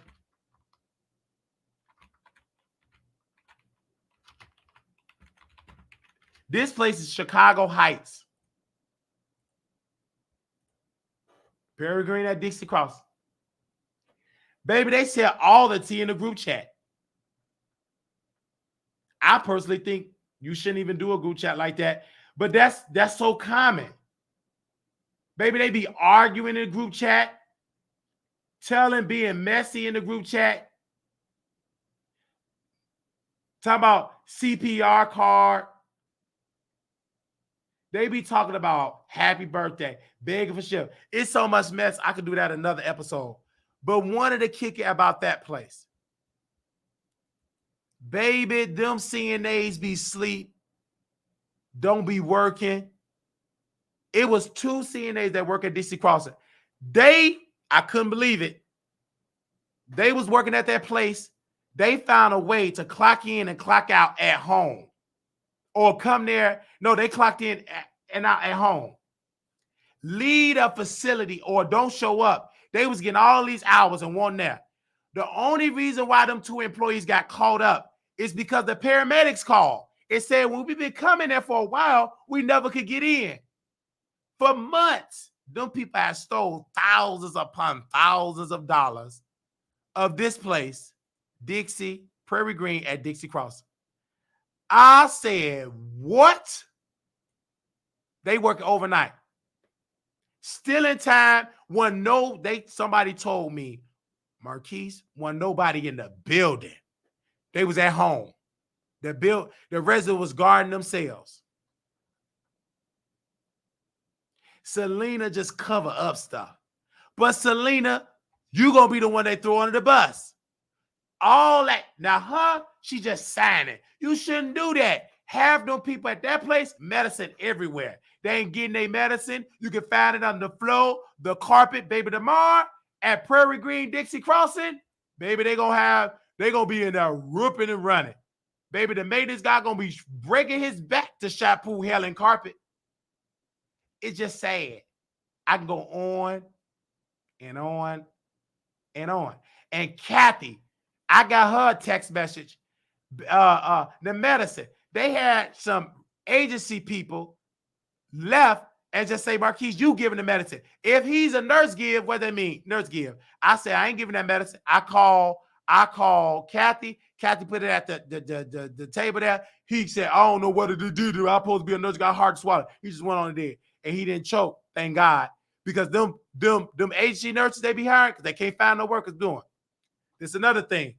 It was a resident at Prairie Green. Oh, this family might love this and might want to get a lawsuit because they got a lawsuit. Prairie Green at Dixie Crossing.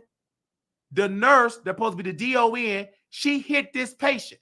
Everybody knew it. Jake talking about she hit the patient, beat her up, got mad and slapped her. She got these bruises. So this black family, they ready to beat the nurse butt at Dixie Cross, Prairie Green. So what they do, take the lady out. Their family drag, they get a lawyer.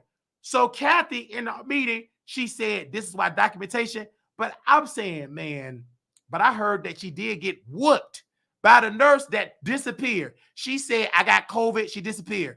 Baby, that so-called DON in charge of the CNAs, but Selena's in charge of CNAs, even though we work under the nurse's license. So why we get a non-CNA? She is a CNA in charge of CNA. But anyway, she has so much paperwork that she didn't do. They called a CNA that worked on the first been of years at Dixie Crossing. I mean, at Prairie Green. Let me spell it right. I spelled green wrong. Let me spell green right. Give me a second. Give me a second.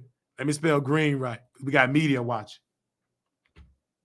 Baby, they called for her husband, who was white. He come there fixing stuff, just covering stuff, signing stuff. She in there not even qualified, falsifying documents. And they were bold. They said they in there filling out paperwork. How can you fill out paperwork? You wasn't even there. But they were doing it because that DON left, said, I got COVID. She was scared because she whooped the patient. That's what I heard. I didn't witness it. But the gossip was from Angie that she whooped that patient. She whooped it. She said, Marquise, she had bruises all over. Angie is the messiest one there. She witnessed that fall, whooped her, and she disappeared. Then there was a patient and 225. That's the one that was missing. And Angie, they said she was asleep on the phone eating chicken. The patient you supposed to take downstairs, who in the media, they need to Google who was that patient that originally leased 225. They'll cover it up. But it was a black woman. She had dementia. Sweet, family sweet. She said, Marquise, I'm tired of this place. But you the only nice one. It looked like only nice one.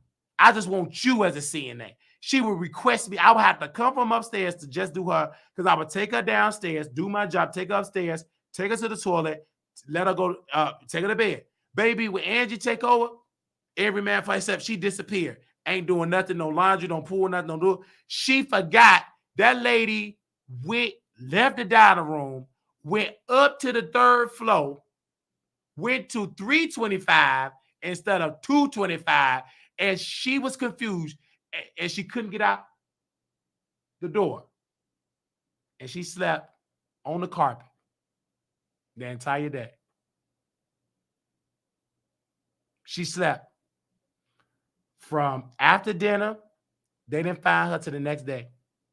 They didn't even notice she was gone to the next day.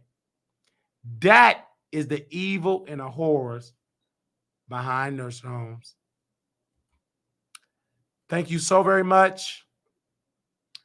Ain't nothing more I can say.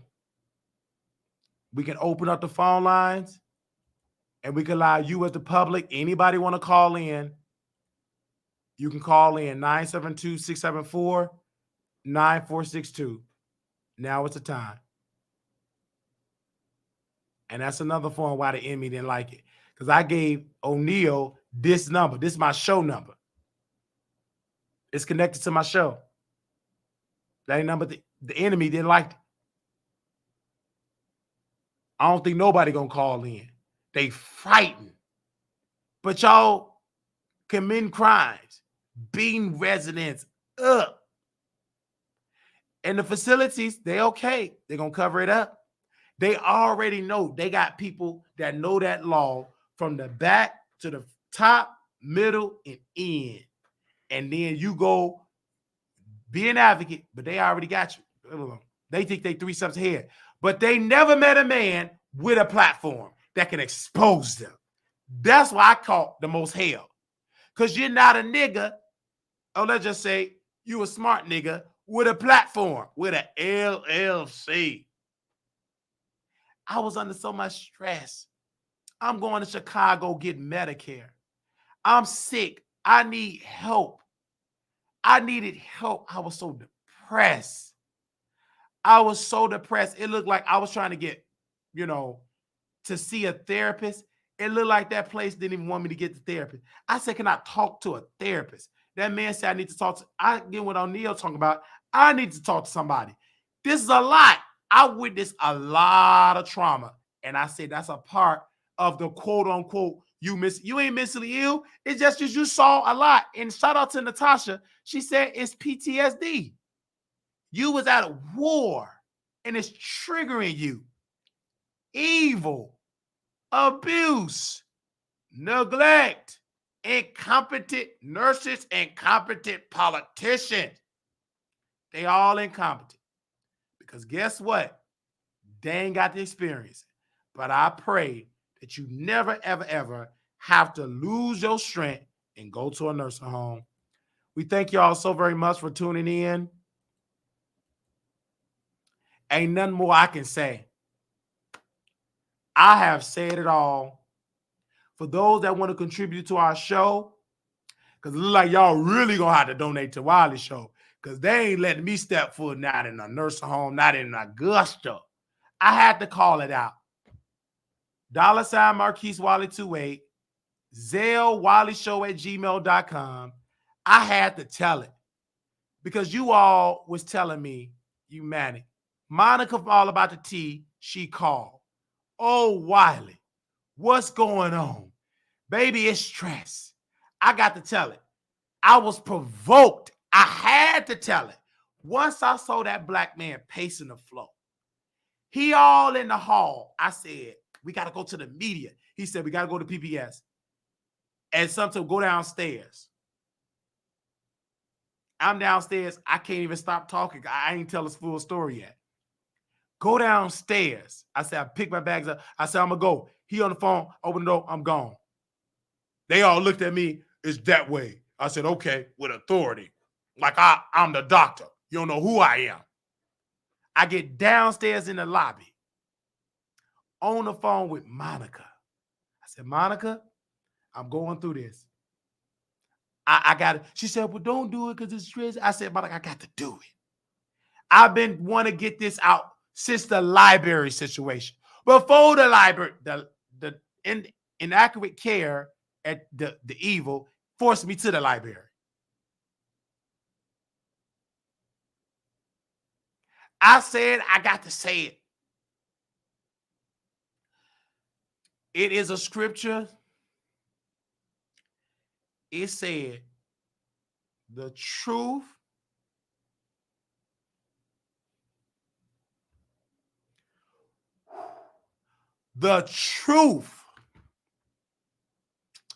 shall make you free. Or some of y'all that say the truth shall set. I feel free.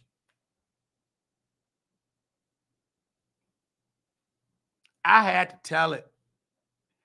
It was holding. And Claudia, I apologize. Claudia, Jordan, I apologize. Because it wasn't about you. It wasn't about you. And when she called in, she said, you mentally ill. Why are you dragging me for 8 hours?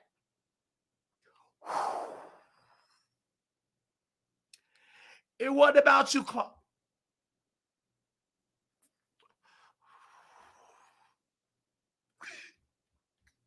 It wasn't about you. Oh, Jesus. It wasn't about you, Claudia. But I had to take it out on somebody. It was too evil that I'm going. Claudia, I'm sorry. Oh, my God, my God.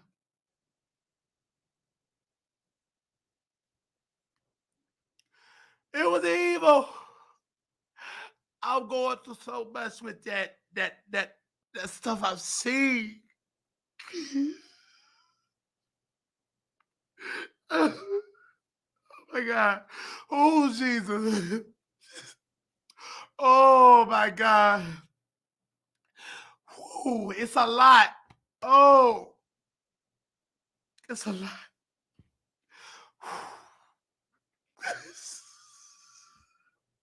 It's evil, don't y'all see? Right now, when I'm doing this show, and it's way heavy on my heart, these patients still suffer. It's like I can feel it. I can't turn it off. It's too evil. It's too evil. I witnessed too much evil. It's a lot. Oh. This is why I'm having trouble sleeping. This is why I gotta get melatonin. This is why I gotta get Cyprex. I witnessed too much evil. I never seen this much evil in my life.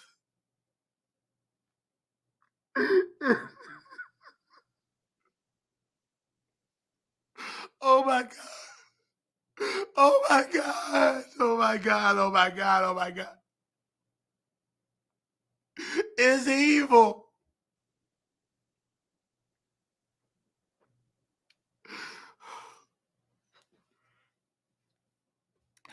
So when I was watching this show, and this coach said, uncommon favor. God, God, God.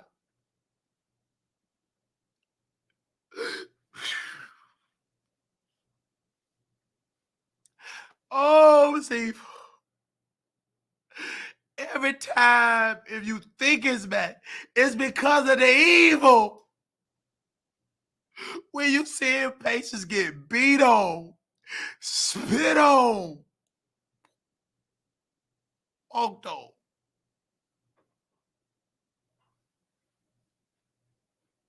It's like I'm carrying a weight that I've been carrying for years, ever since I stepped foot in healthcare. That is the part, I believe it's the reason why they said you got bipolar. Ever since, even when you go back to Chicago, I'm working at nursing home. When I get arrested from Dallas County Jail for the library situation, and they arrested me, they said you got warrants. I'm getting arrested outside a nursing home, picking up my check because I saw evil there. Oh, it was so much evil. I said it was a hospital. It was a hospital. Right by that nursing home, God is my witness. I said I'm going to go to the hospital. And the police came. And they said, you have a right to remain silent. You arrested. You got a warrant for your arrest. I said, what did I do? The library, I said, I went to the, but we got to take you to jail. They took me to jail in my scrubs. I'm in handcuffs. I'm hurt. It's like, I said, Lord, Lord, Lord, why? Why you got me in handcuffs? I didn't do nothing wrong.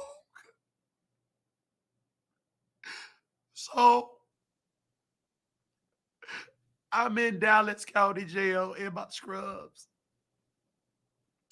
And the officer said, take that off because you look like you work for Dallas County Jail because Parkland Hospital is in charge of the intake.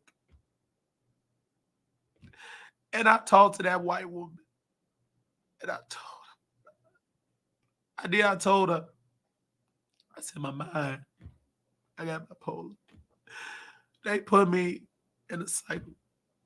Paper gown. I'm hearing all this crazy stuff. I'm in Dallas County cycle. And I want to thank my cousin, even though he's on Jonathan Flakes. I want to thank him because he's on drugs now. But before he was on drugs, he called. I called him from Dallas County Jail, from the cell. And I get on there. And I said, Jonathan, bail me out. Call a lawyer. I said, call a lawyer. Somebody said, I'm going to help you. I'm going to find. I'm going to take the bus. I'll bail you out. And he did just that. They said, well, what medicine you on? And it looked like I just got up and said this. They released me broken. They gonna say I'm crazy, but it's out there. I'm going to Dallas County, and I get out. I'm in Denton. I vote. I go to court, and Monique said, you know, on video, Black man, you important. That's why I love Monique, because I was in the parking lot. Monique, the comedian, I was in the parking lot, and she was the only one that said, Black man, you got this. She didn't know who I was. And I'm in the parking lot, going in the courtroom. I don't know none of these people. I understand when people say the justice system is white. Number white folks. My lawyer was black, whatever his name is. He fly down. At the end, he couldn't make it, so it was a white lawyer. The judge said, 30, he said, do you understand? I said, no, I really didn't understand. I was scared. I was so scared because I never was a criminal. I was arrested one time. All because of that abuse and all what I witnessed. And so I leave the day. They said, well, do you understand? I said, no. Well, we got to do it over your. I said, I understand. He said, well, pay 30, 40 some thousand, whatever the amount do community service. And we was able to make it happen. That one number God. That one number God. So I voted.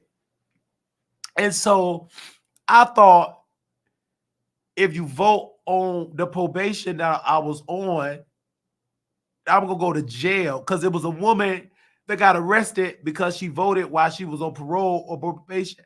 I'm scared every day they're going to come get you. Here I am voting for Biden. I believe it was a presidential election. I'm voting the same year Roland voted. And he was telling me, I just voted. And then I Googled, oh, you can't vote if you're on probation. I didn't know what it was. They let me vote. Nobody said I couldn't. I got to say it. So I leave there. And they said, Wally, why do you keep going back? I'm going back because I see my grandmother. I love what I do. But even if what I've learned, even what you love, what you do, you can't do it with those evil people. They evil. They gonna break you. They did break me at that library. Oh, they broke me. But God gave me my man back. And I want to thank the Honorable Elijah Muhammad because it was the same test, just different. But I'm in a different mindset. I'm stronger, but that enemy tried its best to provoke me to go back. I couldn't do it because it's a greater good. Out of nowhere, O'Neal, out of nowhere, you black and your wife is white. That ain't no coincidence. That wasn't nothing but Elijah Muhammad. That wasn't nothing but Elijah Muhammad. Because when I called 911, I'm saying Elijah's name. The incompetence of Dallas Police Department. They waving the weapons. And then I went to the psych ward. When I did the library situation, I go to the site. They said, why do you say the Nation of Islam? I put them down because that's the only people that ever spoke against evil. The way they do it, the way they move in silence, the way they don't tell a head. That's all I do. And I know people ain't going to like it, but they saved my life. I want to thank Minister Louis Farrakhan. I want to thank the nation because I believe they saved my life. They saved my life. I never met them physically, but spiritually, they saved it. It was a higher power guiding me. And I want to say thank you to the public. You know, and I'm just crying because it's evil. And I tried to make it work. But I said, I wasn't even planning on going public. I had a live schedule for 9, then I scheduled for tomorrow. And then I said, and then some told me, you got to say it. Because these forces hate you. I felt the energy. I felt it. And you're not crazy. And that's why it's so good to get O'Neal to come to say what he said. Because I know my change is coming for greater. Because I've been holding on to this for years and years and years. I'm not equipped yet of how to move forward in this. Because this is so complex. And I'm not qualified yet to go to this next level in this. I pray to God that change happen. But if it don't, but I believe it will, because we serve a powerful God. I believe something going to shift for me in my life. I believe God have a bigger purpose of my life. This been weighing too heavy on my heart. I've been praying, losing voice, because you're dealing with evil. And I want to thank my producers, the viewing audience, and everywhere. I'm praying for Brother O'Neill, praying for those nursing homes across the country. I'm praying that God send help. Thank you all so very much. I'm going to go give me some sleep. I don't know what's next for my life. I said all I can say.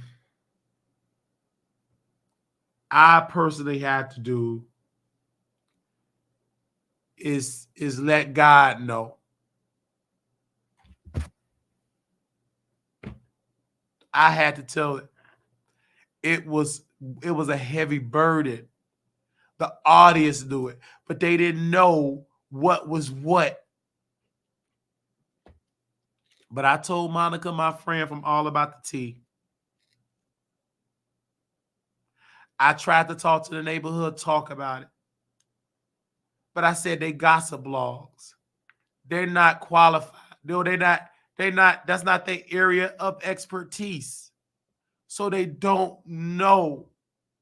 And I said, go here. There's only one man that have the courage to do it, and that was me.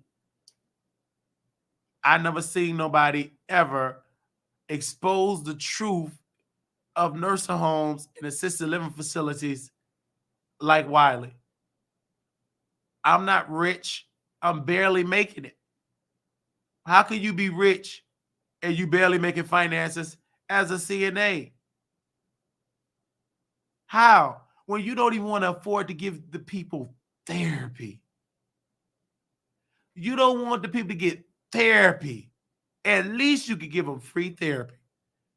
But if I go to Hillcrest and they used to go in therapy, they're going to have an incompetent African nurse. If they're going to be the therapist, you might as well just stay in your sadness, because you're going to be more sad with them incompetent, evil Africans. Cecilia and Thaddeus, evil. Just imagine you coming to his office to get some therapy. He sleep. You coming to get you some good old therapy. Just imagine, visualize. He your therapist. He got his feet kicked up, sleep. This is the reality. Not what's going on during the day. This is the reality. It ain't all that glamour. Oh, the stay is so good. And the residents know. And I said, why they don't speak up? And Elijah told me, they're not going to speak up because they scared. Somebody got to speak up to send shockwaves so they families can come and get some lawsuits, and everybody just file lawsuits so they can wake up. Them people are scared. Yeah, they love me down, but they got complete control. They know that place up, down, side to side. They know everybody. They scared. Yeah, they'll say he's standing up, black man, but they scared. I'm talking about the residents. I'm talking about the residents, because half the staff, they've been there 1 week, 2 weeks, 3 months. We got the evidence. But the residents I'm talking about that's there, baby, they scared. They feel protected when they see me. But when I leave, I'm not there 24/7. But I'm on a platform. Somebody gonna send it to somebody in that facility and say, Did you see Wiley? That brother that was working here. He talked about the situation. Somebody needs to know. Because CD, the state, and the employees, you all up in there. Record, expose, record, expose, record. At Walman Court of Plano, record the abuse at Hillcrest of North Dallas, record Perry Green at Dixie, record all that abuse. Leak it out. Don't hold it. Everything that goes on, leak it out. Thank you, brother, whoever said that. The state get paid if they give a couple of tags. That's money for them. Oh, okay, you clean it up. You done. This is a game. So I urge you, just record. Skip about HIPAA. If you see an abuse, record it. Post it on the internet. Post it. If you see somebody get slapped, don't wait to it. Post it. If it needs to be bombarded, I challenge anybody from this country, in this America, that see abuse, record it and show it. You show everything else. You show shaking your butt. You show Pookie and Ray Ray carjacking kids. Just show that abuse. You never really see it. They frighten you. What about HIPAA? Skip HIPAA. Skip it. It ain't protecting the resident. Oh, protect resident right. No, protect. You want to protect the abuse. If I was sitting on some videos as a family member, I'll post it. It's no need for you to keep this a secret. It's no need to keep this a secret. Baby, record. They can't arrest us all. Arrest us for what? Exposing abuse of white folks?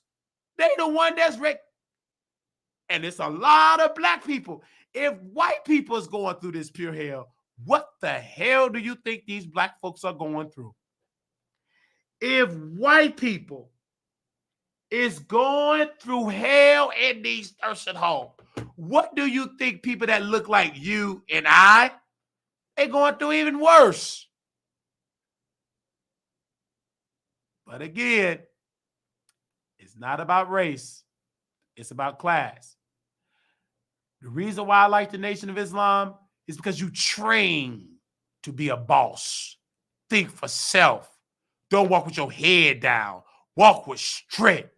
Walk with authority. And it's not about LGBT. Throw that out of there because it ain't really about that. When you dealing with a wicked society, they don't care if you gay, bi, whatever. You going against evil. And when you walk up in there, they don't know if you gay. They don't know if you bi. They just see a black man. And they see this one with authority. So what? I walk with a limp. So what? My eye is cocked or crossed. But I walk with authority. I demand respect. Because you can't watch Minister Louis Farrakhan. You can't watch 10 minutes and not be woke. I can't turn it off. It comes out of my comedy. It comes out of the celebrity gossip. You gonna hear Farrakhan, and them devils know it. Niggas, that's control. Y'all don't see it, but the devil see it. Uh-oh, we watching them. And you walk with authority. You yourself, you don't walk with some of you Negro. I should see what's going on. I should love white folks. I'll never forget it, that lady in the kitchen. She cooked. I was hungry. Baby, I was hungry. I was in this place. This happened yesterday. I'm in that kitchen, stomach growling. I said, can I eat? I was grabbing it, ready to gobble it up. That woman said it's for such and such. You know the one that the lead med tech that pretend to be a nurse? She ain't a nurse. She's fraudulent. You queen. This for her. She got it all wrapped, extra meat. I'm hungry. She ain't doing nothing but committing crime, pretend to be a nurse, picking folks up when they fall. She the one that picked them up when they fall. The bleed, how you gonna try to cover? I saw you, ma'am, with that raggedy teeth. If they do the investigation, which one are you talking about? The head med tech on that first floor be smoking outside. She be smoking. And it say no smoking area. Not her. That's why your teeth is raggedy. And she says she from Virginia. I know. Virginia got you poor whites with that raggedy teeth, and you vote Republican. Good. You vote Republican, your teeth bad. You keep voting Republican. And I asked her, see, the Honorable Elijah Muhammad, the way that the nation think, we just ask simple questions. So, simple. Like regular conversation. Are you a nurse? Well, no, I'm not a nurse, but I work like a nurse. Yeah, you pretend like a nurse, you catfish, you're not a nurse. But somebody white at this place. Now, this place, some of these people got money. Now, whatever lawyer, you better call this place. It's a new resident. And the media better reach out. Not you black folks. Niggas, you ain't gonna be able to handle. Baby, you nigga networks, you're not gonna be able to handle. You ain't strong enough. Some of you ain't that smart. But some good whites, baby, they gonna be on the way. See, white people is already watching, okay? Shh, shh. They already got the information. That's why they was mad. That's why I was losing my voice. But that woman with that raggedy teeth, that man failed. She said, okay, did the blood pressure? Okay, you're right. No, he ain't right. He bleeding. Call 911. But Elijah said, don't say nothing. Silence. But you standing there. See, when you silent, you invisible. Because they can't see, because you quiet. You go there ignorant, you noticeable. See, this is why they let their guards down at this place. Because I'm coming in there. Because I came through the daytime. And you don't think them devils watching you? They spying. I'm listening to Audible books. Look at what I'm listening to. Them devils know it. They control everything. You think they don't control Amazon? You got something coming. I'm listening to Malcolm X. What Set Me Free? Disruptive Thinking. Roland Martin. White Fear. The Case of Council Culture. The Griff. Jada Pinkett Smith, Worthy. Rich Paul, I read that. Look at me. And the sisters APF, you know, I got to be a little ignorant. Well, you got to have entertainment. You can't be that conscious. But anyhow, these are the books I'm reading. Of course you're going to get here. Them devils don't want you. They want you to be ignorant. They want you tap dance for white folks. So I will never forget it. Oh, come on. Thank you, Elijah. Thank you for reminding me to stay on message. This black evil woman, yeah, Marquis, what you doing? She just a good house nigga. She do activities with that nasty dog she got in that facility. The vet needs to snatch it out of that facility. You queen, what you doing, Marquis? Why your voice like that? Don't notice my voice. Get away. And I said this, my grandmother and I, all the seniors came together on the block and we all sang. And you know what she did? She didn't inquire because you talking to the devil. You dusty queen, get your evil behind out there and go take that nasty dog out of this facility. And this woman was such a house nigga. Oh, it was a lady in 15. Her husband is in there. Her son came. He white. He took over the flow. Doing stocks, bonds, talking on his phone. If we talk loud, he tell us to shut up. They allow this white man to come where the residence is to do stocks and bonds. I never seen this. I said, what? He can't be in this place telling residents what to do, going into another office, doing stocks and bonds and getting that when the residents make noise. That's their home. This ain't Wall Street. This is Memory Care Street. Take yourself home. You evil. Ain't nowhere in the world, but you white. You can do that. Can't no nigga do that. Imagine me, my mama in there. First of all, we ain't gonna be able to afford it. We ain't got the education yet. I ain't got the income yet. We ain't gonna be able to afford it. But just imagine I got the millions. I'm in that. First of all, we wouldn't be in that place. Let me correct that joke. We wouldn't be in that shitty place. We gonna be with in my mansion estate with trained staff that's competent. But just imagine I'm there. I'm on my iPad. They ain't gonna let me. No, sir. A violation of HIPAA. a violation of patient rights. How you say that? You got a man doing stocks and bonds. He doing the whole, I see his computer, he walking. Okay, give me 3 stocks there, give me 4 stocks. I said, how is he doing it? And then if we loud, we not even loud, turn that walkie-talkie down. Shut up. And then his mama come out. Y'all too loud. Too loud. This the residence home. Get yourself. I get tired of washing all your linen. This woman would bring that man linen out every day. She just took over the washing machine. Whew.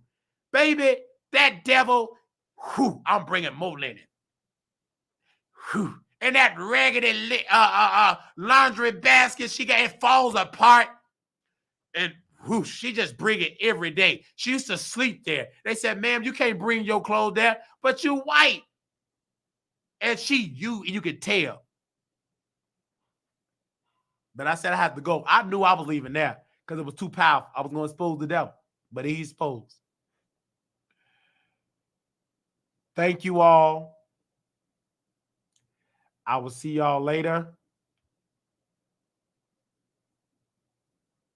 And that's the thing, like the linen, they think I'm a slave. Baby, I walk in there with authority. Your laundry is done with authority. And that white devil, she finally admitted when I helped transfer the one with the basket falling apart, her son didn't get that. He don't care nothing about her. I helped get them up, pull him up because he's slipping and sliding. They got that man in a black chair. He needs to be in a Jerry chair where he can hump back. They got that man with a seatbelt. You can't restrain that man. Y'all evil. And he white. And then that white devil, I forgot that you a CNA. You damn right I'm a CNA, you devil. Get your hind part back in that office. And then I go in the office because they're going to say, we give them free candy. I go in, ooh, I like this candy. See, I'm not aware. Elijah didn't make me fully aware of the plot yet. So I'm eating candy. Oh, yeah. We got candy. I said, well, what about the days I could work the weekend? Well, if you talk, I ain't getting them weekends. You think they going to let this conscious black man be going to be there with no supervision? No, sir. You ain't getting that. We just check with her. I said, okay. I go out. I go back in with my bag. I have in my bag. This ain't nothing but Elijah.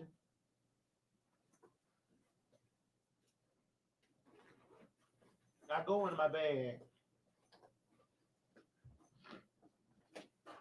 And I got this book. A man that was falsely accused that was on death row. Brian Stevenson book. This book been in that library for months. I never pulled it out. Clearly, I started to read it. I stopped at page 80. Maybe about a year or two ago, I stopped at page 80. Some told me, said, Just Mercy, get that book. Put it at the time clock, under the time clock, put it there. I best believe that somebody going in there digging, looking, and they see this, and they heard it, put it back. They said, this nigga is conscious. Look what he read, and I didn't even read it. And then on my Audible book, I'm listening to Look Here. I'm disrupted. They don't know what way I'm going. I'm bringing a bag. They don't know what way I'm going. The enemy know it. They don't know what way. Because the power structure they have a meeting. They plotting right now. We got to take them out. Too late. The truth is out there. You take me out, it ain't going to happen. You ain't going to be successful. Because the Honorable Elijah Muhammad got my back. Step back. Elijah, the Honorable Elijah Muhammad. That's why that 911 tape didn't come out. That's why they can't put it out. Because when you put it out, nothing but Elijah Muhammad. Nothing but the Honorable Elijah Muhammad. Minister Louis Farrakhan, Nation of Islam. When they do try to discredit me, you got to talk about the nation. Well, who is the nation? Who is the Honorable Elijah Muhammad? A man that can rise up, a man that's dead. You watch that, you ain't going to be dead no more. You get a taste of that knowledge and truth. And the nation said, you don't have to be a registered Muslim to be here. You are Muslim by birth. You are a God. When you listen to Muhammad, we had Jesse Muhammad on our show years ago. They changed his name. We was on Brother Ben X show, and we talked. You think the nation ain't watching? You think they ain't in the bushes watching? That's why the devils couldn't take me out. Because you don't know about the nation. You don't know they probably out there watching. And them devils, they see my schedule going to the gym, just random white people just watching. I said, I'm being white. And I'm thinking, well, they ain't nothing but niggas, that's bipolar, Pete. That's the devil. I'm exposing evil. The reason why your man right, you ain't exposing nothing. You only thing you worried about, I want some more fried chicken. What is Pookie and Ray Ray doing? Did you see Blueface and Krishan? Are you going to Tasha K's show in October? That's only what y'all talk about. Wally frequency is up there. Baby, your skill set got to be so advanced. Nobody caught it because you didn't say it because it was too up there. But them devils, they seen it. Y'all serve a place of his voice. His voice. But you know why? Because you disrupting the system. But Elijah can take the voice and give it back. Take it. That's nothing but Elijah. How is it that my voice is gone when I'm at work? Because Elijah don't want me to talk. I'm all up with tea. Drinking hot water. That wasn't nothing but Elijah. Because on tomorrow or later today, when the media come, who is this Wally?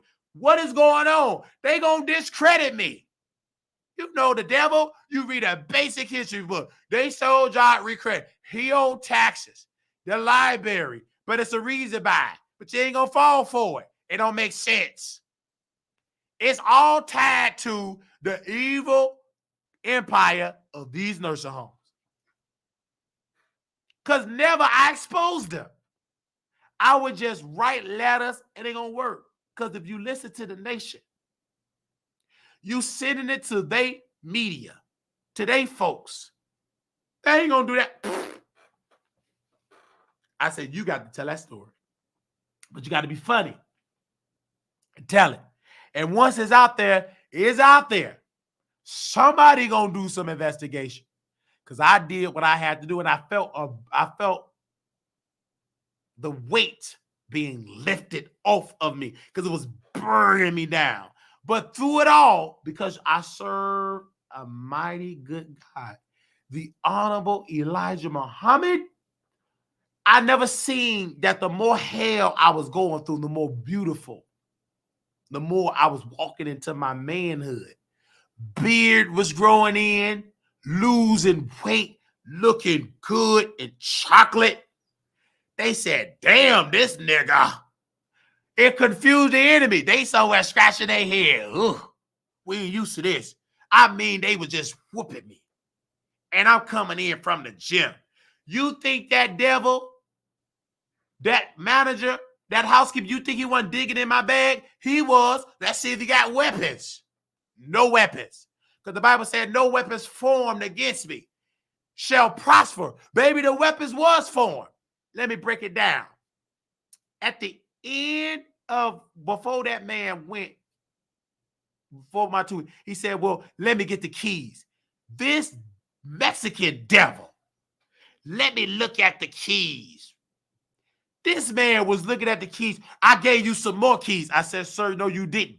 You gave me those 2 keys. You know what you gave me. Shut up. The 2 keys. Oh, yeah, you right. You know, all right. But let me go check. He upstairs checking. Talk. Let's make sure he ain't got no keys. They strategized. It took him a long time. Then this devil, my back and arm hurt. Yeah, it hurt. Because you up there bootlegging for the slave master. They going to send your illegal behind back to Mexico. To them, you are illegal. Trump wants your cousin and you gone to Mexico. But you bootlegging for the white folks with that stinky breath. They the one that told him to brush his teeth. When they investigated that office, he got a toothbrush and toothpaste in that brush because his breath be stinking. So I guess the devil upcharged said, clean your breath because it be funky. I couldn't tell it because I'm black. I go in there, I don't overstep my authority. Because when he tried to dog me as a man, I said, brother, I had it in my face. I said, this is my 2-week notice. All right, you ain't used to a man. Like I walked up with my, and then I had the staff on my side. You just can't dump Wiley. I got a platform. You don't know who I talk to. You don't know what tape and secret recording. You don't know. You devil, you don't know. I'm everywhere. I'm digging everywhere. You don't know who I talk to. You don't know who my family there. You don't know nothing. You think you know. But I walk up in there. I didn't know this. I said, I'm going to go to caregiver. They begging me for that. See, the devil, they was shocked. Baby, I had some brothers and sisters in there, but they going to change when the media go, I don't even know where he came. He came in late every day. Them devils can change the computer. He came at 8:30 at 9 because they the devil. It's their computer. It's their system. But I take Ubers and Lyft. I go for the gym, LA Fitness. Anybody with common sense, no, it's a schedule. Baby, I was so disrupted, I be forgetting, I have forgot the passcode because you dealing with a powerful, that enemy. And so I changed it, did the punch code. And then she said, Brother Wiley. And then she said, Brother Wiley. She said, Marquise, you missing the punch code. Oh, it's fixed. Elijah fixed that. I don't know. I didn't do it. I didn't do it either. But I said, well, maybe I did. No, you can't do it. That wasn't Elijah Muhammad. I ain't saying nothing. I'm just quiet. I can't say nothing. Baby, my voice is gone. Soon as I left, I'm talking to Brother O'Neill. He said, what's the hospital? It is Methodist this, City of Plain. Then he finally, I said, get the address. He said, this the address. Because he's disrupted in his mind. I said, get the address. Gave me the address, put it in there, went. That enemy saw me coming in there with authority. I said, oh, that white devil said, who that on the wall? Why you asking me? I'm black. You know I'm ignorant according to your standard. I don't know that lady on that white wall. You know that I'm gonna pretend like what you devils do. Lie. Yeah, I know. Yeah, such and such. She said, yeah. If people, the young folks don't know, well, they should know. They can go Google it. Go to Tower this. I said, okay. I'm going to Tower C with authority. Baby, you see, in the hospital ain't that great, but it's damn sure better than Hillcrest of North Dallas. But that hospital ain't that great, but it's way better than what they came from. He said, you coming to see your father? Where you coming from? New York. Oh, New York is different than Texas. Baby, Alabama, no, Chicago. Yeah, Texas is a whole nother country. Baby, these coons, if y'all want to call, they different. Oh, you can see, if you working out, you can see how they tap dance for white folks. But then it was a white woman, she there. I love Marquise. We used to work together. Remember that? She white, she telling everybody. That wasn't none but Elijah. I ain't seen that woman in years. Out of the blue, she said we worked together somewhere. The Madison Omar. Oh, yeah. Don't you see such and such and such and such? And you know, she talk much. She working activities. She's telling everybody. When they seen that, he worked at the Madison on March. And they must have said, ain't that the one with the state? Yeah, we got new red. That's the one they called the state. And all the police showed up. You can't trust that nigga. Get him out of your facility. But you got to move strategically. He's a smart one. That's the phone conversation. Oh, I got it, Elijah Muhammad. Oh, I got the plot.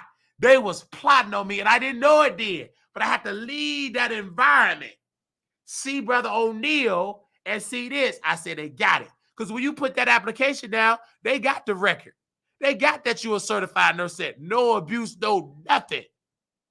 Because the protocol, you got to go through the protocol. Y'all already told us protocol. You got to report it, go through the protocol.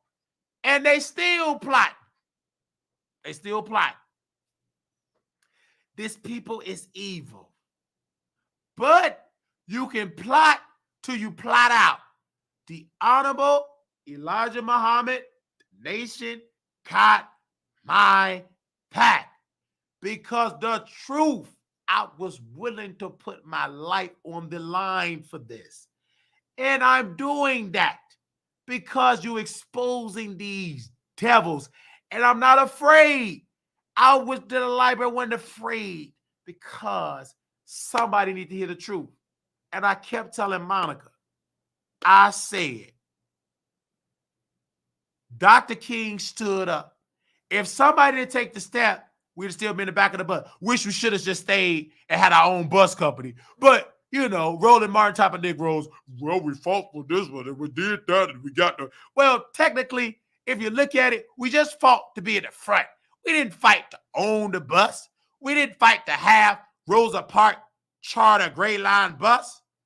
We didn't fight for that. We fought, they fought, my ancestors, to right in the front. Well, y'all be that.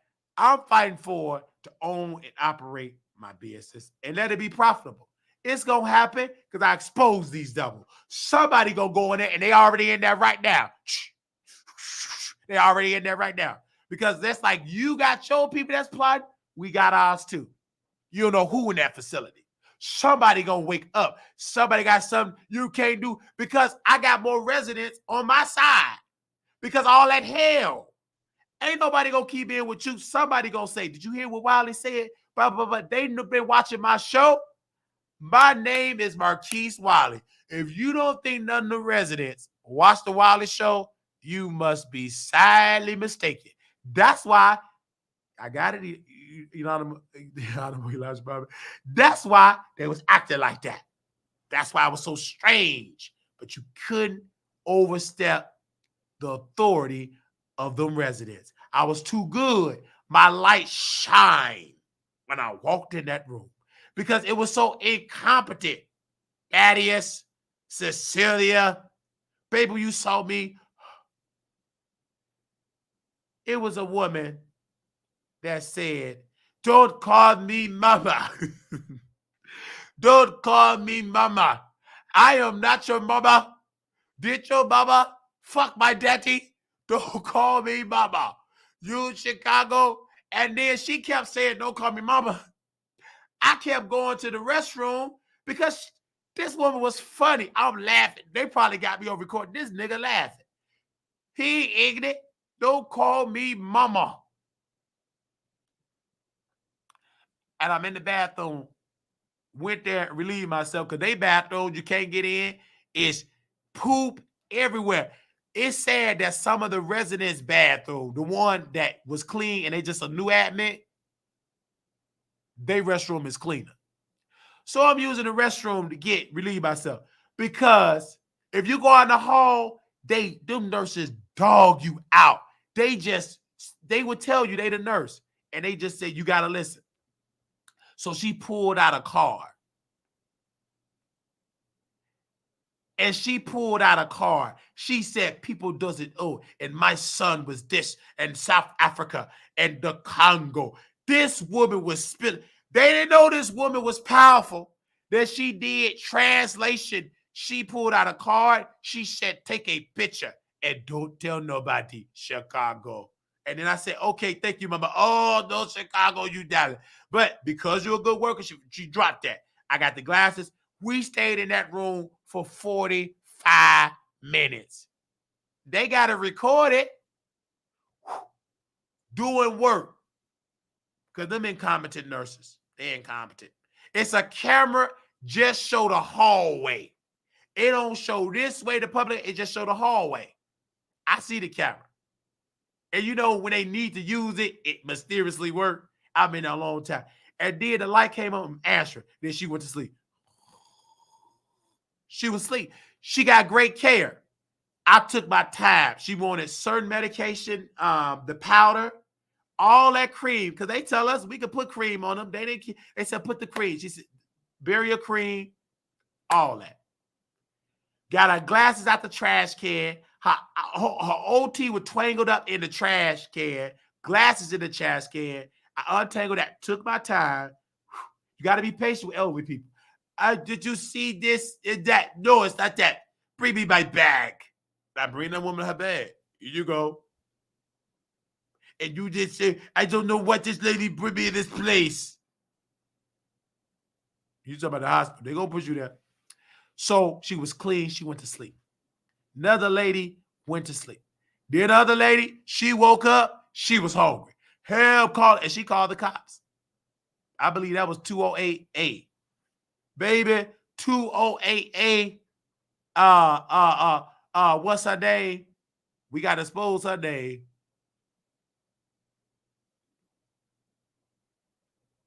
(208A), and she called the cops multiple times. Oh, 208B, Judia Anderson, JUDITH space ANDERSON, JUDITH ANDERSON. So this lady was reporting to the cop. She would beat. She needs services, but she didn't want no male CNA. So it's up to her. They don't go to their desk. Baby, that woman said, screw that. I call the cops. They so incompetent.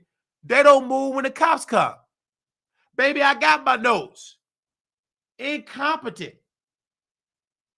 Baby Jessica, JESSICA, and her last name, HARDIGREE. She got a colostomy bag, equipment. It is so nice. She got it stacked up. She said, now last night on that Saturday when I worked, it was a black nurse. I don't know her name. Just as nice. She said, Marquise, what you need help? She said she need her colostomy bag change. She said, you did Jerry? I said, she wanted to change. Oh, okay, that's fine. She said, oh, I got to get. I said, ma'am, she got boxes of colostomy bags. Because if you're a good CNA, you observe it. You see them boxes. She said it's red box. You communicate. Red box. Beautiful. And she said, she put it on there. Good. And Miss Jessica, you got to take your time with her. Time. You cannot rush. Resident. Don't do it. It ain't going to work. You cannot go in there act like you the Wiley Show. You got to be subservient because they paying you. So anybody that's paying you money, it ain't much at the facility, but right now, they your boss. So take your time. Be humble. You're going to be in there about 10, 15, 20 minutes. I want my blanket the red way. Put it this way. Put it that way. And then she calm. She leave. They said she always on her light. She wasn't on her light like that. Nope. One time. Because you did everything. The reason why these people be, because you be rushing. What you want? Why do I? You take your time. Because I'm going to use what the devil used. I'm going to use their law against them. In the law, it said nowhere that you got to be in there 2 minutes, 5 minutes. You can be in there the entire shift. Ain't no law that prevent you to be in there a certain amount of time. So I was in there every room that I could think of, that I could find, because I was never trained on that hall. I was probably trained on that hall when I worked there one day at East, because most of the people are brand new. I don't remember any of them because we only was down there for like an hour, less than that, because they pulled us upstairs when I had 1 hour training.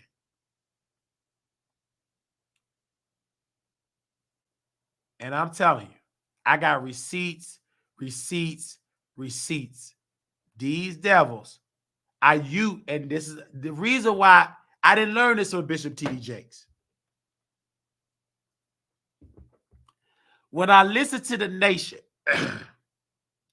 and he said, the Honorable Elijah Muhammad said, you should learn from white people.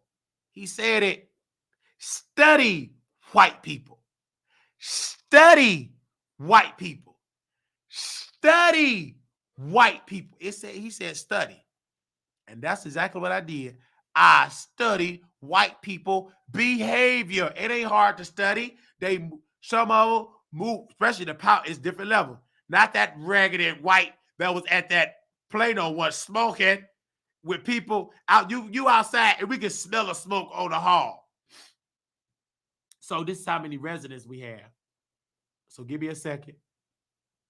So when we reached out to the scheduler, give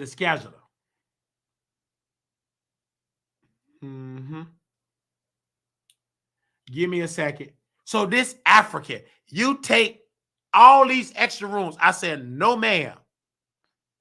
You all that African goo guy. Baby, this ain't Africa. I'm free. Sit down and watch a king work. You better shut up. And if you keep talking, I call immigration to come get you. I call them. It's something fraudulent about you. You ain't coming to this country illegally. You queen, get out of here. Here she is. She looking dumb. This is what the schedule said. I don't know, but I'm going to take my black behind and I'm going to sit here and I'm going to count. 1, 2, 3. And I was counting wrong because you got to count 201 AB. You got to count that's resident. They going to say, the schedule going to say, well, some of the people independent. I said to that devil, that house nigga, ain't nobody in this facility independent. If people was in there independent, baby, they won't live in there. Who want to be independent, can move and walk, do jumping jacks, play baseball and basketball, want to be in a shit cap? Not me. Who want to be in a pissy cap? You can move. If you can do all that independent, do a moonwalk, who want to be in shit? I will independently get my black ass out of there. I would run out of that place. So I said, I'm having issues with the schedule right now. For it to be fair, it should be 201A to 105A. 105A is 2-person assist with a camera. And it said 105B should be 116B. Okay? She said, I'm trying to call you back. It's going to voicemail, no signal text. Can you please go to the nursing station so the nurse can divide the assignment? Can you call me back? I'm heading there. I'm in a resident's room doing patient care. I'm in the resident room that said, I'm not your mama. That man, not you, Chicago. Not you, Chicago. But she's talking about that African. Stinking Africa up that corner. And it was pure comedy. We ended up having a good time. Then she stopped, and that woman started telling me her life. And I said, do you need to be? She pulled out a card. I ain't going to pull that. You don't know what card I'm talking about. This woman pulled out oh, yeah, I already told you. But you don't know. That woman is powerful. She said they don't even do. I translated for kings and queens. And whatever she pulled out, baby, she said, take a picture of Chicago. Handle it with care. That was Elijah. Because these devils going to go to all these people trying to discredit me. You evil devils. Just shut the place down. Please go to nurse. Thank you so much. I just want peace. Are you satisfied with the assignment? Yes. Okay, no problem. Thank you. I just wanted to be she meant to say B-I-T, to be happy, peaceful. Thanks so much for everything. I have 201A, 105A. I will help her with 105B because resident is 2-person assist. I meant to say 105A. You're welcome. This is one none but Elijah. I don't usually be this deep in play. That was another powerful word. They said, good evening, Director of Nursing. This is Marquise. I am PRN overnight shift CNA. I want to bring to your attention the nurses are not helping with answering the lights. They are on their phones playing video games. Female nurse that is working 100 hall is coming in the room while I am doing patient care, telling me to answer lights. She's walking past the lights to go back to the nursing station to watch movies and play video games on her app. I have been trained that nurses should help answer lights as well. I just mind. Okay. I said, good morning. Thank you so very much for letting me know. I appreciate all your help. I will let him know. Can you please let me know which one of the nurse? I let him know. You got to let the devil know so they hide. He was asleep. Okay, thank. Multiple residents. This is me talking to the scheduler at 6:34 a.m. on Monday morning. because they said this state coming. His mother is complaining. Could you please tell me the room number so I can follow up this morning where I can come to work? Please, thank you so much. All of your communication. Good morning. I was just trying to reach you with all the complaint you have last night to see what happened. Thank you. I'm going to let the DON know about it. The picture you sent me of the nurse sleeping. Do you know which of the nurses? Thaddeus. Okay, the patient you were telling me they did not have food. Do you remember the room number, please? See, they want to know so they can cover up. But this is law. They know the law. 20 AB. She keep calling the police. She said she was hungry at 1:30. I said the 150. Okay. Do you remember the day you work on the second floor? The first day, they act like I'm stupid. That's power structure. The first day I worked was on March the 30th, 2024. I was training on the first floor with a CNA. I don't remember her name. The nursing supervisor told me we had 3 to 4 call off. They demanded that I work on the second floor. I told her per company policy, I should be trained according to the DON. One day she said, quote, forget that policy. We always short. You could work. I told her I can't work there without being trained. She said, the CNA, I was training on the floor. With that, we had split the hall. None of the nurses would help, not even the nursing supervisor. We were still passing out trays for breakfast. After 11 a.m., I couldn't believe it was so chaotic. The nurses were ordering me around without helping. I was not trained. It was my first day. I never worked in an unorganized healthcare facility like Hillcrest. 6:44 p.m. I checked the scale on Monday. I don't have nothing open on the 20th. This woman, let me show y'all the evidence. Baby, this the screenshot she showed me.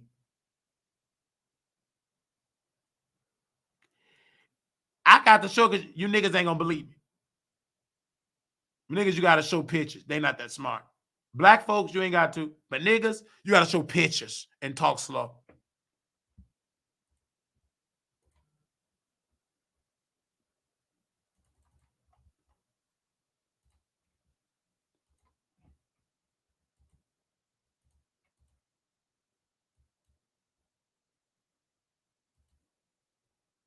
Okay. So this is what the scheduler sent me. Look at all these open shifts. Look at that. April 1 through the 30th, to all them open shifts. They don't want this conscious nigga on there. They'll let them starve before they see me up there. Look at all them open shifts. Look at it. Niggas that said he crazy. Niggas that said while it lost it, I ain't lose my mind. I'm going against the devil. Look at that.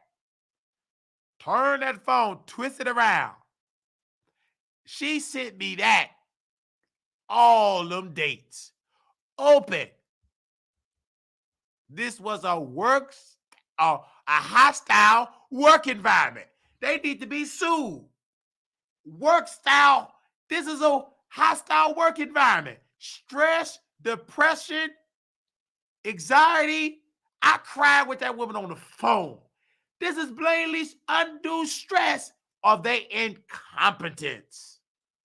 Not only are they painful they run it, everybody in there say they run good staff away. They shocked. This nigga want to work. We don't work here. We sleep here. I couldn't do it. My heart couldn't allow it.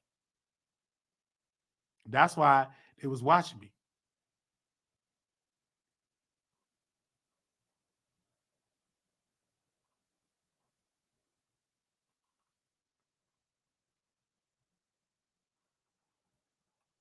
Oh, Lord, we got more receipts to post.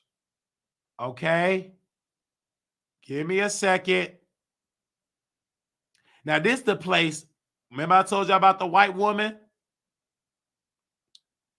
that pretended like she a nurse?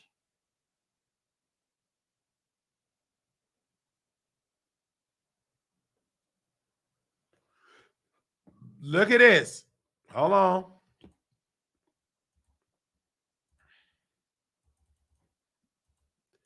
She was pretending like she was a nurse. This is a med tech. Now, the patient that she grabbing on and addressing the wound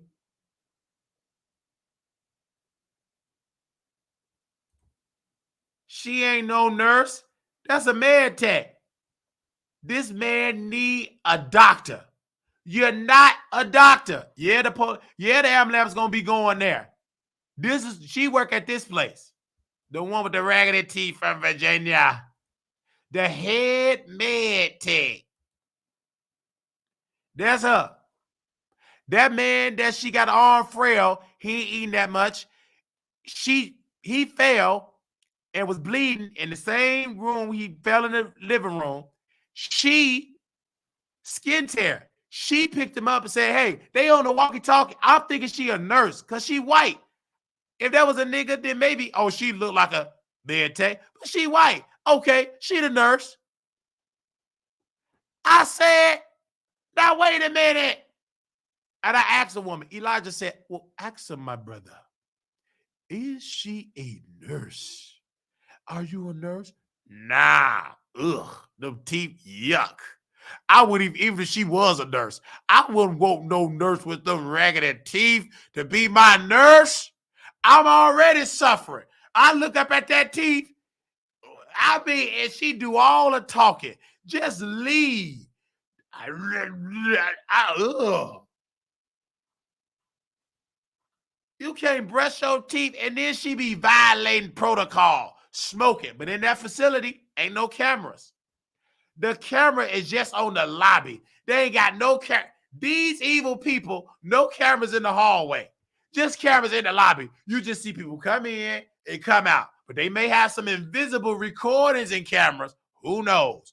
But they should see that woman violating OSHA, smoking, and they got expired liquids, expired chemicals. They got all that at that place.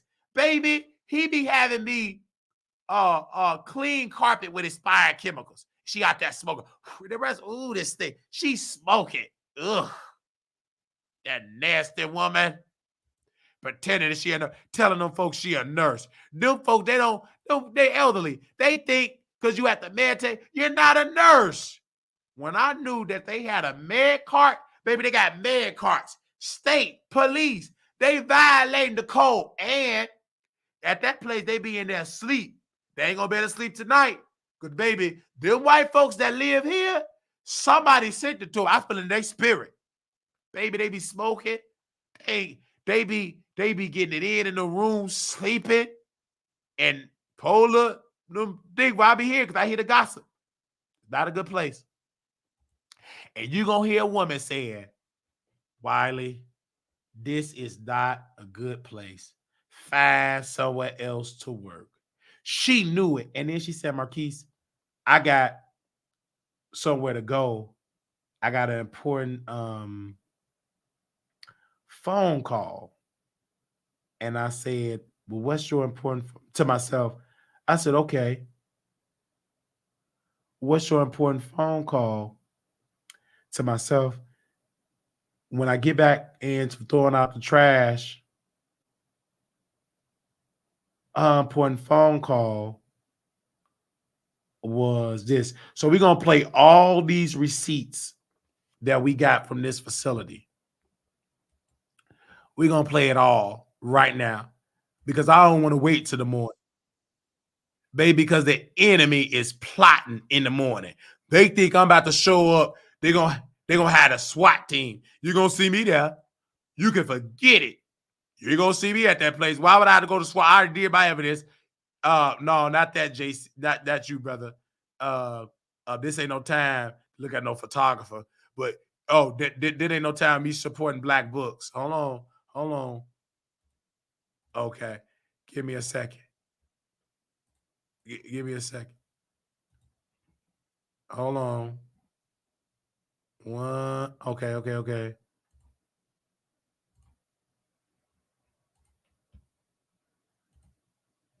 They have no sense of urgency or fear or nothing. I mean, they keep trying to. Okay, that was that person. Hold on, I'm trying to get. Okay. Okay, hold on. Let's see.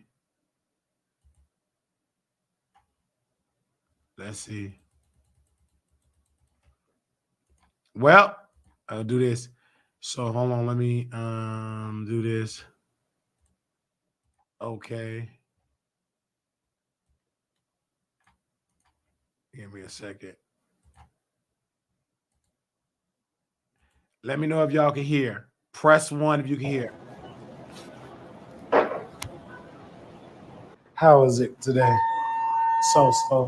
It was all right. It's okay. It's it is what it is. Was you able to get outside though? That's the thing. I mean, I've been like preoccupied here because I'm waiting on Yeah. the doctors and stuff, and they've been coming in, and Because I was all way in Tower A, but I'm glad because I met Joanne. oh, I'm glad because like you know you can walk if you don't know where you're going, you don't be walking. Yeah, because she guided me. You know, because I got on my uniform. Oh, we're going to 2. Oh, okay, we'll go down. My fault. Oh, sorry about that, ma'am. You have a good one, ma'am. Hello, ma'am. See where you at is. They'll let their guards down because they think I work for them.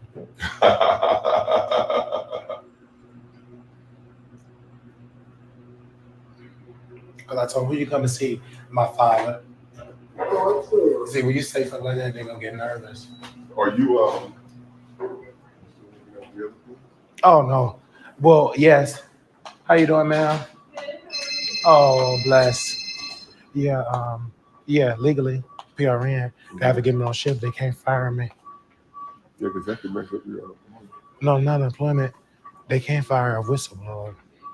Oh. They can't. If they fire a whistleblower, they get sued. Yeah, because I have rights. They cannot do that. So I'm gonna show you the text. I'm fucking with them. See, you getting emotional. They want you to, when you silent and go through their protocol, because at the end you're gonna win. well, you know, it's really amazing because they're going through that with Boeing. Did the lady call you? She ain't calling. Do you wanna? Yeah, I do want to call her. I got her number. She called. Oh. There you go.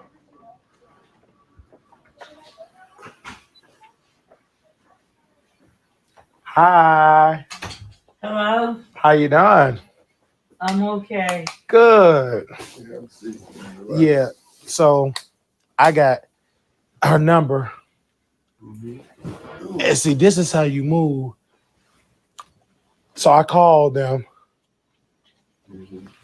And she said, but did you witness? I said, ma'am, everything that you did, everything that you confirmed. All right, that was that. We just going to play it all the way through.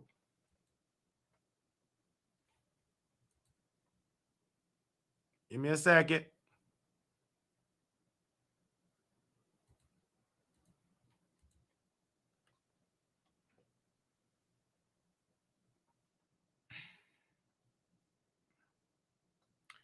Because you had to, I knew I had limited time.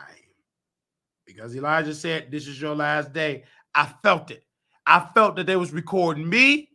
I came in, and I learned that from him, but he did the video, O'Neal at Hillcrest. So I said, I got an upgrade phone the other way. Voice memo. Dude, we all could be on our phone, and it's a one-party recorded state.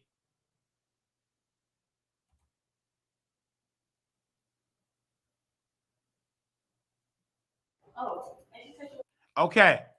I think the lady that you hear now is the lady I trained with, but y'all can get context so y'all won't get confused. This is at this place because they really about to try to drag me. Baby, just go ahead. Listen to this.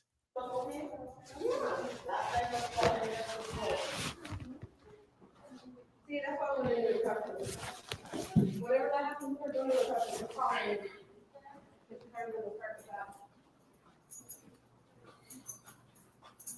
See, and that's what I didn't understand, because I was going to do it now that I. No, she do that to see, because she's not going to help with other stuff.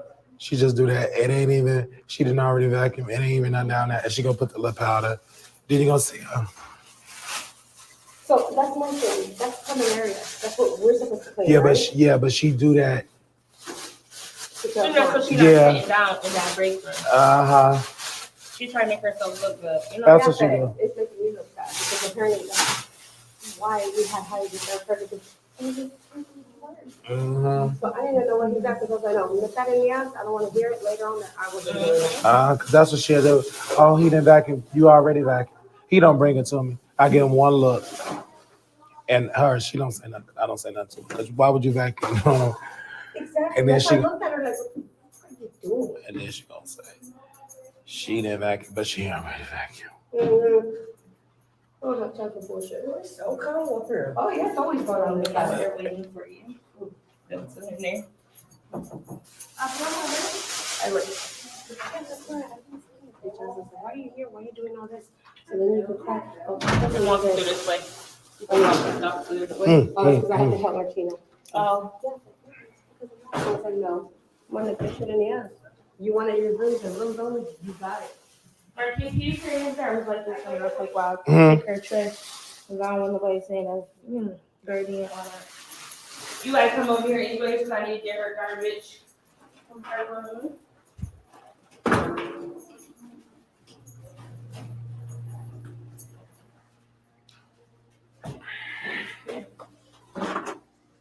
You said what was it? Her garbage is in here. Oh, okay. Okay. So Hello, honey. You can bring that black bag in here and just pour out her trash into that black bag. Don't take the garbage bag out. and she telling me, pour out the trash in the trash bag and don't change the bags. That's filthy. These people, that's why it smell bad. I couldn't believe it. This will drive you crazy if you're a clean person like me and the people up north.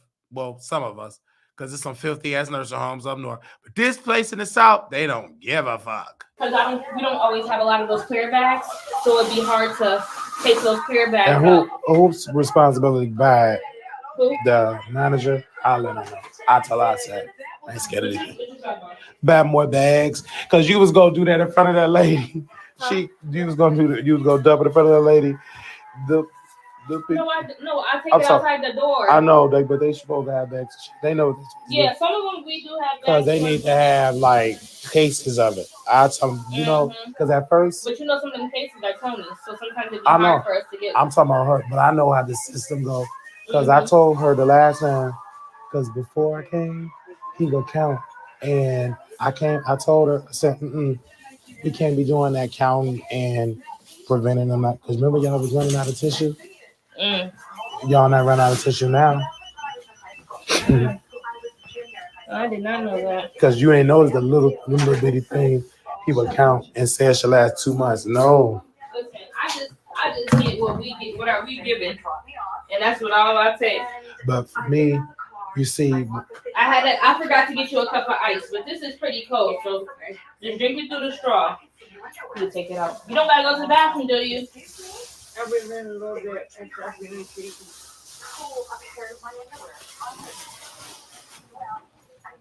see, when I work, they don't like they don't like when you do PRN and you show up on time and you demand respect. They don't like that because they think PRN you should just come and don't do nothing. But when I come, Bring that in here. I know it's unsanitary, but we do that. We okay.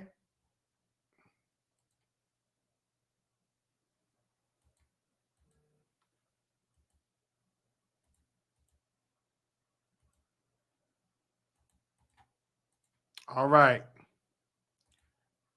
Give me a second. Oh, I think I took a phone call. Okay, let's see what else we got.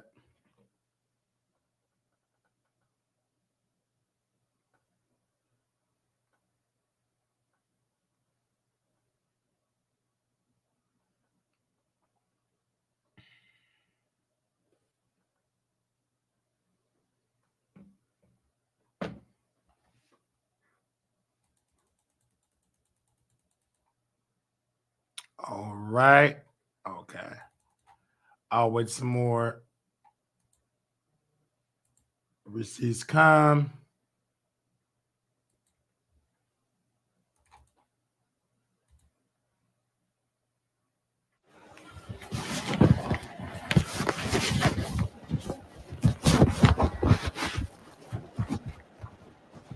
Yes, sir. Yeah, I believe the resident name is Tina Oliver.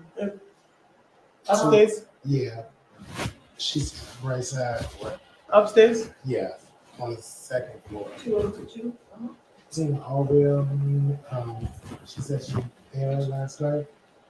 She said she fell last night, and this is like look red, and she says her arm right red. Okay. Because every time she stands and transfer, she's complaining of pain. All right, I'll go out there. Thank you. Thank you.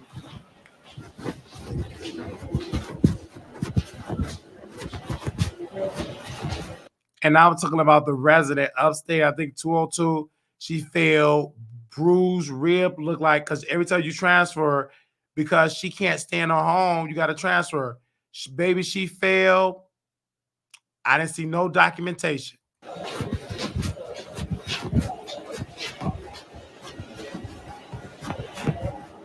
And she fell before I even pulled up at the ship. She said, I fell last night. I believe she said, oh, 2 nights ago. Nobody knew or documented because they don't do no documentation. You don't document it didn't happen, it's hard to sue.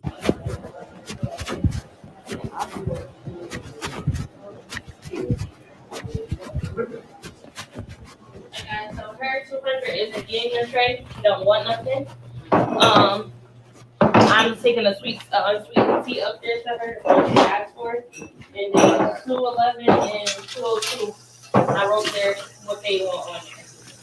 But besides that, y'all are straight. For upstairs. Oh, y'all already know the 15 get a little tray. So. I'm right, I was on this up. It would be hot. And, I don't know. Oh, that I Try and see. oh, it should be some. Oh, that's comfy. Hot water. Oh, This is hot water? yeah, that's for my throat. All that same. He kept going to the tap. I said, that is gross. Because the well, Just tap water. fresh water. Well, oh, thank you. Thank you. She's so sweet. Mm-hmm. Very, very nice. How was your weekend? It was good. I don't even go nowhere. Okay. Now the stuff don't want to work. It's freezing, but I got it all downloaded. And we'll talk about it another time. But just letting you know we got the receipts. Okay? Multiple receipts. So all of this drama, all of this unnecessary stress from Tony, the hell he caused, all the stress. You didn't know I was diagnosed with bipolar. You did know that. That's why you were nervous. You cannot fire somebody because this nigga Reed.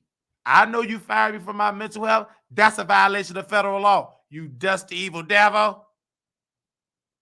I use your skill set of getting through the penal code. This is a first party recorded state. And if you do try to say violation of HIPAA, you got to notify the family of all that abuse, all that neglect. You bring the state of that now, they got to talk to me with some sense. Don't bring that nigga that was at Hillcrest. Take her ass on the boat with them coons, them African, stinking Africans. They get on the boat together. Bye. You gonna have, now this time the state come, they gonna find some white folks with some sense. This time, the media gotta get involved. Because the state of them investigators incompetent. Baby, you got outsmarted. You got outsmarted. Now you got to pay for the abuse and neglect that you're doing to those residents. And you should pay me all the anguish and stress and the pain and suffering. Baby, I went through pain and suffering for them facilities. Pain and suffering.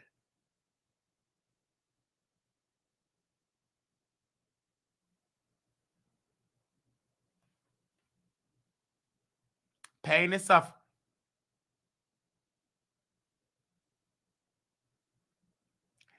It's sad. That's why I'm going to speak on this platform. And I know some people are going to reach out to me later on, but I'm going to close because we said enough. I thank you all so very much. We'll be back soon. And like I said, we had to expose. I had to do it. And I thank you all so very much for y'all love and support. God bless you and thank you. Shout out to the producers. I love you all. It's been amazing. We'll be in Vegas April 26th to the 28th. Public, meeting our people because we need a vacation. Whew. Y'all didn't know how much hell Couture Bay and I have been through, especially me. I've been through it. I've been through it. I've been through it because I have been trying my best. Oh, wait. Okay, wait a minute.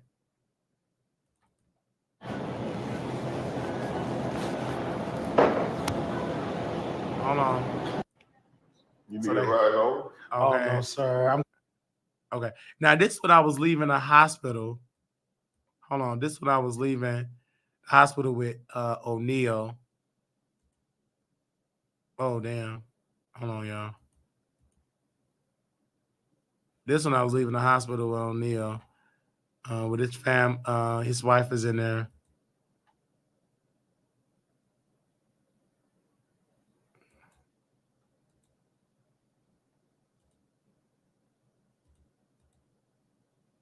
Oh, no, not that. Oh, okay. All right.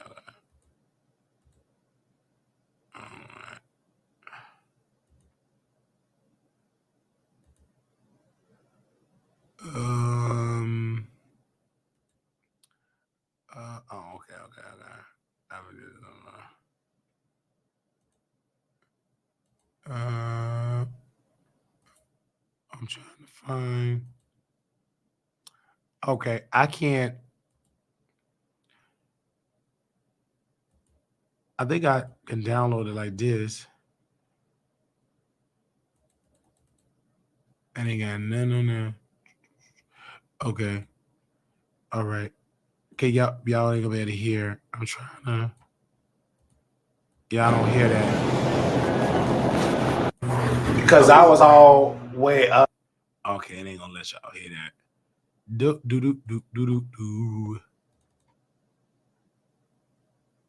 Oh, okay, now it is. Okay.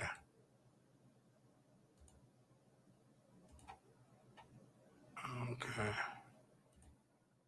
I think it'll let me do it now.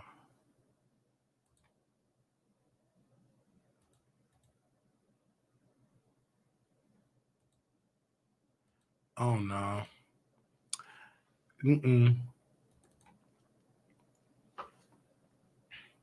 I'm trying to do it because it's not playing through the email like it's supposed to.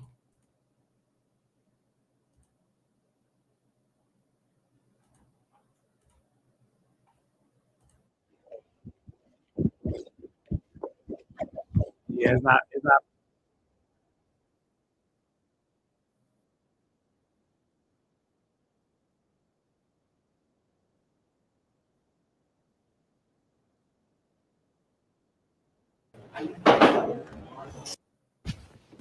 Oh, I think it's the ladder. I think it's probably something about a ladder.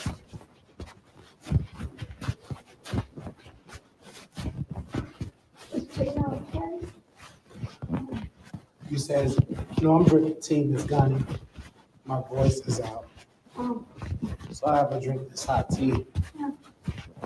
So I can go back to singing Frank Sinatra, which is he's my favorite.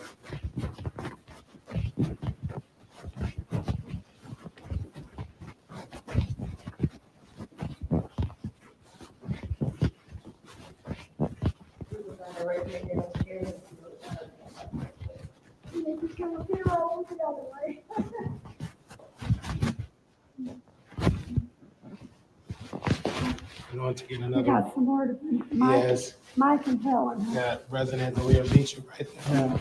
Yes.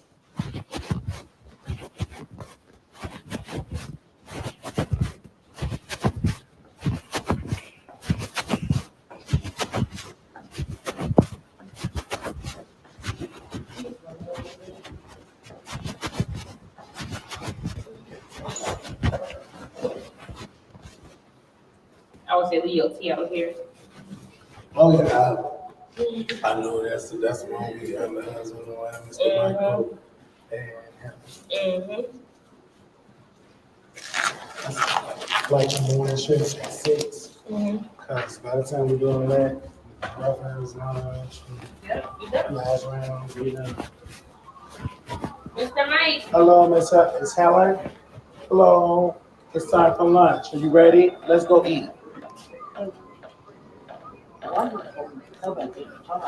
It's diabetic. Yeah.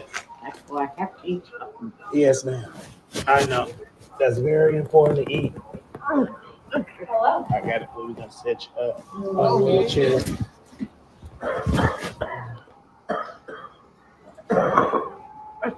You want to? Okay. 1, 2. There we go.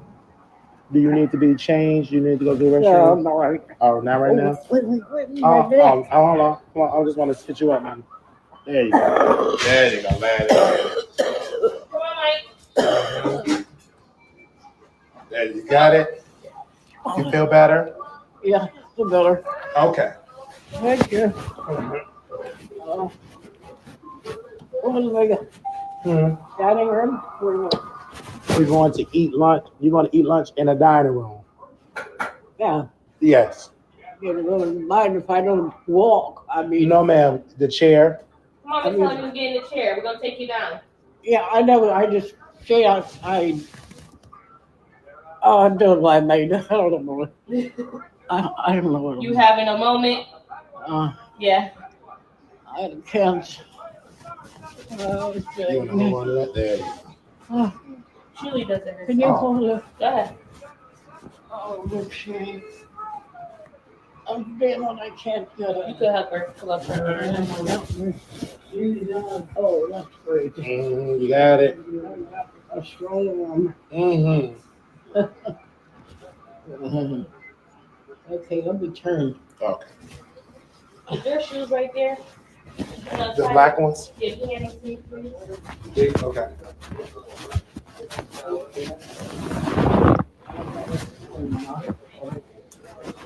Her darn legs are weak. Go ahead, honey. That's my husband's favorite. Mm-hmm. Yeah, I thought maybe you're gonna give them to me. No, no, no.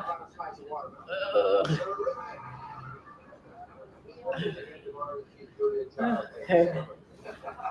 Okay, probably You need can't brush your hair with that brush. some help with Which? soft. It's right there on the side. Oh, okay. Yeah. You want to put it at the... Soft. There you go. You want the other one to pull up? Like that. There you That's a big help.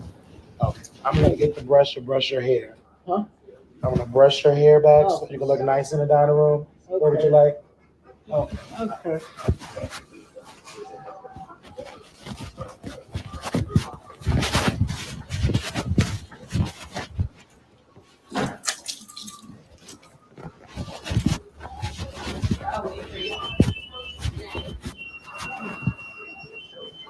Now what's going on? The folks haven't been quiet. Oh, you know, sometimes you have to reset it.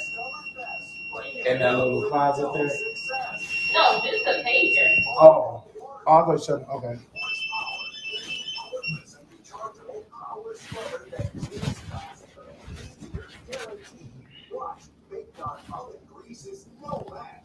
All right, we're gonna head on down the key. Mm-hmm.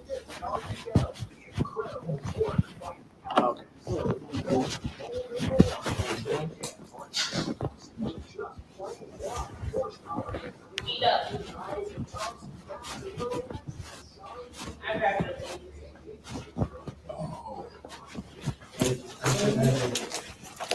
You can read the door open. Okay.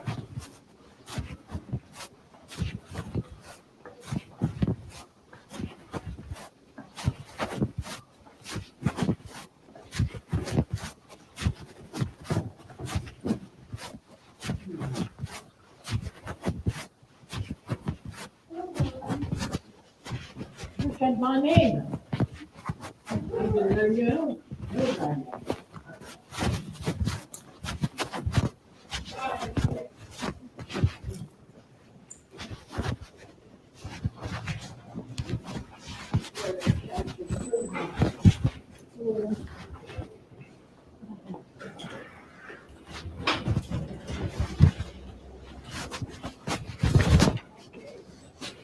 Well, it punches button. If you punch the button. Oh no, if I hit that black part in the middle, it'll come on as well. Yeah, thank you for that. Mm-hmm. Thank you. Yeah, that one is, dog.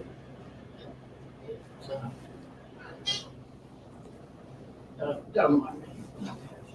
You having your moment again?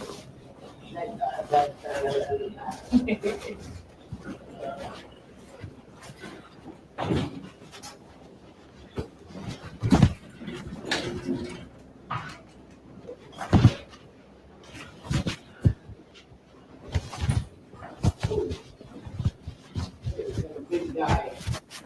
Mm-hmm.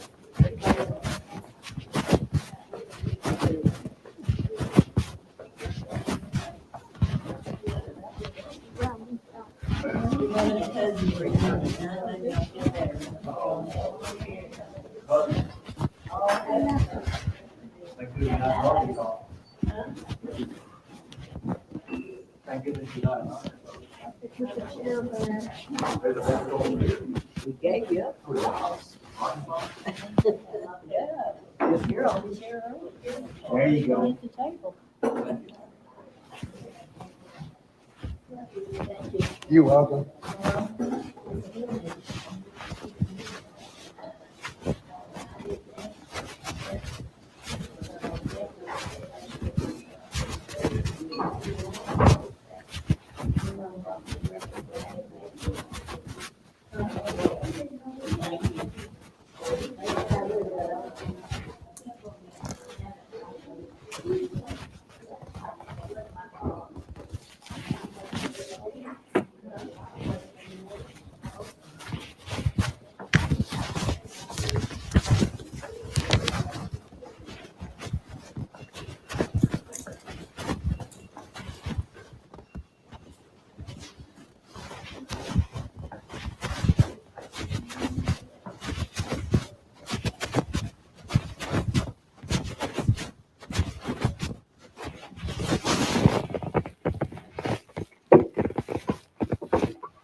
Laura, your pager seems to be the only one that's working.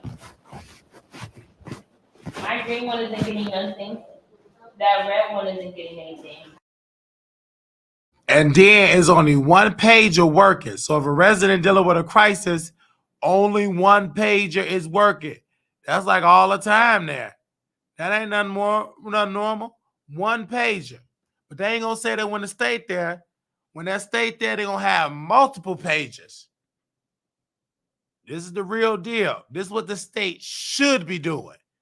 Undercover sting operations. So I can't tell who's calling.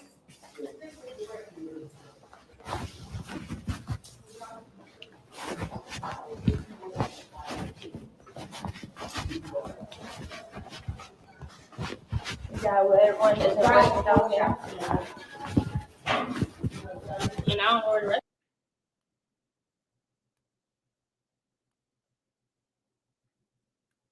All right. They should be doing undercover sting operation.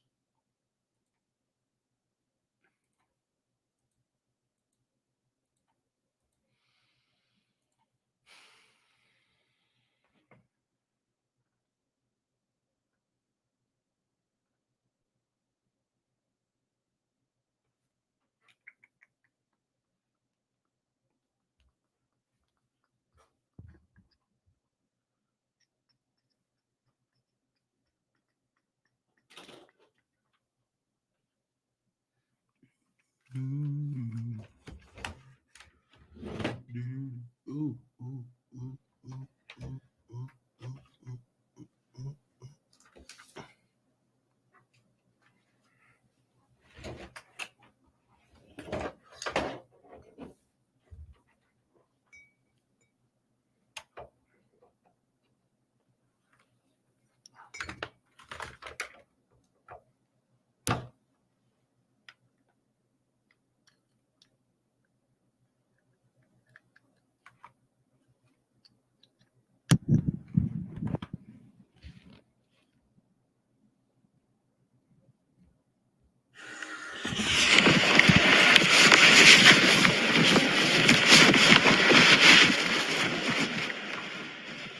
Yes, sir. Yeah, I believe the resident is Tina Oliver.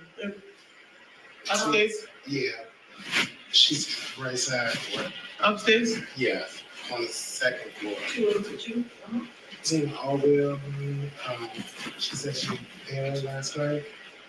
She said she last night, and this is like look red, and she says her arm right red. Okay. Because every time she's standing and transfer, she's complaining of pain. All right, I'll go out there. Thank you. Thank you.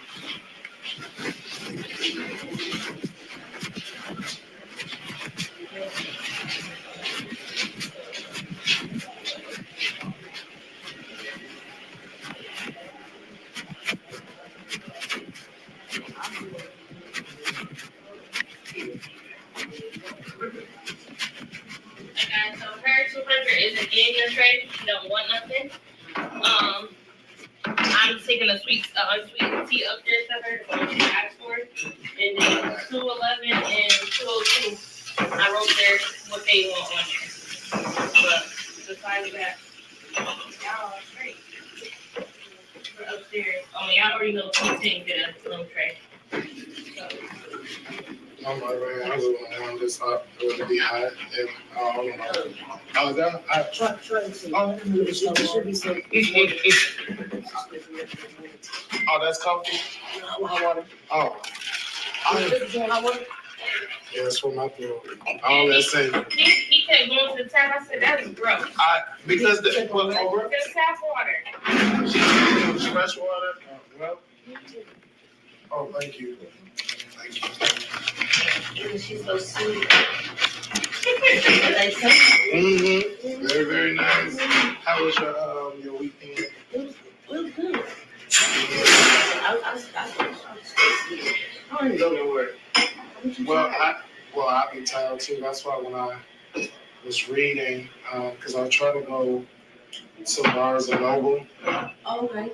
and I was like reading that, and I was like, with my brothers, they have like a senior, what's for the seniors, like a little reading, like I call it a club. So I was all that senior, down the Ross, Aretha, was gone. Oh, really good. Okay.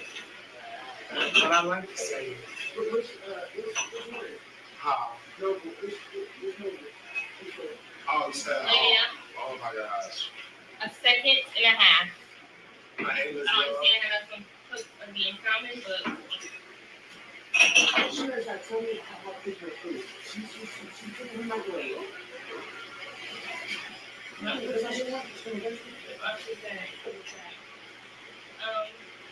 see, I didn't do it.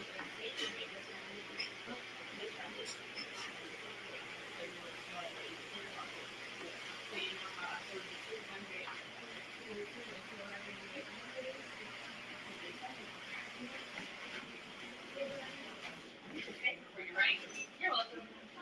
I'll put them in my Well, I'll see you shortly. Thanks again.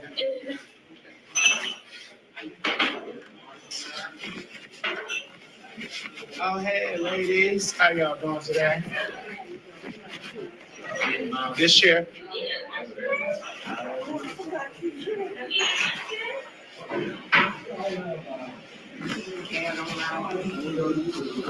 And then this one, hold on. Like the pager.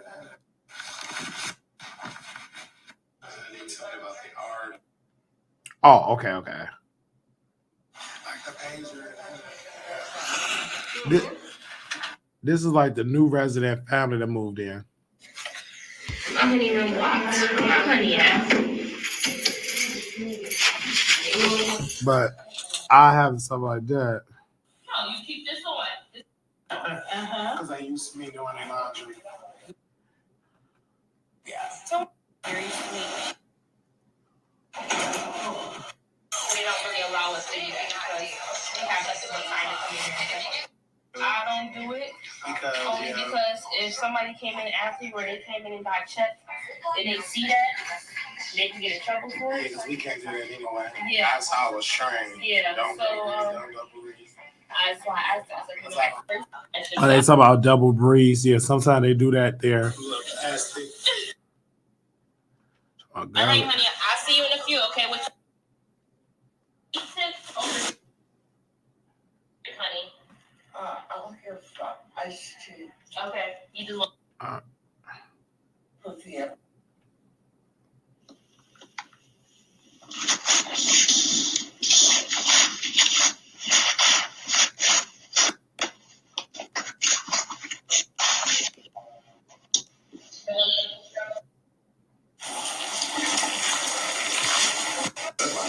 Okay. That's a Band-Aid. Or do you copy? I know what the hell you want. Take that off. I'm gonna give you a new one, honey. And it's hurting his arm. What do you want? There you go.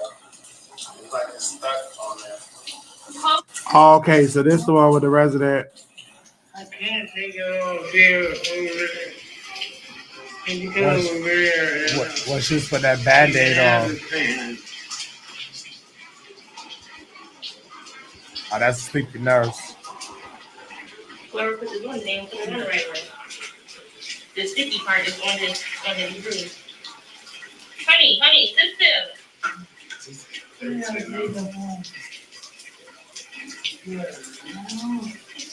I know What what the her. hell you want?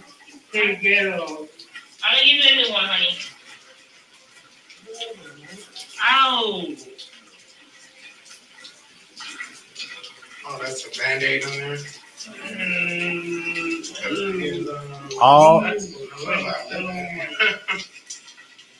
I'm having a nervous laugh. I'm like, y'all really doing this in front of me?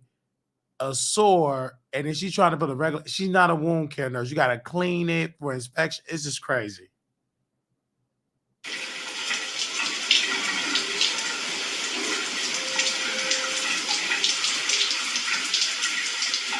Get your walkie-talkie.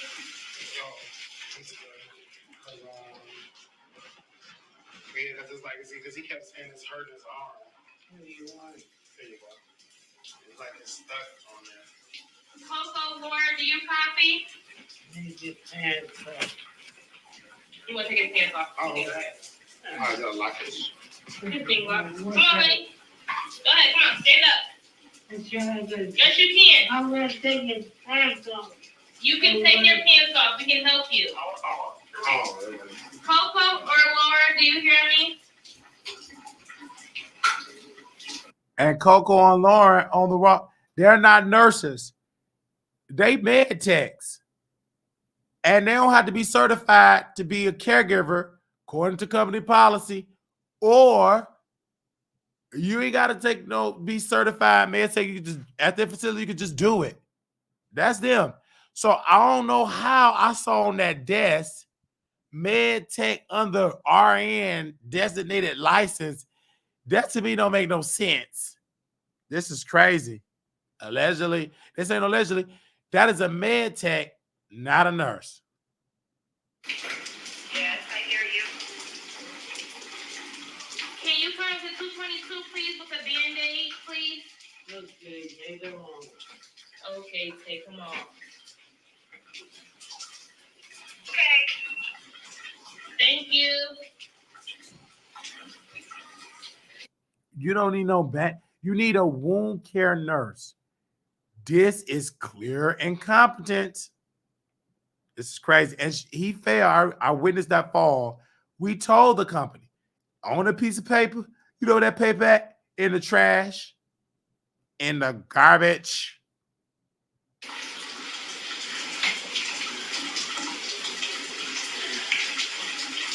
Easy, bro.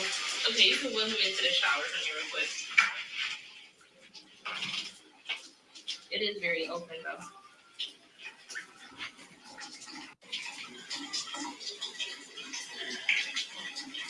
Easy, bro. Okay, you can welcome into the shower on your request. It is very open, though. It was open and bleeding. These people, they cover up. Now, if I wasn't there, you think you would be hearing the scene about? Nope. They cover it up. Take one.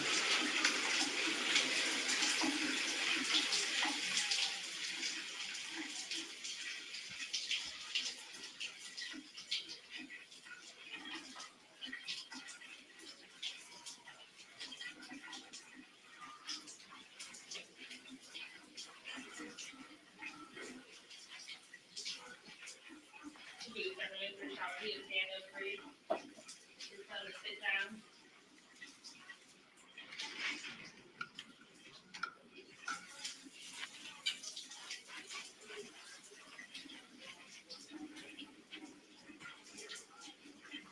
You gotta stand up. 1, 2, 3.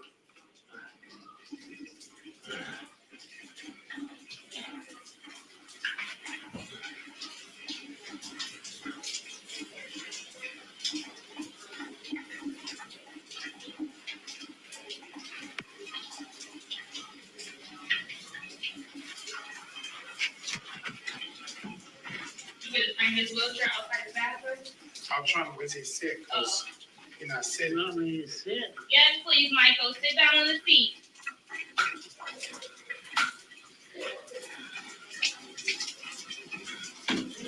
Yeah, he has a tendency of throwing himself down and looking at you. It just happens.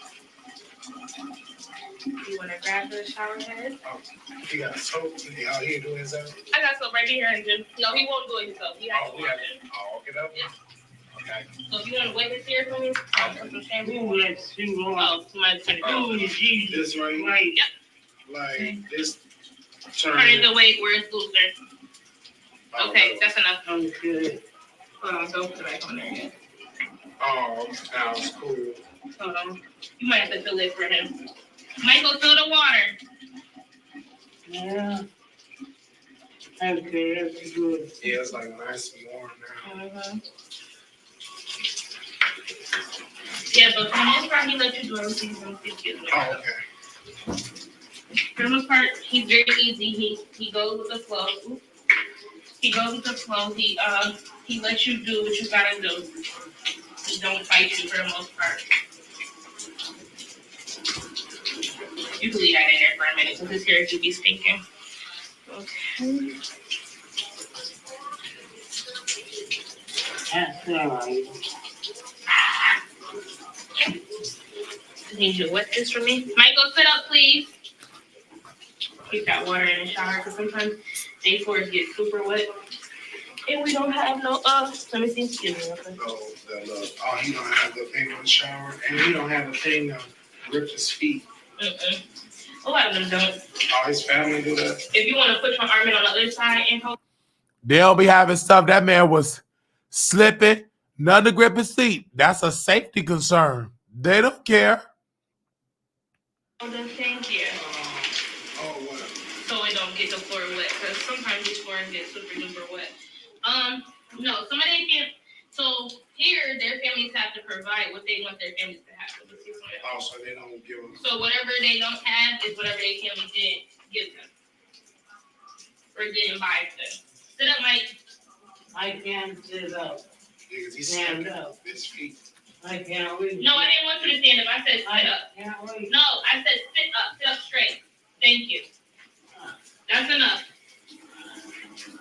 I can't reach that. You don't have to do anything. You just gotta sit here and sit still and look pretty. So when I give showers, I try to give them a good lather. Because some of them that smell do cling to their skin. So I usually try to do the best I can for them. Because they only get showered like twice every week. And I said somebody give them a shower and sit up, sit your head up, sit up. That's if somebody gives them a shower and said somebody don't care, you know. If they refuse, I mean you can't force them to do nothing. I mean it's just based off what they allow you to do.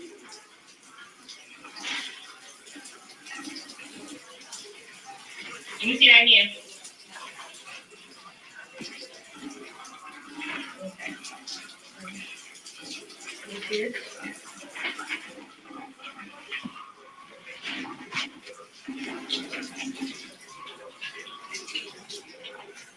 Sorry, 15 minutes. No, you're fine.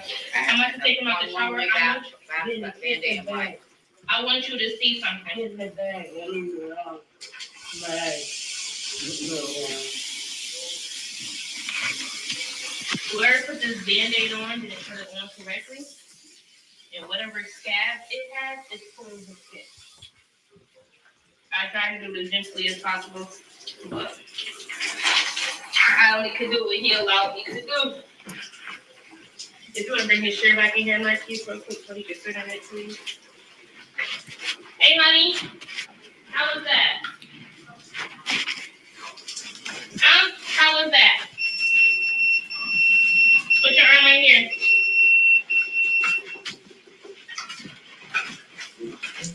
Put your feet on the towel out here.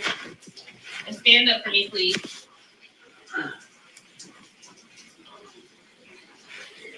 Come on.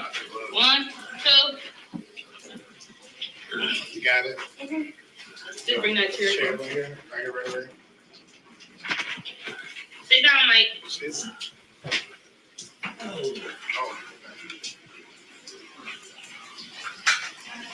You can let him stand up and sit on the toilet. You might have to use the bathroom. Okay. So you can go do your job, Miss Flora.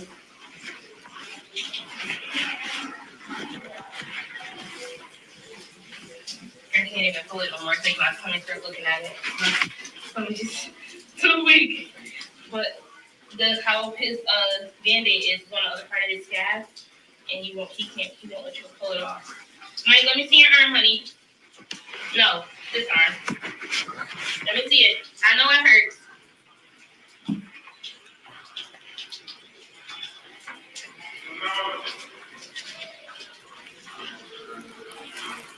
It's right here that it's stuck on.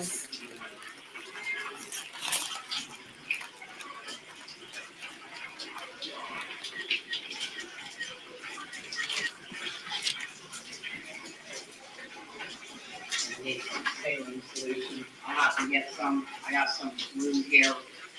Loosen it up. Okay. I tried. Clean. Yeah, she gonna need something to clean it. Well, I'll leave him in the bathroom. I don't know. She might have something up here for Helen. You said, I called both of you guys. I don't know. Laura, is she on the first floor? Who? Oh, Miss Laura, I thought she was on, she on the first floor. Oh, no, No, they're in med tech for the whole facility. Oh, sorry, not a bed sitting on. I'm sorry. they- I'm keep thinking it's one on each. No. I'm mad. So, Laura and Coco are the med techs for this day, but they are the med techs for AL. Oh, So the whole AL that we have, they're the med techs for. So for first floor and second floor, they're med techs. For memory care, they have their own person. Yeah. So we don't go into memory care. You remember where I showed you where his clothes was at, Marquis? Yeah, You just gave him a just pair a of shirt. pants and a shirt. okay, yes. Thank you.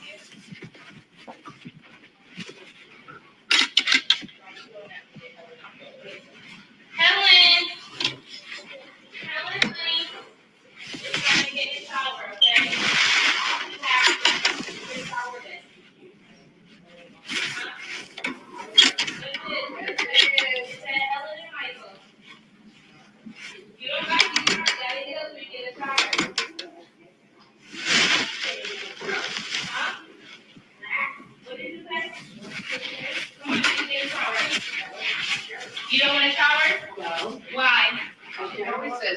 She does.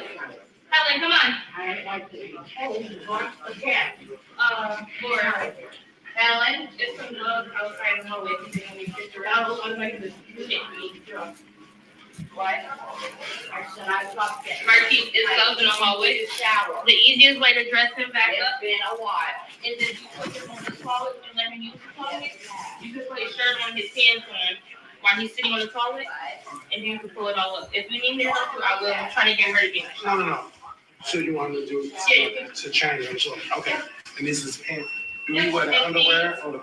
His briefs. Oh. You can put him on his brief right here. Yeah, you wear the briefs and the pants. This brief right here is still clean. It was never wet. That was one from earlier. Oh, okay. Sit on the toilet, Mike.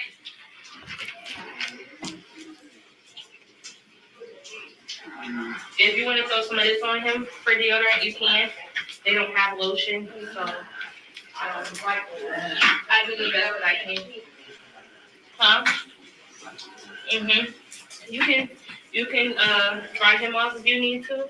I'll bring you a shirt. Okay, I'll do it. And that's his brief right there for him to put on. He had Band-Aids in that cabinet. He did? Oh. Well, I wanted you to see it. Yeah. See what it looked like, because he was complaining. He told Marquise that hurt. I'm sure it does. I don't know if I can find something better. He had Band-Aids in that cabinet. He did? Oh. Well, I wanted you to see it. Yeah. See what it looked like, because he was complaining. He told Marquise that hurt. I'm sure it does. I don't know if I can find something. And that's the med tech. He need pain meds, this place, and this white people. That's a white man. I'll do it. And that's his brief right there for him to put on. He had Band-Aids in that cabinet. He did? Oh. Well, I wanted you to see it. Yeah. See what it looked like, because he was complaining. He told Marquise that hurt. I'm sure it does. I don't know if I can find something better. We don't have a lot of those.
Oh, no. That's not his. That's not his. That's his white. That was wet. That one's wet? Okay, we'll use this white one. That's his white. Oh, okay.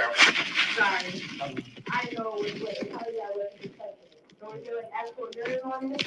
No, yeah, so the white one, right? Yeah, that's fine. Okay, cool. First, so we're gonna put this one on. Okay. Thank you, sir. I'll bring you some socks in for him. Okay.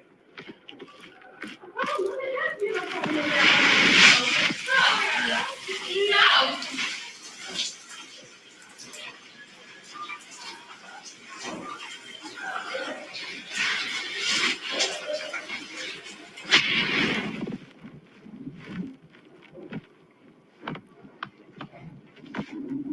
All right, I brought you some socks for him.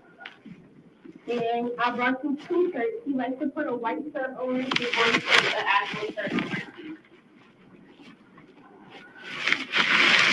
Do you need anything else from me while I try to get her off the bed? Or are you okay here? Oh no, you got the t-shirts.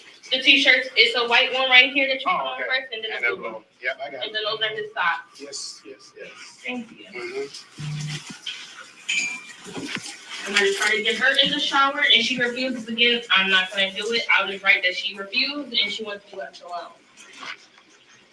Helen, this is my last chance. Would you like to get in the shower? You wanna get in the shower after lunch? Because today's your shower day. And I have to give you a shower. So if you refuse, I can't give it to you. Are you refusing? You don't want to get in? All right. Where's that other one? Laura was also here.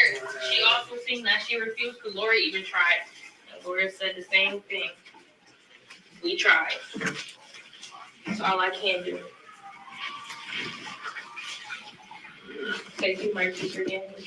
We showered him. Greatly appreciate it. Ain't gonna feel so much better. And she said she's gonna get. A better Band-Aid for him, yeah. So, but we can still just put him in the back of his chair, and she'll come up here when she gets time. What, and hit it? Let me see if I can It's get like it's like. Let me see.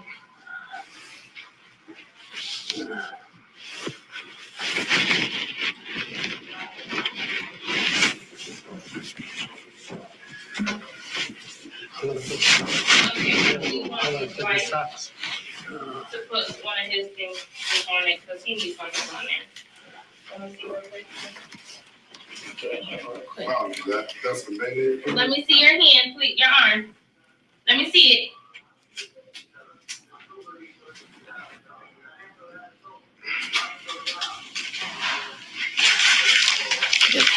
He should be okay now. Okay.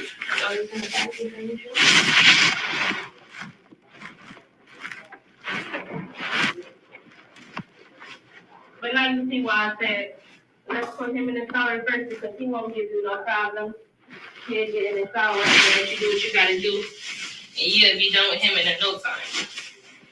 Her, she very so really lets you shower her.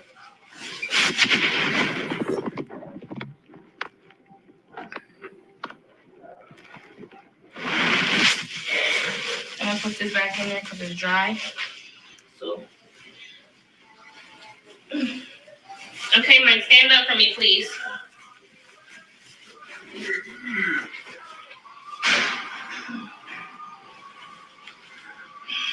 Marquise, if you can you just put that gray brief up in the front? Now that is the lady that's training me. But the lady in that green, that's the med tech, pretend to be a nurse. You can't tell that woman she ain't a nurse. She even walk like a nurse. Smoke them Newport 100s like a nurse. And that way, so I could just make sure it's covering his face.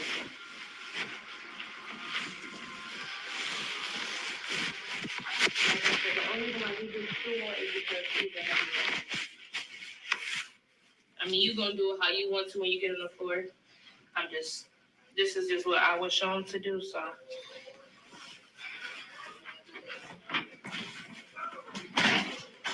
Sit down, honey. You feel better? Okay. You feel better? Yeah, Can you tell him thank you? thank you. We just put him back in his chair. So we out of here. Okay, that's all we gotta do. We can sit down for a while. You welcome. You going back to your recliner? Are you going back to the recliner, sir? Okay.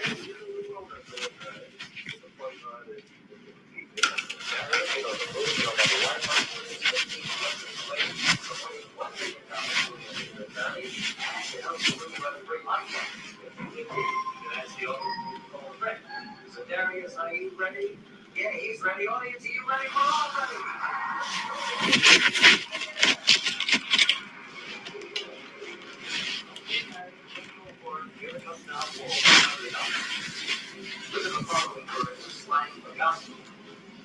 All right, Mike, come on, get in your chair, honey.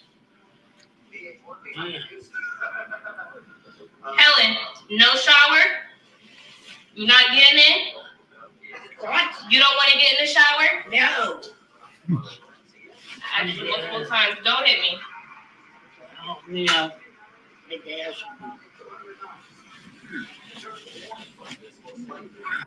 And they're clearly not trained. If she say no or refuse, give these people time to decompress. They be trying to force the people to. They ain't been taking a shower for a while, but since I'm there, they done leaked out. He might be recording. Too late. When you sorry, it's gonna slip out.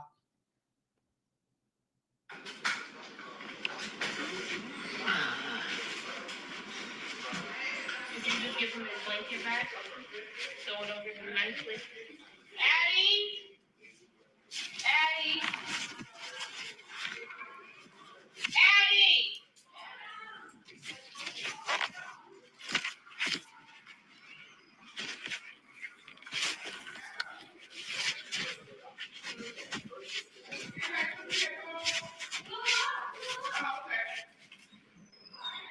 I never seen this side in here before. Oh, did I leave something in here? Everything we good? You got everything you need? You need nothing else out of here? You just lay the whole down there. You go sit down for a little bit.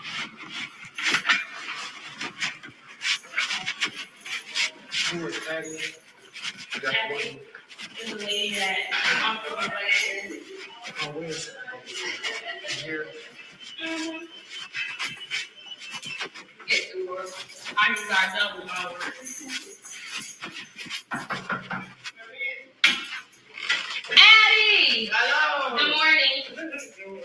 Mikey said he wanted to see you. How are you? All right. Can I help you? Yeah, I want to, she said that you asked for the number. Yes, yes. So I didn't remember yesterday. Because I wanted to remind you, you were here in the morning. Yeah. So I can write down the. Okay, what's the number? How are you? How are you feeling? Yes. So that's the supervisor.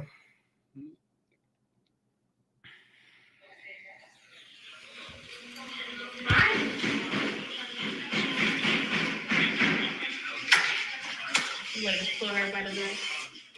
Ooh, this all the hello, how was breakfast? Breakfast was good. Mike. Feet up, please. Ivan. Put your feet in the air, please. Stick your feet up. Stick your feet up. Come up in the air.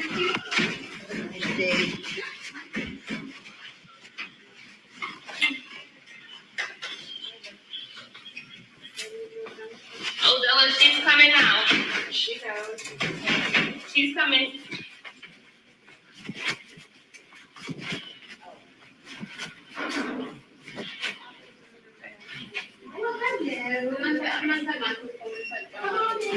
You, that's what I need.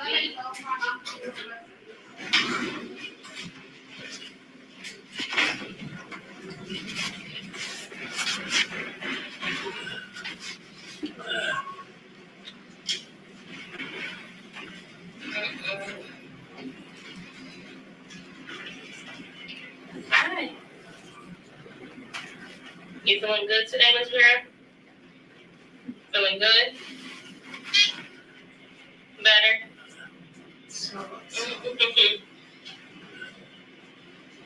Oh, I'm ready to sit down.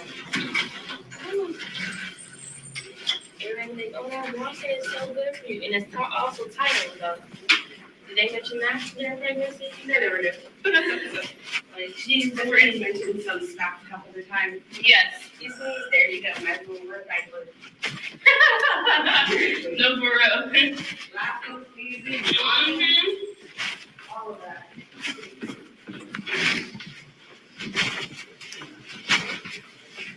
So once we take them back to the room, like I said, usually they will go guys if they have to go to the bathroom. If they don't, we just put them back where it was. She will put herself back on her couch. If you would like to help her, you can. It's like I said, it's up to the other discretion. Pick up your feet, please, Mike. Pick up your feet. Thank you. You can go ahead and hop up. I'll help you in the chair. And I'll give you your blanket as well. You ready?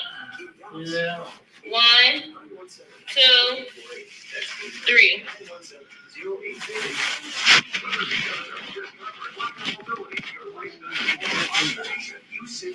I'm really wet.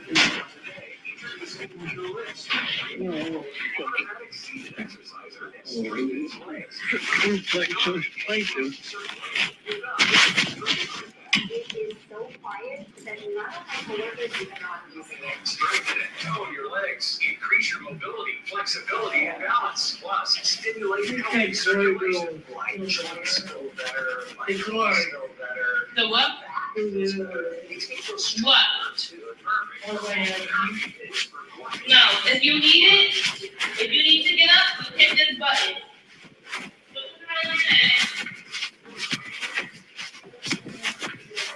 If you need to hit that button, drag it up there.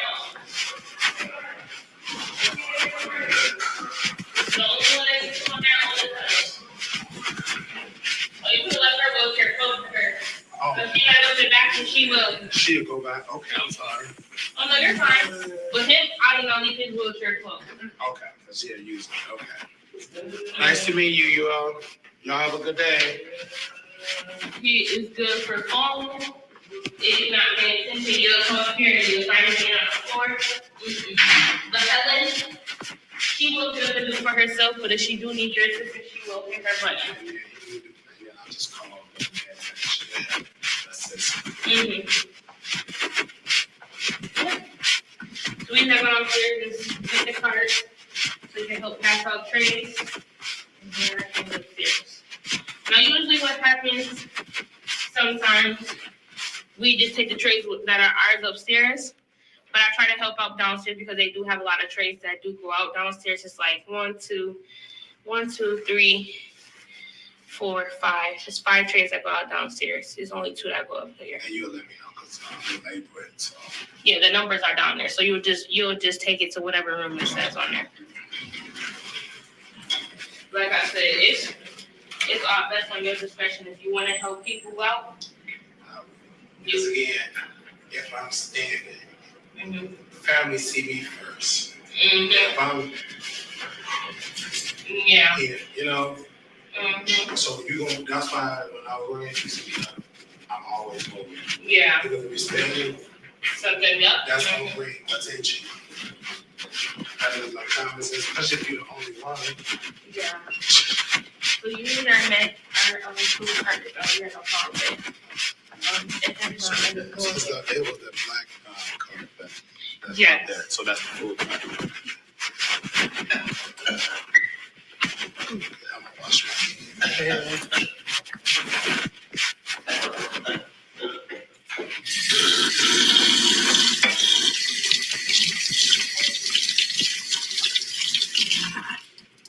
All right, sir, thank you.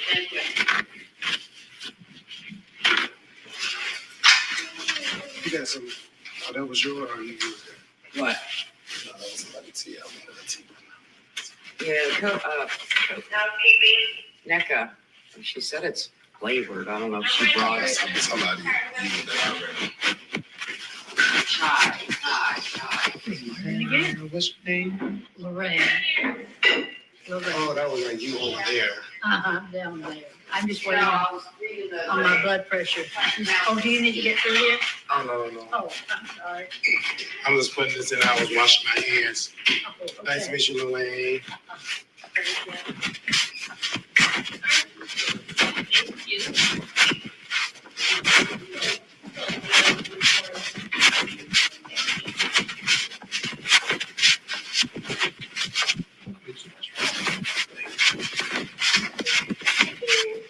How are you? How's the wedding?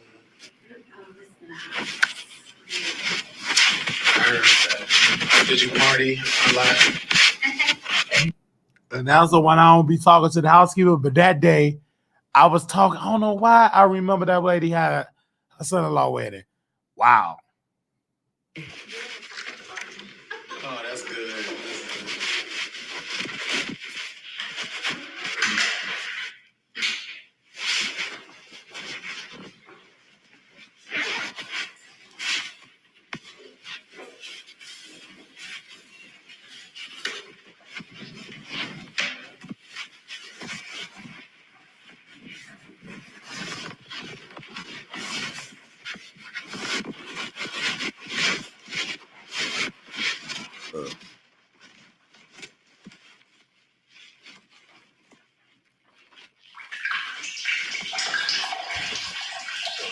I think I was. Let me see this is Western. Hold on, y'all. You're welcome. How you doing today? Well, I'm doing no, so well. Oh, You want to sit over here right there? look like it's gonna rain. We need it, don't we? Oh yeah. Wait, now that table's gotta be turned around. Oh, yeah. Which- But you got to face it, just turn it around. Oh, okay. Okay, let me grab it on the west. Okay. And that was that. Hold on. And if I come down, she's gotta come back and get the stuff, and they come back. They do what they do. They bring people in, they bring people out. You know, and Okay, this was the CNA that was training me. Let's see what she had to say. they do what they do. They bring people in, they bring people out. You know, and this facility is very hard for you to keep people. What do you mean, all workers? Mm-hmm. Because you said it's easy, so. Oh, so. It's easy work, Oh, okay. but for them to keep you wise, no. And what? They constantly every time because you get tired of seeing the same bullshit. Or, you know, for instance, you gonna see it when you get on the floor. And you may get sick of it. And you may say, okay, I'm coming out to this and I can't do it because you will feel like you jeopardizing your title. Like, technically, I have an interview today for somewhere. And I'm thinking about actually taking the job. Just because of some factors that, like I said, where we come from, and when we have like our CNA license and stuff like that, like how we know to do reports, how we know you have 24 hours to say something if you know some rules or you see a vest or stuff like that. There you don't do stuff like that. But we can worry about that.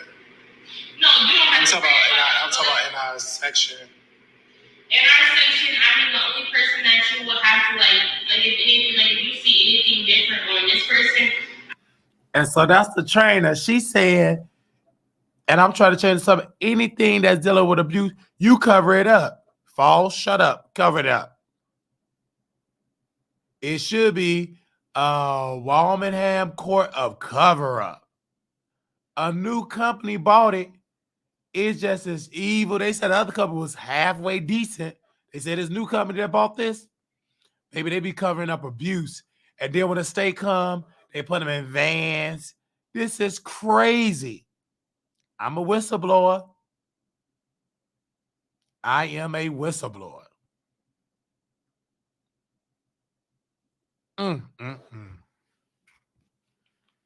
This is crazy.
Give me a second.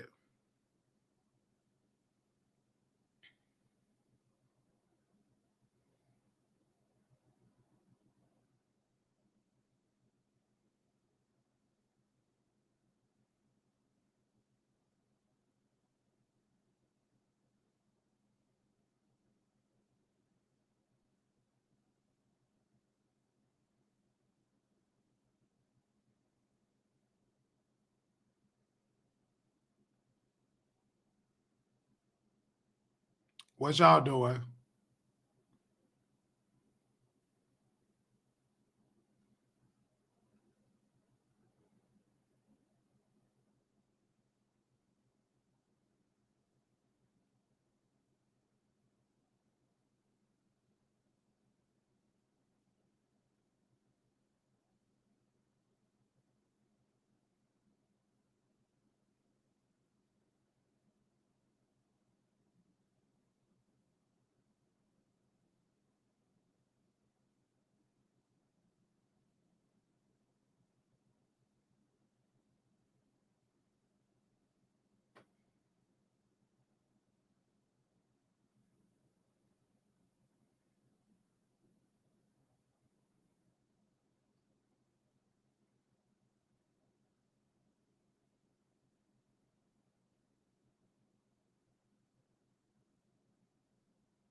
What are y'all doing?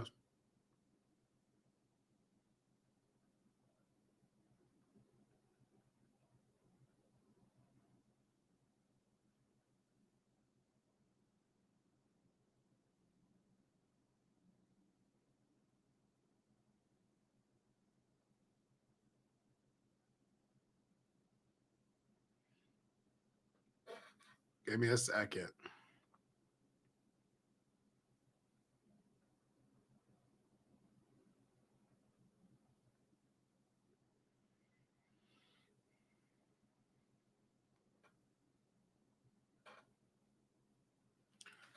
Oh, hold on 1 second.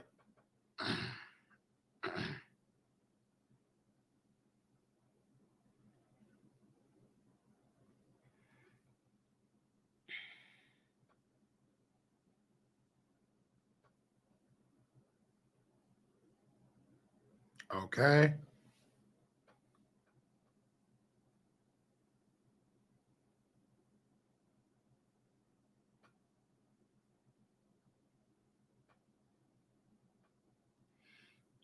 Give me a second.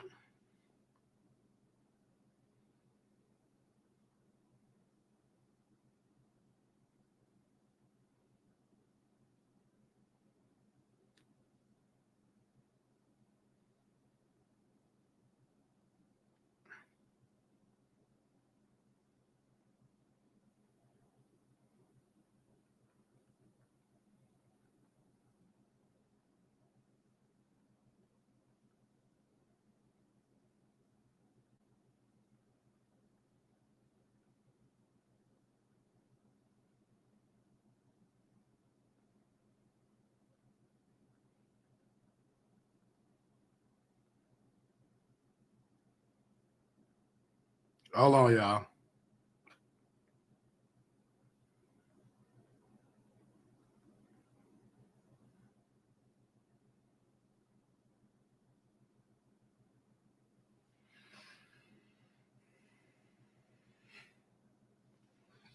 All right, give me a second.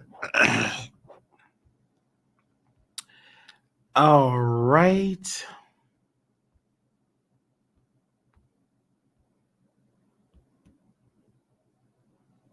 I will say reported to be 210 because she doesn't get up, but they know that. But like she does have like a lot of breakdown skin on her bum. It isn't bad, like where it's bed sores, but like you can tell like it's red and stuff like that. Oh, so we let the man take us. So we just let her know we good. We just let the men text know, like, we noticed this, they report to their managers, and then from there, as long as you communicate your part of what you. They keep saying med techs. Baby, them med techs being to act like they nurses. Yikes. You see change, or if you see that, like, if it looks like it's abuse, if it looks like it just, happened over time, as long as you speak and talk about and communicate that with whoever you need to communicate that with, you're fine. If you gotta overly communicate, do it. Hey, fuck, I tell Laura so much stuff, I don't even know she heard her. But as long as I know she knows and I told her. And that's the director. No, Laura is Lady Truth that we speaking to this morning. The director, the executive director is Shannon, whose office we're in. Okay, and Laura is that's the med tech. The lead med tech. Okay. Addie is the person we will report to. Laura is Lady Truth that we speaking to this morning. The director, the executive director is Shannon, whose office we're in. Okay, and Laura is that's the med tech. The lead med tech. Okay. Addie is the person we will report to. Like you will start to get used to it as time goes on. Oh, okay. Shannon may start to tell you, like, you got those questions about this, you need to go to Addie. That's the Addie's question, because Addie is the person that we talk to about residents, usually who we talk to about scheduling, usually who we report. Like if you need days off, you need to tell Addie. Like, Addie, I need a time off sheet. Oh, I see. Addie's the person who updates the schedule. Addie reports to Shannon. Addie is Shannon. Shannon is Addie's boss, but Addie is our boss. Addie is who looks over us, who sees over us. So, because I had hope she was the nurse for memory. I mean, for the gardens. She's a nurse for all of it. Like For all of it. Addie and Shannon are both nurses, but Addie is the person who sees over all the caregivers. I got it now. Okay, we need to go to Tina's room and then we need to go get Connie because she's sleeping. Okay. But after our people come up for breakfast and after we chat about blueprints, we can come back up here and sit down. Okay. Housekeeping. I need my cup. People, now touch my stuff. Yeah, but I'm like, for me, long term, it's a lot of work. Yeah. Probably 5. Yeah. Especially. Hello, Miss Tina. What do you mean, honey? Okay, well, I can put you in your recliner. I don't want you drinking in your bed. That's not safe because I can't sit up here and watch you. Yeah. So I can transfer you into your wheelchair, into your. Okay, that was that. I'm trying to get to this one video. Hold on.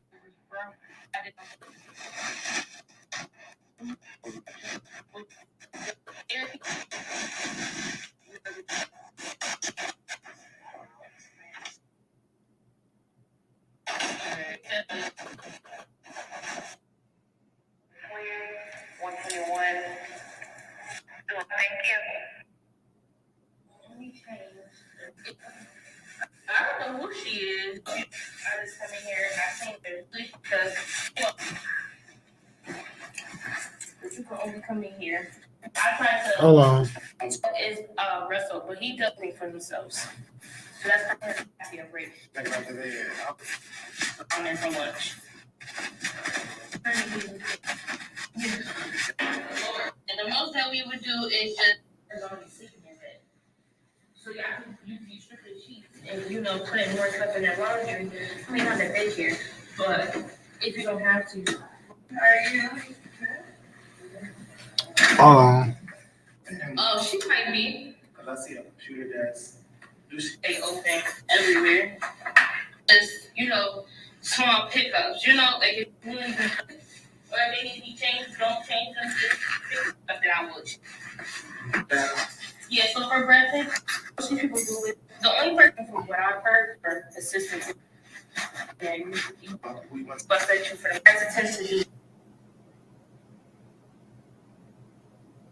121.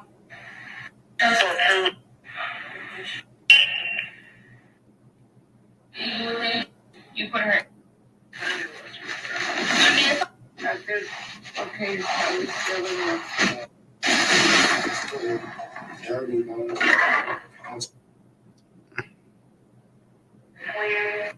Hold on.